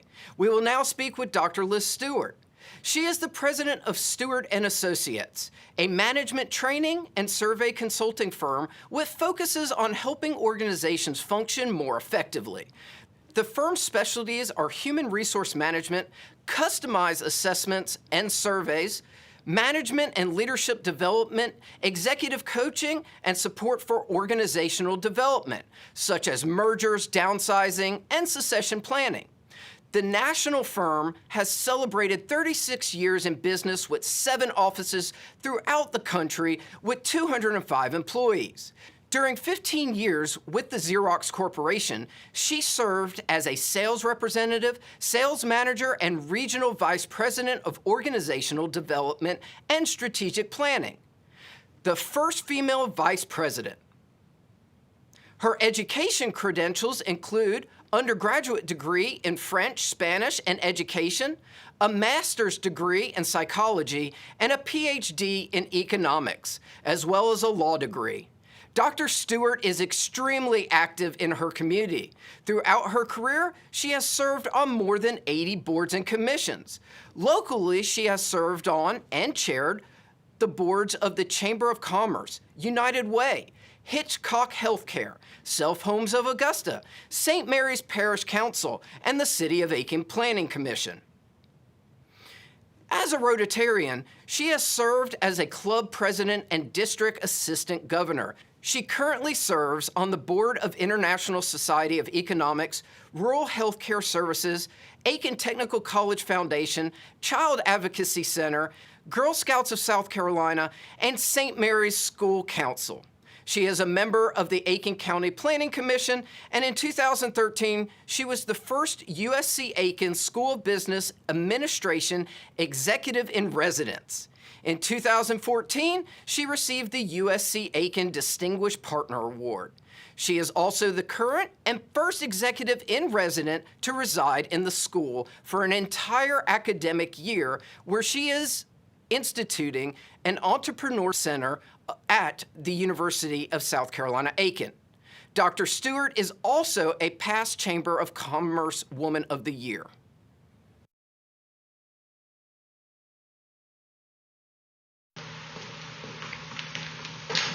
So this is the school business, and to get to the Entrepreneurship Center, we just go this way.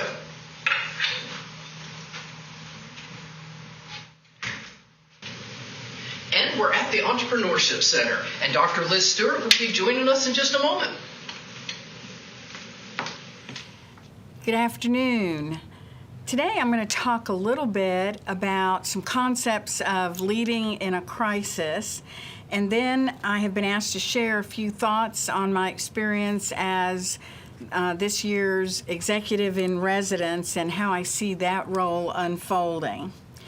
So to be very basic, I think the key thing is to define what a crisis is. And to me, it's a time of intense difficulty that requires you to make some decisions that will in fact have some very far-reaching consequences. When I think of what makes up a crisis, I think about 3 things. First of all, it has to have an aspect of being a threat to the organization. And it has to be a surprise. I think most of us would agree that a crisis blindsides us, and it requires you to make an immediate decision. Time is, in fact, of the essence. So when we think about how to lead through a crisis, we have to think about both the situational and the strategic components. Let me give you an example. Take a hospital emergency room. They get a call that says there's been a bad traffic accident and many casualties will be being brought into the ER. Well, when the first ambulance rolls up, that's situational. Whoever's in charge there has to make a decision. Which doctor gets assigned to it? What room do they go to? What procedures will they perform? That's the situational. But at the same time, they have to be strategic, and because they do hear the sirens, and they have to think about well, what are we going to do with the next set of ambulances? If we put all of our resources to take care of the people in the first one, who's going to take care of the rest of them? So it is always a component of strategic and situational. You can't expend all your resources up front, or when the rest of the crisis hits, you won't be left with enough to take care of it. And it can have very far-reaching consequences. It may drive the decisions you make about how you handle future crises. So there are 5 things that I like to think about in terms of some real strategies to use in leading during a crisis. The first one is to get some credible information. You know, right now, when we have a crisis, we know immediately accurate information is a real shortage. Everyone focuses on what they see and assume that that's real. We all know that's not always the case. You have to understand the context in which the situation unfolds. The second thing you have to do is to communicate very effectively. And for me, that always means being transparent. Transparency is absolutely the key. Information is power.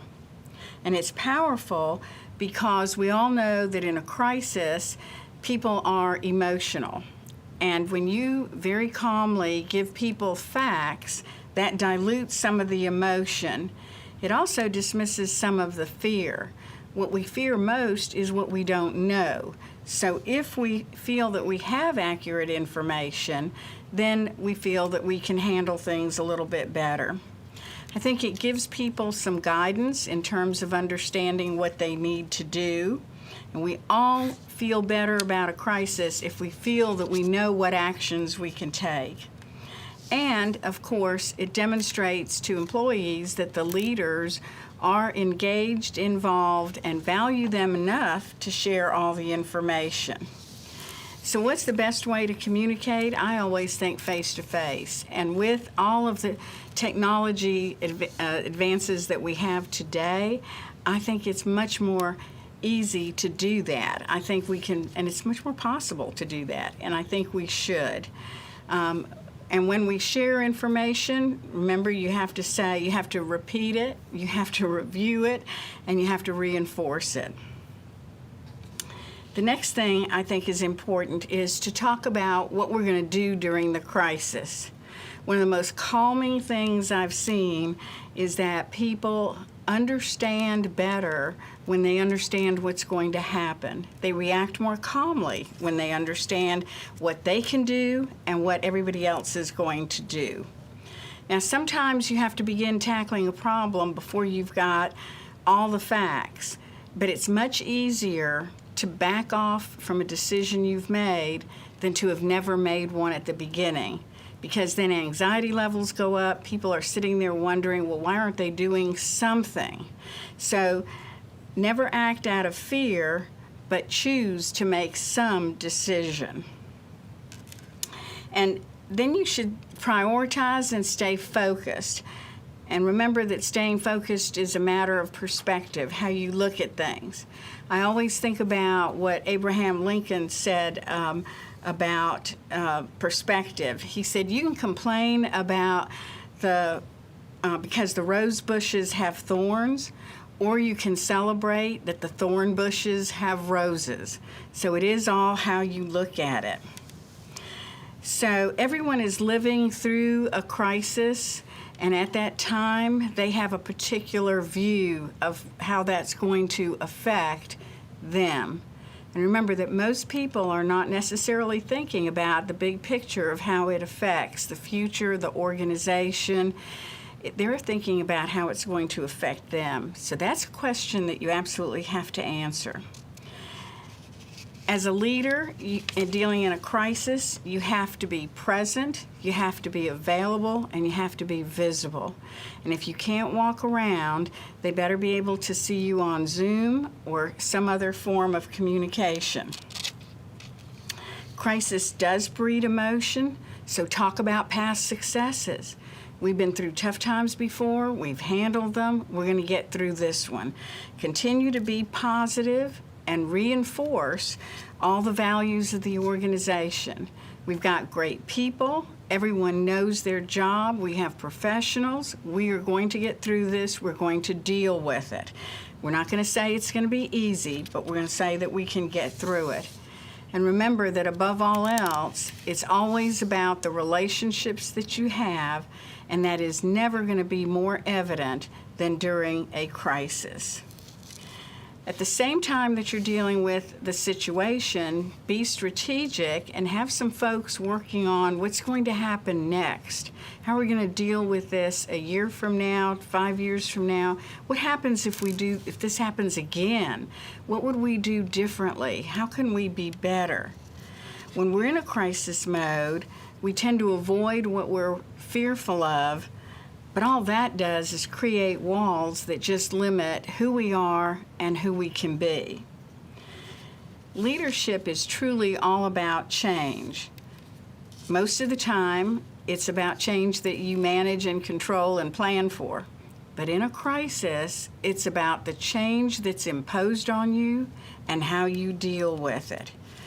Make a decision and stay the course. Then people will follow you. And remember that it's not just your actions, but your attitude as a leader that drives how people are going to deal with a crisis. Your attitude is contagious. Leaders need to be dealers in hope. Even in a horrific crisis situation, a can-do, upbeat attitude will keep people going. Great leaders don't really set out to be great leaders. They just see a problem and they find a solution. It's not about the role, it's about the goal.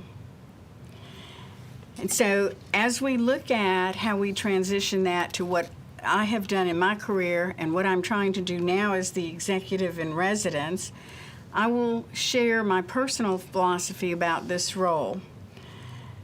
I think that the role of an executive in residence is to add value to the organization by building relationships and connections between the academic environment and the business community. It's to connect with students and faculty and share how what they're teaching in class and what the students are learning in class applies to the business world.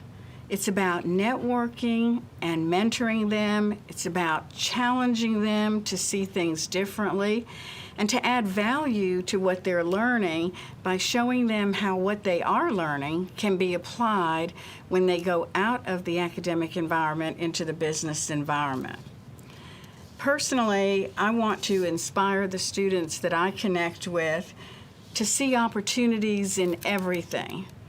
There are no roadblocks. They're just things we need to work through. Nothing has to be a showstopper. Everything is an opportunity. Certainly in 2020, and even so far this year, we've had times that no one else has ever seen before. But no matter what these difficulties or crises are, there are always opportunities to make it better. I want them to trust to work with a generous purpose, to share what they know with everyone they come in contact with, to be open and welcoming to all ideas, and to understand that sometimes this generosity may cause you to be taken advantage of, but those times are few and far between, and they're well worth the risk. And of course, for me in particular, I believe that it is my hope to encourage students to live with an entrepreneurial spirit, to think big and bold enough to make a difference and to have an impact. And last, to always feel that they have the freedom to unleash passionate pursuits with the hope of leaving a legacy of great value.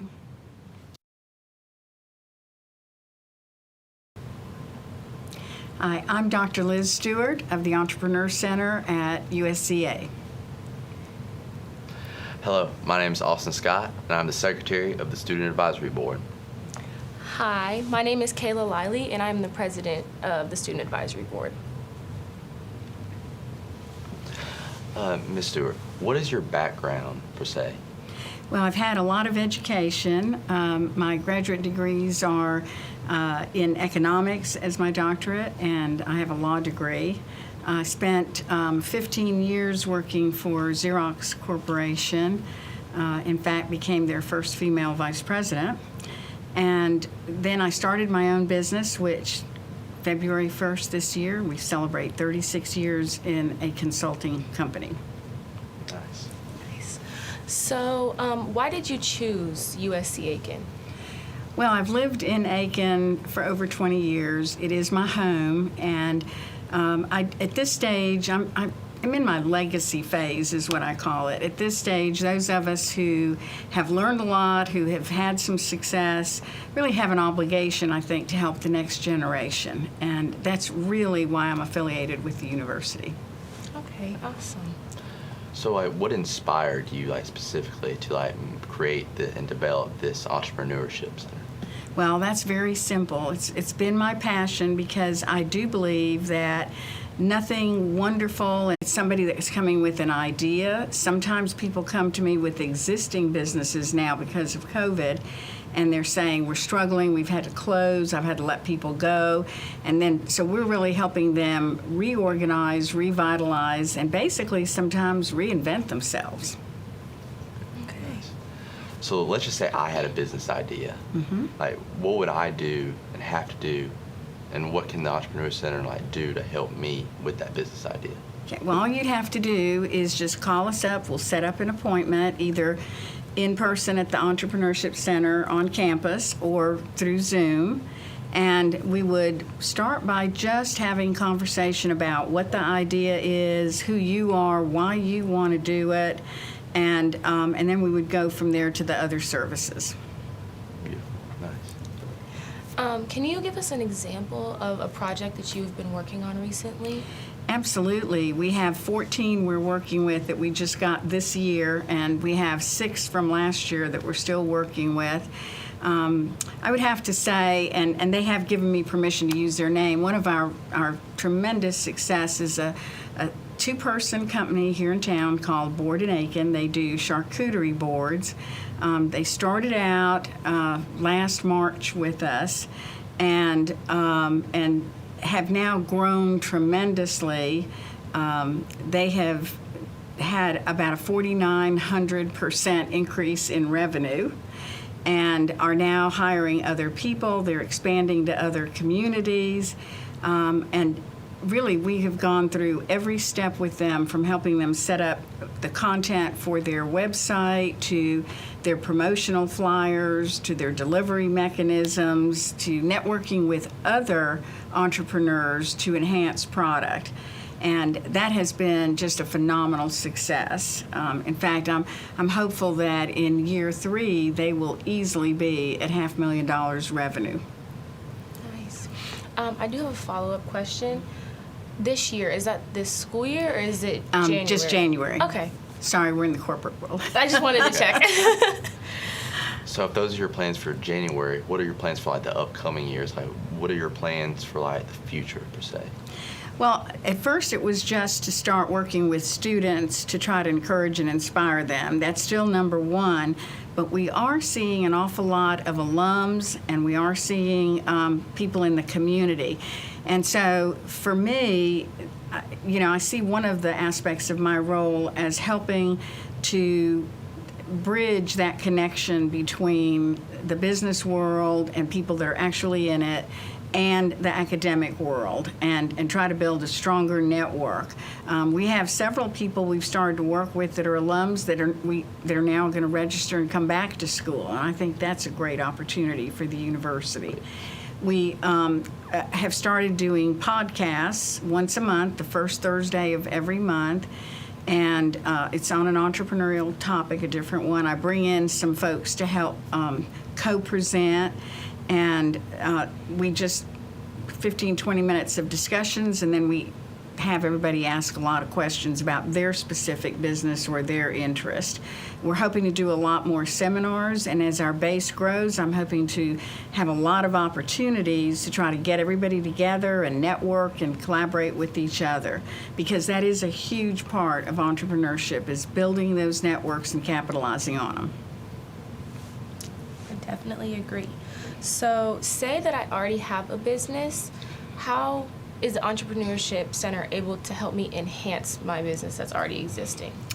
Great question. First thing we would do is look at where you are now, where your points of success are, because we don't want to mess with those, and where you're struggling a little bit. You know, I think one of the reasons so many businesses are struggling right now is because the infrastructures they had weren't as solid as they could be. Those that had a solid plan, great reserves, well, they're weathering this a little bit better. So we would look at what those points of lack of success are, and we would figure out strategies to reinforce them. For example, we were working with a retailer who shied away from doing online business at all. Well, now they have a page and they're selling their product online, and that was a new venture for them. Sounds pretty normal for the rest of us, but for them it was a quantum leap, and so it was almost a reinventing. But now they're at least keeping their head above water, and when you're in a crisis mode, that's what you have to do, is just survive. Survival is key. That's right. Yes, very good. Very good thing to happen. Yes. What about, like, just for the people who are like interested into the Entrepreneur Center, where can I find it, and like what would the hours be like, later on? The hours, because most of us are all working or teaching, and so the hours are flexible to accommodate. We have evening hours. I've even come in on a Sunday to meet with folks.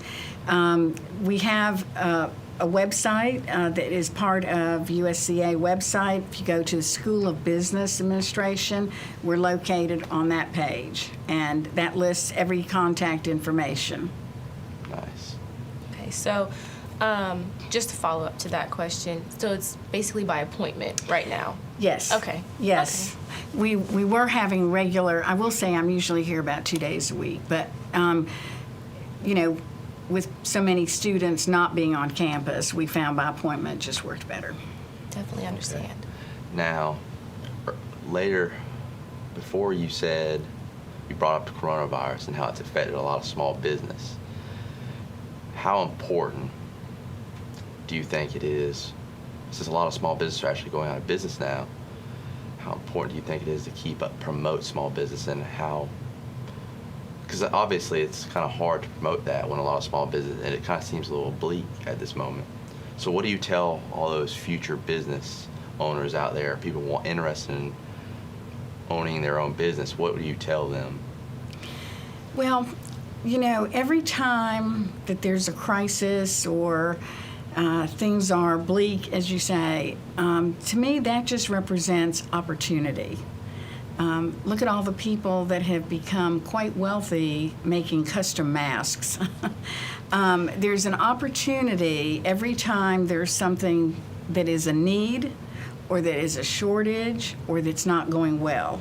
And that is the beauty of entrepreneurship, is the ability to see an opportunity where maybe it looks like there isn't one, where you can fill a need, where you can create a need. And so I never think it's bleak for entrepreneurs. It's maybe different, it may be harder, but it's never bleak. Beautiful. Love that. Yeah. Man, that's amazing. Right.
Baskett. I am an Aiken native and a 2012 graduate of the University of South Carolina, Aiken.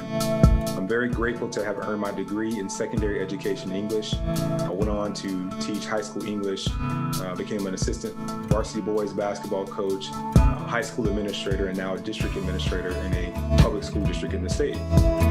And the University of South Carolina Aiken helped change my life because it taught me how to be a skilled professional, one that is adaptive, one that is efficient.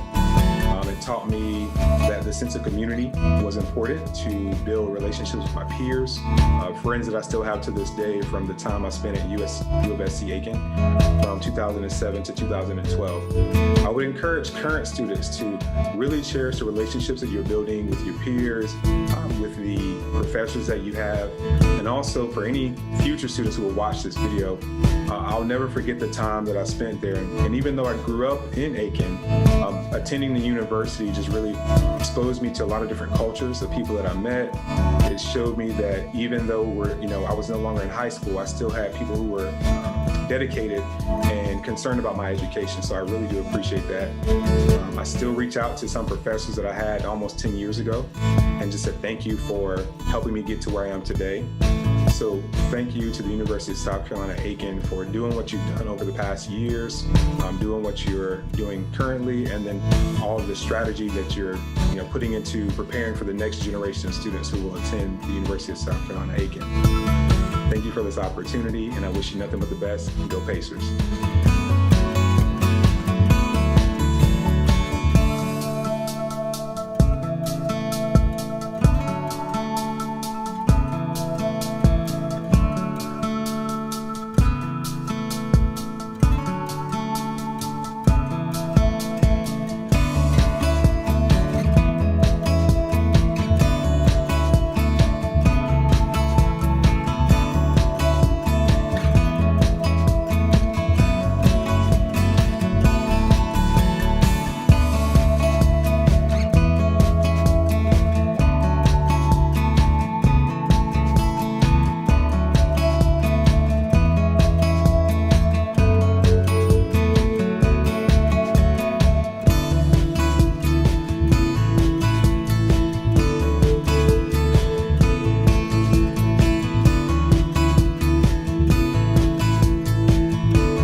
name's Austin Scott. I'm part of the Student Advisory Board. Being a student at USCA, the one thing I enjoy is being included and being a part of the School of Business. I do that by being a part of the Student Advisory Board. You can also be a part of this group, the Student Advisory Board. All you have to do is contact the School of Business and Professor John Engel.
Mark Loeb. I'm a student here at the University of South Carolina, Aiken. One of the reasons I really enjoy and love the college here is all the internship opportunities they give, one of which I got to do, which was with the Walt Disney World Company stationed out of Orlando, Florida. I was down there as a ship captain and overall cast member, along with all the responsibilities that come with it, and it has led to several increased opportunities for myself for not only wonderful experience there, but as well as future opportunities. An amazing experience I'd recommend for all, and I couldn't be more thankful that I got to do.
Board for the School of Business is because it allows me and my other members to help make the School of Business better at the University of South Carolina, Aiken.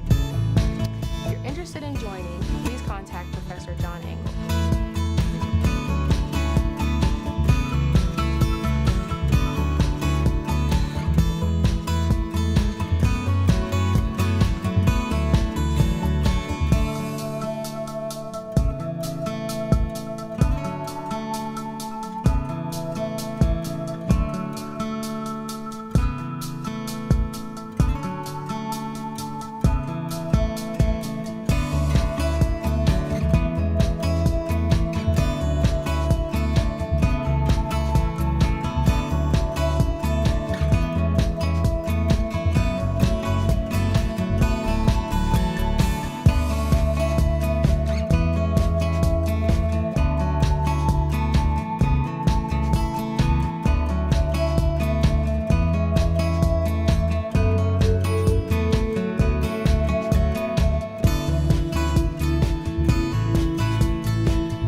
everyone. My name is Lauren Howard. and I attended USCA again from 2014 to 2018. Had the amazing ability to play volleyball there, go Pacers, and was able to receive my degree in business marketing with a minor in studio art. After receiving my degree, I moved to Dallas, Texas to pursue a master's in advertising from Southern Methodist University, or better known as SMU. While I was in the works of getting my master's, I started working at an advertising agency located in the design district of Dallas called Commerce House. We are a full-service agency, so we offer everything from strategy to creative development for traditional marketing campaigns, digital marketing campaigns, events, things like that. You name it, we probably do it. I've been there about 2 years now. I am a digital project manager. I get to wear a bunch of different hats in this role, so it's super fun. I get to touch things from a social perspective, organic and paid. So on the organic side, developing content, writing content calendars, analyzing the data, seeing what performs best, what doesn't, and optimizing from there. A paid media side, so putting dollars behind ads on social channels and seeing how those perform, as well as other digital mediums. I also get to touch and manage website projects. Within those, I get to create the user experience and control that design, as well as building the wireframes, which are essentially just like blueprints for a website. So super fun stuff. I get to dabble in new business a little bit, where I get to help create pitch decks and proposals for potential clients. Since being there, I've worked in a bunch of different industries, from automotive to e-commerce to CPG to financial, a bunch of different things. Currently, I work on about 8 different clients. And with all those clients, I have multiple projects for each client. So you can say I'm pretty busy most of the time, and work does keep me busy. But because it's so busy at an agency, we have things that pop up from time to time, from things that are happening across the industry to maybe something that's happened with a client and we have to handle. And so what we call, another word for crisis, fires that happen in the agency. And I think, my education at USCA and what that taught me was really 3 different things. Really teamwork and how important that is when you're in a crisis, being able to adapt, and as well as being able to define your priorities within that crisis. So within teamwork, I'm sure you guys have worked or are working in group projects. I know things are a little bit different now with COVID and things being online, but I'm sure to some capacity you guys are having that, or you have experienced that in the past. Teamwork is huge within an agency. I work with art directors, copywriters, developers, different strategists, things like that. And so having a team where within a crisis you're able to communicate effectively and work together to get the job done is critical. There's no other word to say that. Being able to be efficient with your time and be quick and be able to problem solve with other people. I think my time at USCA with all the group projects and the frustrations that those can cause at times really taught me how to work well with others, specifically in an academic standpoint. And when you're working, on a client or you're trying to get something done in that manner, really you just want a team that you get along with, and you know how to communicate, and you know how to challenge each other as well. I think while you're working in a group at USCA and you're having maybe some conflicts, know what challenges your teammates and how they work, and being able to identify, hey, this teammate does really well with encouragement versus this person does really well when you kind of help address maybe some points that they could improve on. Everyone works differently, and so being able to identify what motivates your teammates and how they work is super helpful. I think another thing, as I said, was the ability to adapt. And so within advertising, there are things that are always changing within the industry. When we have healthcare clients, and so stuff with COVID, having to get things out super quick when it comes to information for hospitals or for doctors or anything like that, and being able to adapt based on what's going on in the client, what's being said in the industry, or what different, maybe news outlets and other media is reporting, being able to have a message quickly and being able to adapt for that is key. I think just kind of knowing that a lot of times in life and really within work, there are going to be things that you spend a lot of time planning for, a lot of time doing, and then all of a sudden all of that has to change because the client wants something different, or because of some type of event that has happened. And so being able to adapt quickly and just move forward is super beneficial, and something that USCA taught me pretty quickly in my education. And then lastly, just being able to define the priorities. So knowing, hey, what can I get done right now?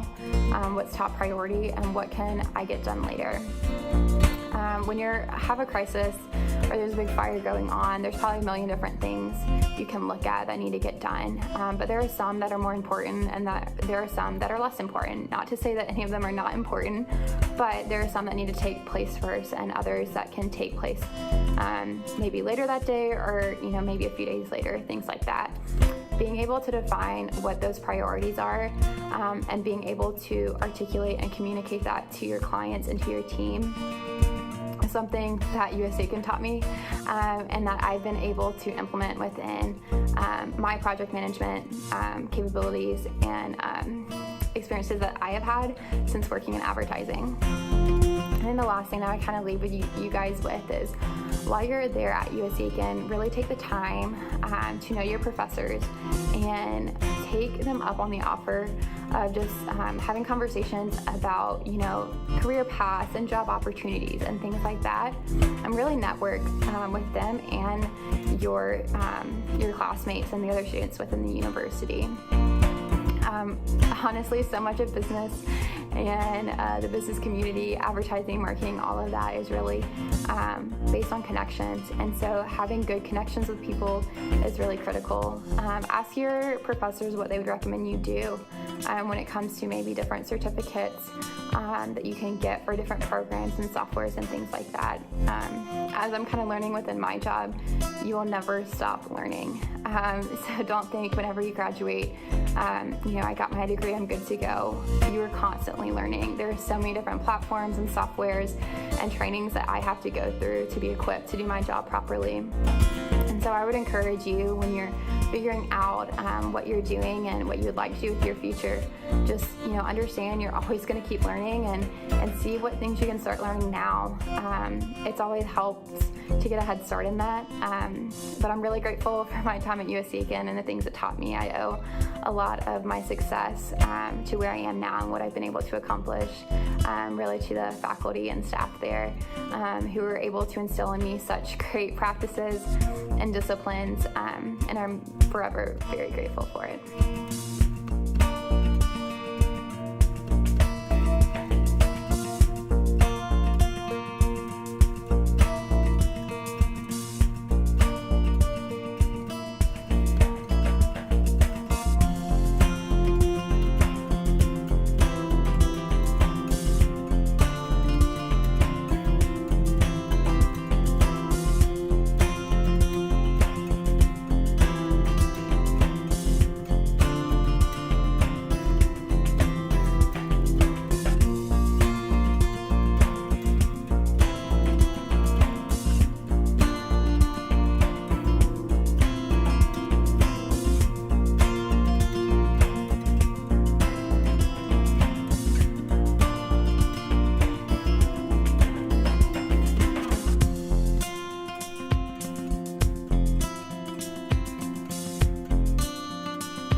Our next presenter is Charles Munns, Vice Admiral and previous President and Chief Executive Officer of Savannah River Nuclear Solutions. After military and corporate retirement, he currently serves as a special advisor to the Secretary of Defense. Working on U.S. Strategic Command Strategic Advisory Board, he also was selected as Secretary of Energy Advisory Board studying artificial intelligence. They solve questions of national command and control, strategic deterrence, cyber and space operations. He is also serving as Commissioner of the South Carolina Commission of Higher Education. The Commission approves academic programs, distributes state scholarships, and recommends faculty construction and improvement for the state's 33 universities. Previously, Admiral Munns was President and Chief Executive Officer of Savannah River Nuclear Solutions. The company operated the DOE-owned Savannah River site, managing 9,000 employees and a $2 billion a year budget. Admiral Munns served for 34 years in the U.S. Navy's most high-profile and challenging positions, attaining the rank of Vice Admiral. His most recent Navy position was Commander of the U.S. Submarine Force, which includes all U.S. submarines worldwide. He is a graduate of the United States Naval Academy. He has a Bachelor in Science and Physics, the Navy's Advanced Nuclear Power Education Program, and the University of Colorado's. He has a Master's of Science in Computer Science. He has been awarded an honorary doctorate of public service by the University of South Carolina. We cannot thank Admiral Munns for being here with us today enough.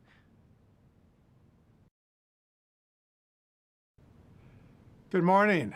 So a crisis symposium. What a great idea. Oh, hi, Sally. Hi, Troy, Elena. But of course, you can't see me. We're doing this virtually today. I'm supposed to be at a DoD advisory board session today, and we're going to be talking about precise timing. Did you know that there are about 24 critical industries in our country, and about 80% of those require precise timing? Well, what does that have to do with crisis response? Well, we are preparing. We're getting ready to make sure that those things have the timing that they need to support our country. And so that'll be one of the themes that I talk about today. So I'm a retired naval officer, submarine force, former executive out at the Savannah River site. My life has been about crises, mostly preparing for them, but certainly surviving some as well. So I'm very happy to talk to you today. And I think this is very important. I applaud Dr. Pourquet, the dean here, and the team that are putting this together. So I thought I'd talk about 20 minutes to these 4 topics. I guess you could say it's the anatomy of a crisis, and or you could call it Crisis Response 101, or maybe 401 if we get into some real deep details. But I'll talk about the preparation, the response, the critique, and then if there's time, some examples. The most important part is the preparation, the pre-crisis work that you have to do. How many of you have a hurricane kit? Well, maybe not here in Aiken. Or a tornado shelter, or a road bag in your car, or at least a spare tire, I would hope. You should, of course, and it depends upon your area what you have. I remember as I moved to Oklahoma after leaving the Navy, that's where my daughter was and her family, I was amazed going to the county fair. You know, I'm used to Iowa where there's hogs and corn and apple pie and butter. In Oklahoma, it was row after row of tornado shelter. And those were the most important rows where everybody was watching. So those citizens certainly took it seriously, and that's what I'm trying to get across here today. Preparation is key to the crisis management. So too in military, and companies, and churches, and so on. So each of you should think about what risk you face and how you might prepare to mitigate that risk. I often reflect on the words here from Fleet Admiral Chester Nimitz. Now, I hope you all know who he was, If not, he was one of the few 5-star admirals or generals we've ever had. That's a wartime rank. And he was in charge of our naval forces in all of the Pacific theater during World War II. But his sage advice, shown here, nothing is more dangerous than a seaman to be grudging in the taking of precautions, lest they turn out to have been unnecessary. So that's it, taking of precautions. You never know whether they'll be necessary or not. If I were given a test, I would stomp my foot right now, and this for sure would be on the exam. But no test today. But still, I hope you remember this. Now, if you're not into admirals, let me try some philosophers. My favorites, Calvin and Hobbes. Sadly, they're not in the newspapers anymore, but you can search them on the web. So here's one about the secret to success. Calvin says to Hobbes, you know, Hobbes, the secret to success I have found is being in the right place at the right time. But, in the second frame, since you never know the right time, I figure the best thing is just find the right place and hang out, as they're doing here, sledding down their favorite hill. So however you prepare, that's key. So let me take quite a while, actually, and talk about this chart. 7 items there. My method of talking about how one should prepare. There are many books, many lists. There's many different contexts: military, football, basketball, orchestra, rocket launches. So I just watched the Apollo 11 moon launch on YouTube, I think, a little while ago. Product rollout, even vaccines today, all have to do with preparation for the crisis and crisis response. So this is my list.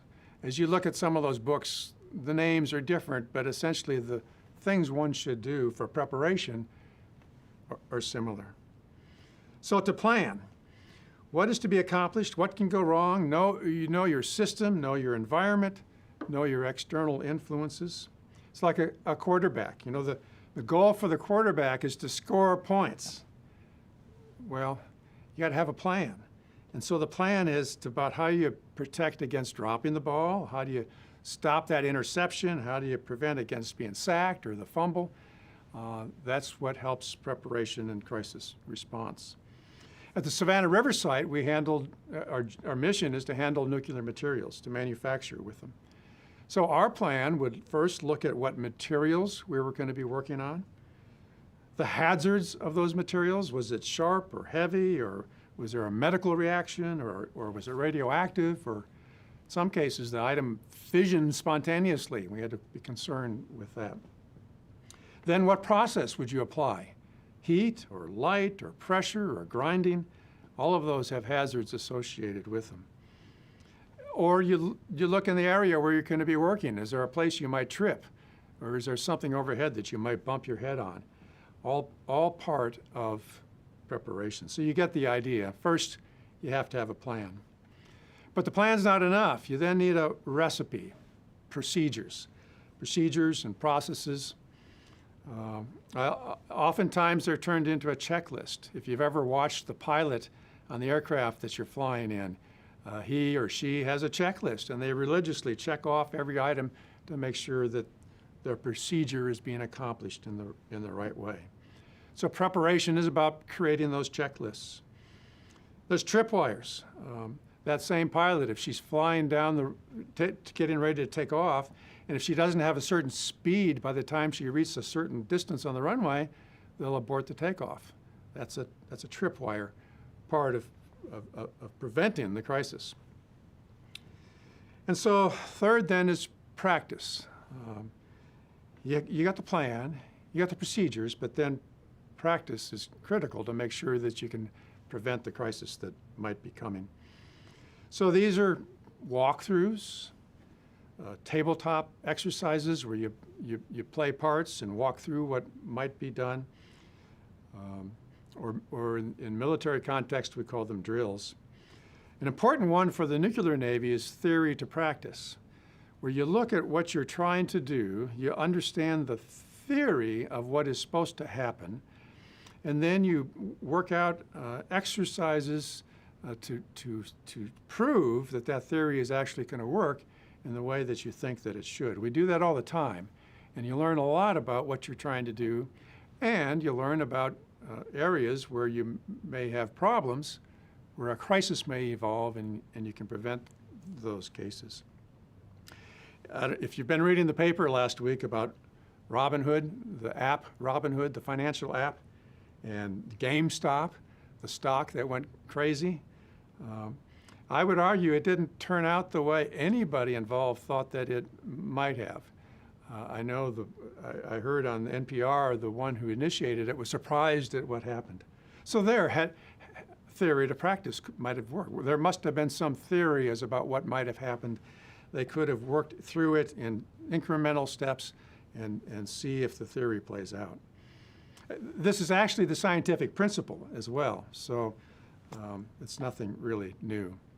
Okay, to monitor, point number 4. This is measuring what is happening and trying to understand how close you are to the crisis or how close you are to the disaster. In the submarine force, we use acoustic security as our measure. And so in the Cold War, our time was spent working against the Soviets, submarine versus submarine.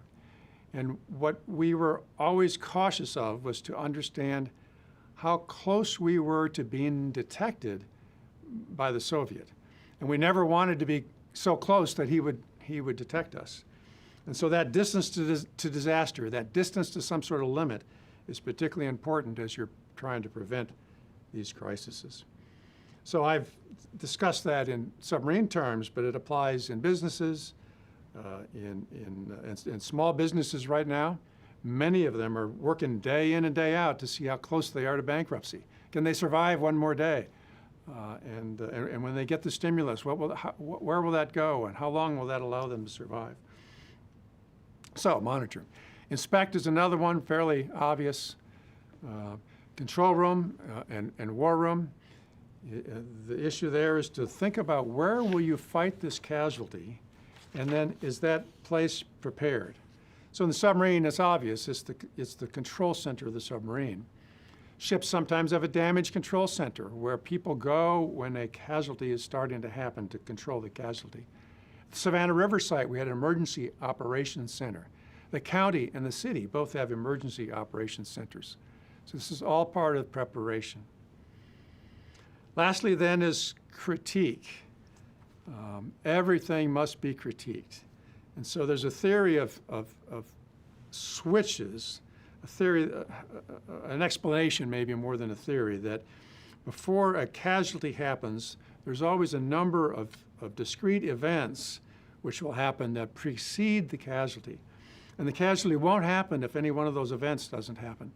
And so to understand those switches and to make sure they are not all closed leading to the event is very important. And so critiques about everything that happens is about identifying those switches and learning what it takes to keep them open or shut.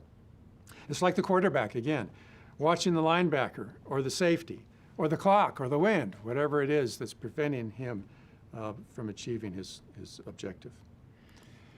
Okay, so I spent a lot of time on preparation, but that's the point. Preparation is most important about crisis response. Let me now then turn to responding to the event. So whether it be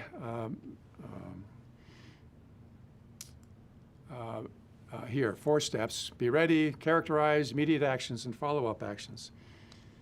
So first is whether it be medical or physical or emotional, you got to be ready. That downhill skier is in a posture ready to take whatever bumps might be coming. I know as CEO of a submarine, I could tell by the feel of the ship, the vibration, the change in vibration, a change in temperature, commotion going on outside my stateroom door.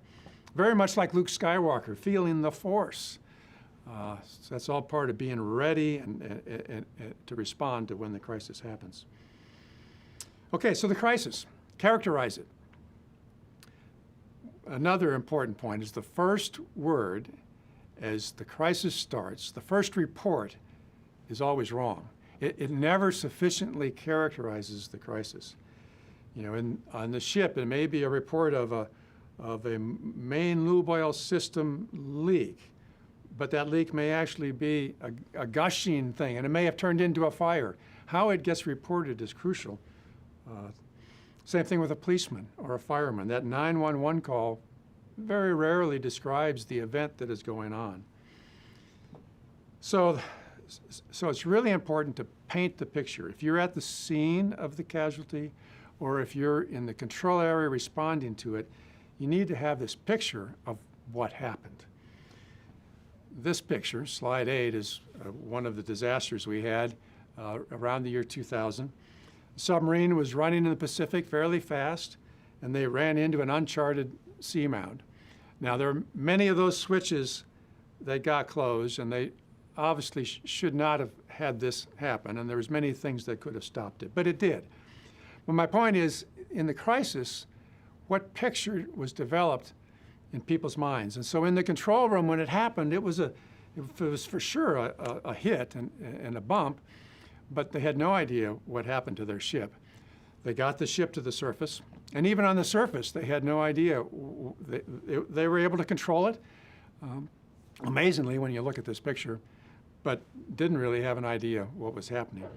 Once they got in dry dock, they saw this, they were amazed, but still not sure what the situation was. Could the ship ride the surface to get back to the United States? This was in a foreign port. Would it survive the trip? What did the marine engineers think? And so forth. And imagine us in the control room in Honolulu as we were getting reports of this submarine. We had no idea that this was the extent of the casualty. It took a long time to create that picture. And so this is true in any crisis. You got to get that picture in the mind of the people fighting the casualty at the scene and in the mind of the people working in the control area, maybe many, many miles away. Okay, so you're ready. The crisis is characterized. Now it's immediate actions. And we come back to preparation. These are often pre-scripted, again, maybe with a checklist. They involve declaring who's in charge. They seek stability of whatever the situation might be. And they communicate. Again, announce in the area who is in charge and what is going to happen next. Initiate help. Make that 911 call, or call for other forces depending upon the casualty, and of course tell your boss. So you might have thought when I started this crisis response talk I would have spent all the time on immediate actions, but as I said before, it's mostly preparations that make the successful casualty response. And then follow-on actions. Once the incident is stabilized, understood, and communicated, then you would do follow-up actions to validate, restore, and collect data. Now, the restoration phase, as I've sort of already alluded to, is particularly important as well. This critique I can say a lot more about critique because it's really important. But running short on time, I'll just, again, say it's important. But in the end, the test of leadership is most often how one responds to this casualty. And so that's crucial. Now we've got about 4 minutes left or so. Let me take a few examples from here on the list and talk about some of these principles. So these are things I've been involved with, and many people, particularly at my age, have a whole list of their own of what the crises are that has developed. But take being in a submarine, going maybe at deep, maybe even close to test depth, and you end up with fire or flooding. The obvious question is, okay, take flooding, how much? Where is it? Can the submarine continue to operate? Who has to go back to isolate it, and so on, and who is on the scene? We've had serious ones of these over time. Take the Thresher in 1968 was the last year where we lost a submarine. The U.S. did. It was flooding. It was at test depth. It suffered a flooding casualty where water came spurting in through a pipe that had failed. And in this case, the equipment couldn't overcome the water. The procedure wasn't prepared for this amount of water, and the crew didn't really know what to do. So, because they hadn't practiced it. So my point back here was back to preparations. So we critiqued that. We as a nation critiqued it and critiqued it. We questioned it. We fixed the equipment. We fixed the procedures. We fixed the processes and training. And knock on wood, we've not had a similar incident, even close to that, ever since 1968. Or another one, under ice. Suppose you're in this submarine. You've spent 2 weeks under ice, going very slowly, trying to get to where you're trying to get to. You can listen to the critters, the shrimp that are crackling, the porpoises that are making noise. You've got special cameras where you can look at the ice that you're going underneath, and it's a remarkable sight, much like you see at the Arctic. And then you get the report, con, sonar, ice keel ahead. And so then the question is, okay, let's understand, let's get the picture. How big of a keel is it? How deep is it? How wide is it? Can we go around it? Can we go under it? And so we're prepared for that. We've planned for it. We have a plan. We had a procedure. We practiced it. We monitored it and responded to it. Sometimes that response even meant backing down for the submarine underwater in this column of water, stopping and moving backwards, which is a very tricky maneuver. But it was part of the process and procedure. So let me finish with the last one that I'll talk about, and that is it's another submarine, this time Russian. This was the Kursk, you may remember, the year 2000. Actually, it was 12 August 2000. It sank in the Barents Sea, which is waters up north of Russia in their own backyard. And the world became aware that it had had this accident, this casualty. So the question for the world was, how can we help? How can we respond? I was actually in London at the time. My command was in the Mediterranean. Turns out the Russians weren't, in this time, really eager to talk to the Americans, but they would talk to the Brits. And so luckily, by me being in Russia, as the Russians talked to the Brits could talk to me. We could try to respond and try to give them whatever help that they might need. Well, in the end, the casualty was so severe that the international response really didn't help. The submarine sank, sat on the bottom, most of the crew died. But my point now is the critique. So the world submariners got together and recognized we weren't prepared to help that country fight this casualty. So we put in place an organization called ISMERLO, International Submarine Escape and Rescue Liaison Organization. It was under a NATO structure, but it was international, and it collected data about all the country's submarines. It collected data about the ports where rescue equipment might fly into, how much of a load could bridges take, how high were the bridges, could big trucks drive under them to get to the ports, so on and so on and so forth. Phone numbers of leadership of the various countries, just so we would be ready. Now, fast forward, I forget, maybe 5 years, there was another, this time research submarine that was trapped underwater with 7, again, Russians in it, and they had 72 hours of oxygen. The submarine was okay, but it was trapped. It couldn't surface. And had we not gotten help to them within that 72 hours, they would have died. Well, luckily, this organization was in place. We launched it. The Norwegians, the Brits, the Americans, the Japanese, the Russians all worked together, flew equipment into the port, got it to the site with 10 hours to spare, cut the cables, and rescued that submarine.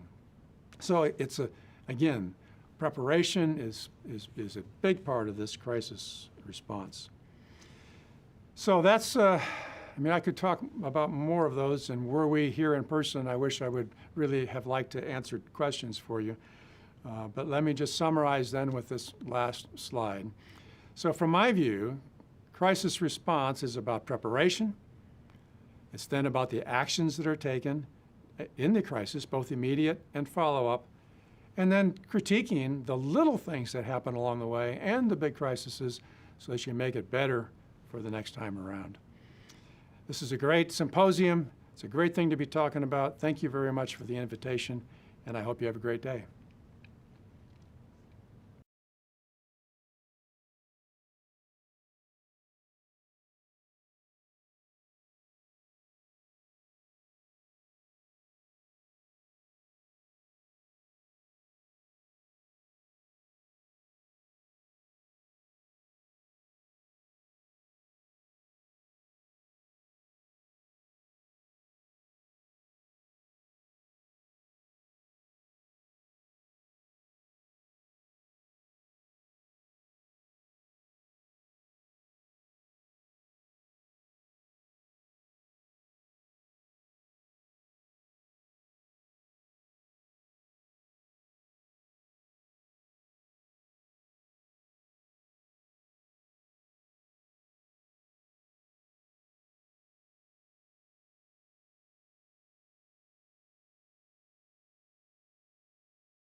Hi, Sandra. It seems like yesterday in many ways since you first came to the university. I'm so proud to have been associated with you and for the recognition and courtesies you've shown me over the years you've been here. You've certainly made significant contributions to the University of South Carolina, Aiken, and you will be remembered for those contributions. For the curriculum changes, for expanding the academic programs, for adding degrees that we had hoped for a number of years and not been successful. But you have been able to bring those to fruition. The engineering degree, the master's degree in business administration, and a variety of other degrees. All of them mean a brighter future for this university and for the students who attend it. It gives them greater opportunities to serve this community. One of the most impressive things that you've accomplished is your ability to build on the concept of partnerships between the university and the community. In particularly, your efforts have led to the Cyber Center that I'm sure we will get the money to, with your strong leadership, to finish that center, and the Advanced Manufacturing Center. Both will be significant facilities and programs on this campus. More importantly, I've been impressed by the way you've related to the students and to the faculty, for the concern, for the empathy, and for all of the leadership you've given in some very perilous and difficult times. This last year, with the impact of the pandemic, is a year that I would have never thought possible to achieve the things that you have been able to achieve. In particular, the great record of keeping people safe and healthy while maintaining the curriculum and the mission of the institution. There's so many things I could say, Sandra, that might make your head swell, but just let me say from the bottom of my heart, Leslie and I have cherished our friendship with you and Michael. You've been great keepers of this institution. You've not just kept it, but you've advanced it in ways that will continue to be recognized over many years to come. Leslie and I both wish you the very best, wish you and Michael the very best. We're hopeful that Michael will be able to go and spend more time doing his wonderful pottery work. In fact, you have to remind him that he owes us a piece. We've commissioned him, and he's been too busy architecting to do anything for us, but we look forward to him completing something that we can display in our home. And we hope that you will find something that will allow you to use your creative energy and your time. One of the things you don't want to do when you retire is to sit down and let life overrun you. From my example, I've been retired over 20 years now. I feel better than I did when I was working. And Leslie and I have been very happy to share our time, her and her creative work with painting. And I'm finishing my second book. So, get busy, girl. Don't just sit back and let things run over you. God bless you, and our very best to you.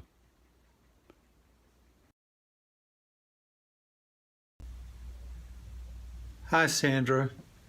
As you and Michael begin to move toward retirement, I want to take a minute and tell you what a wonderful job you've done as the fourth chancellor at the University of South Carolina, Aiken.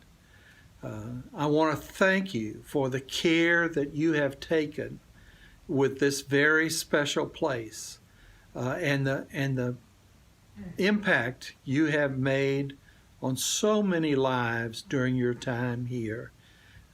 Those are folks who will continue to believe and understand that this is a very special place. In addition, you fought for and won several new additions to the campus that likely will come after you are gone. But the Advanced Manufacturing Center and the South Carolina National Guard Dreamport will not only enrich what goes on the campus for faculty and students, but they will enhance this entire community, our state, and even the nation. As you take these steps toward retirement, Susan and I want to wish you and Michael Godspeed.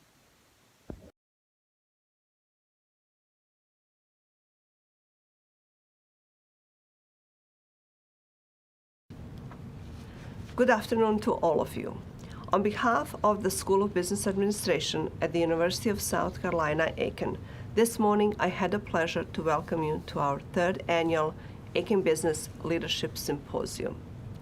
The University of South Carolina, Aiken proudly contributes to our local community and to the lives of our students, alumni, friends, and families.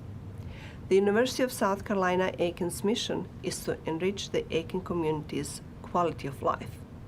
For the past 3 years, this mission has been energized through collaborative opportunities, engagements, and programs such as the Aiken Business Leadership Symposium organized by the School of Business Administration. The strategic operating principle of the School of Business Administration is educating through engagement. In the School of Business Administration, we strongly hope that our students will become active learners, global leaders, and independent thinkers capable of crossing national and disciplinary boundaries. We expect our students to become business leaders of character who are genuinely concerned about the future of our society. To help them achieve these goals, the faculty and staff of the School of Business work tirelessly to provide learning opportunities to our students. The symposium provides an opportunity for students to expand their knowledge of the latest business ideas by engaging with business leaders and USCA Aiken alumni. We firmly believe that the Aiken Business Leadership Symposium is a big step into the future of our students' higher education.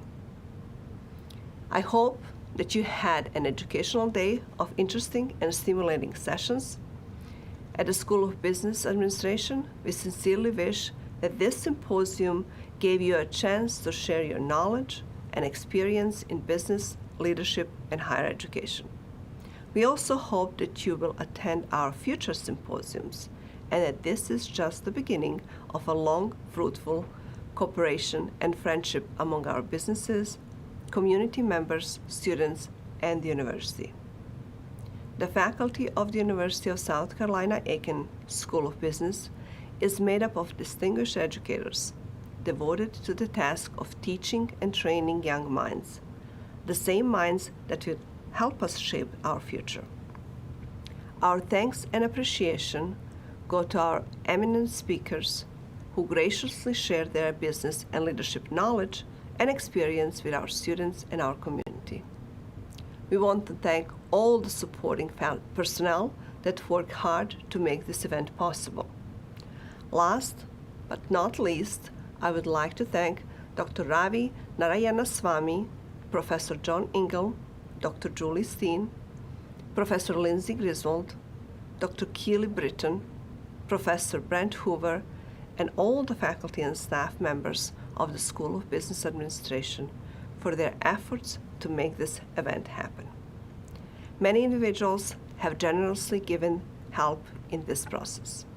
A special thank you goes to our Vice Chancellor for Advancement and External Affairs, Mrs. Mary Driscoll, and her team.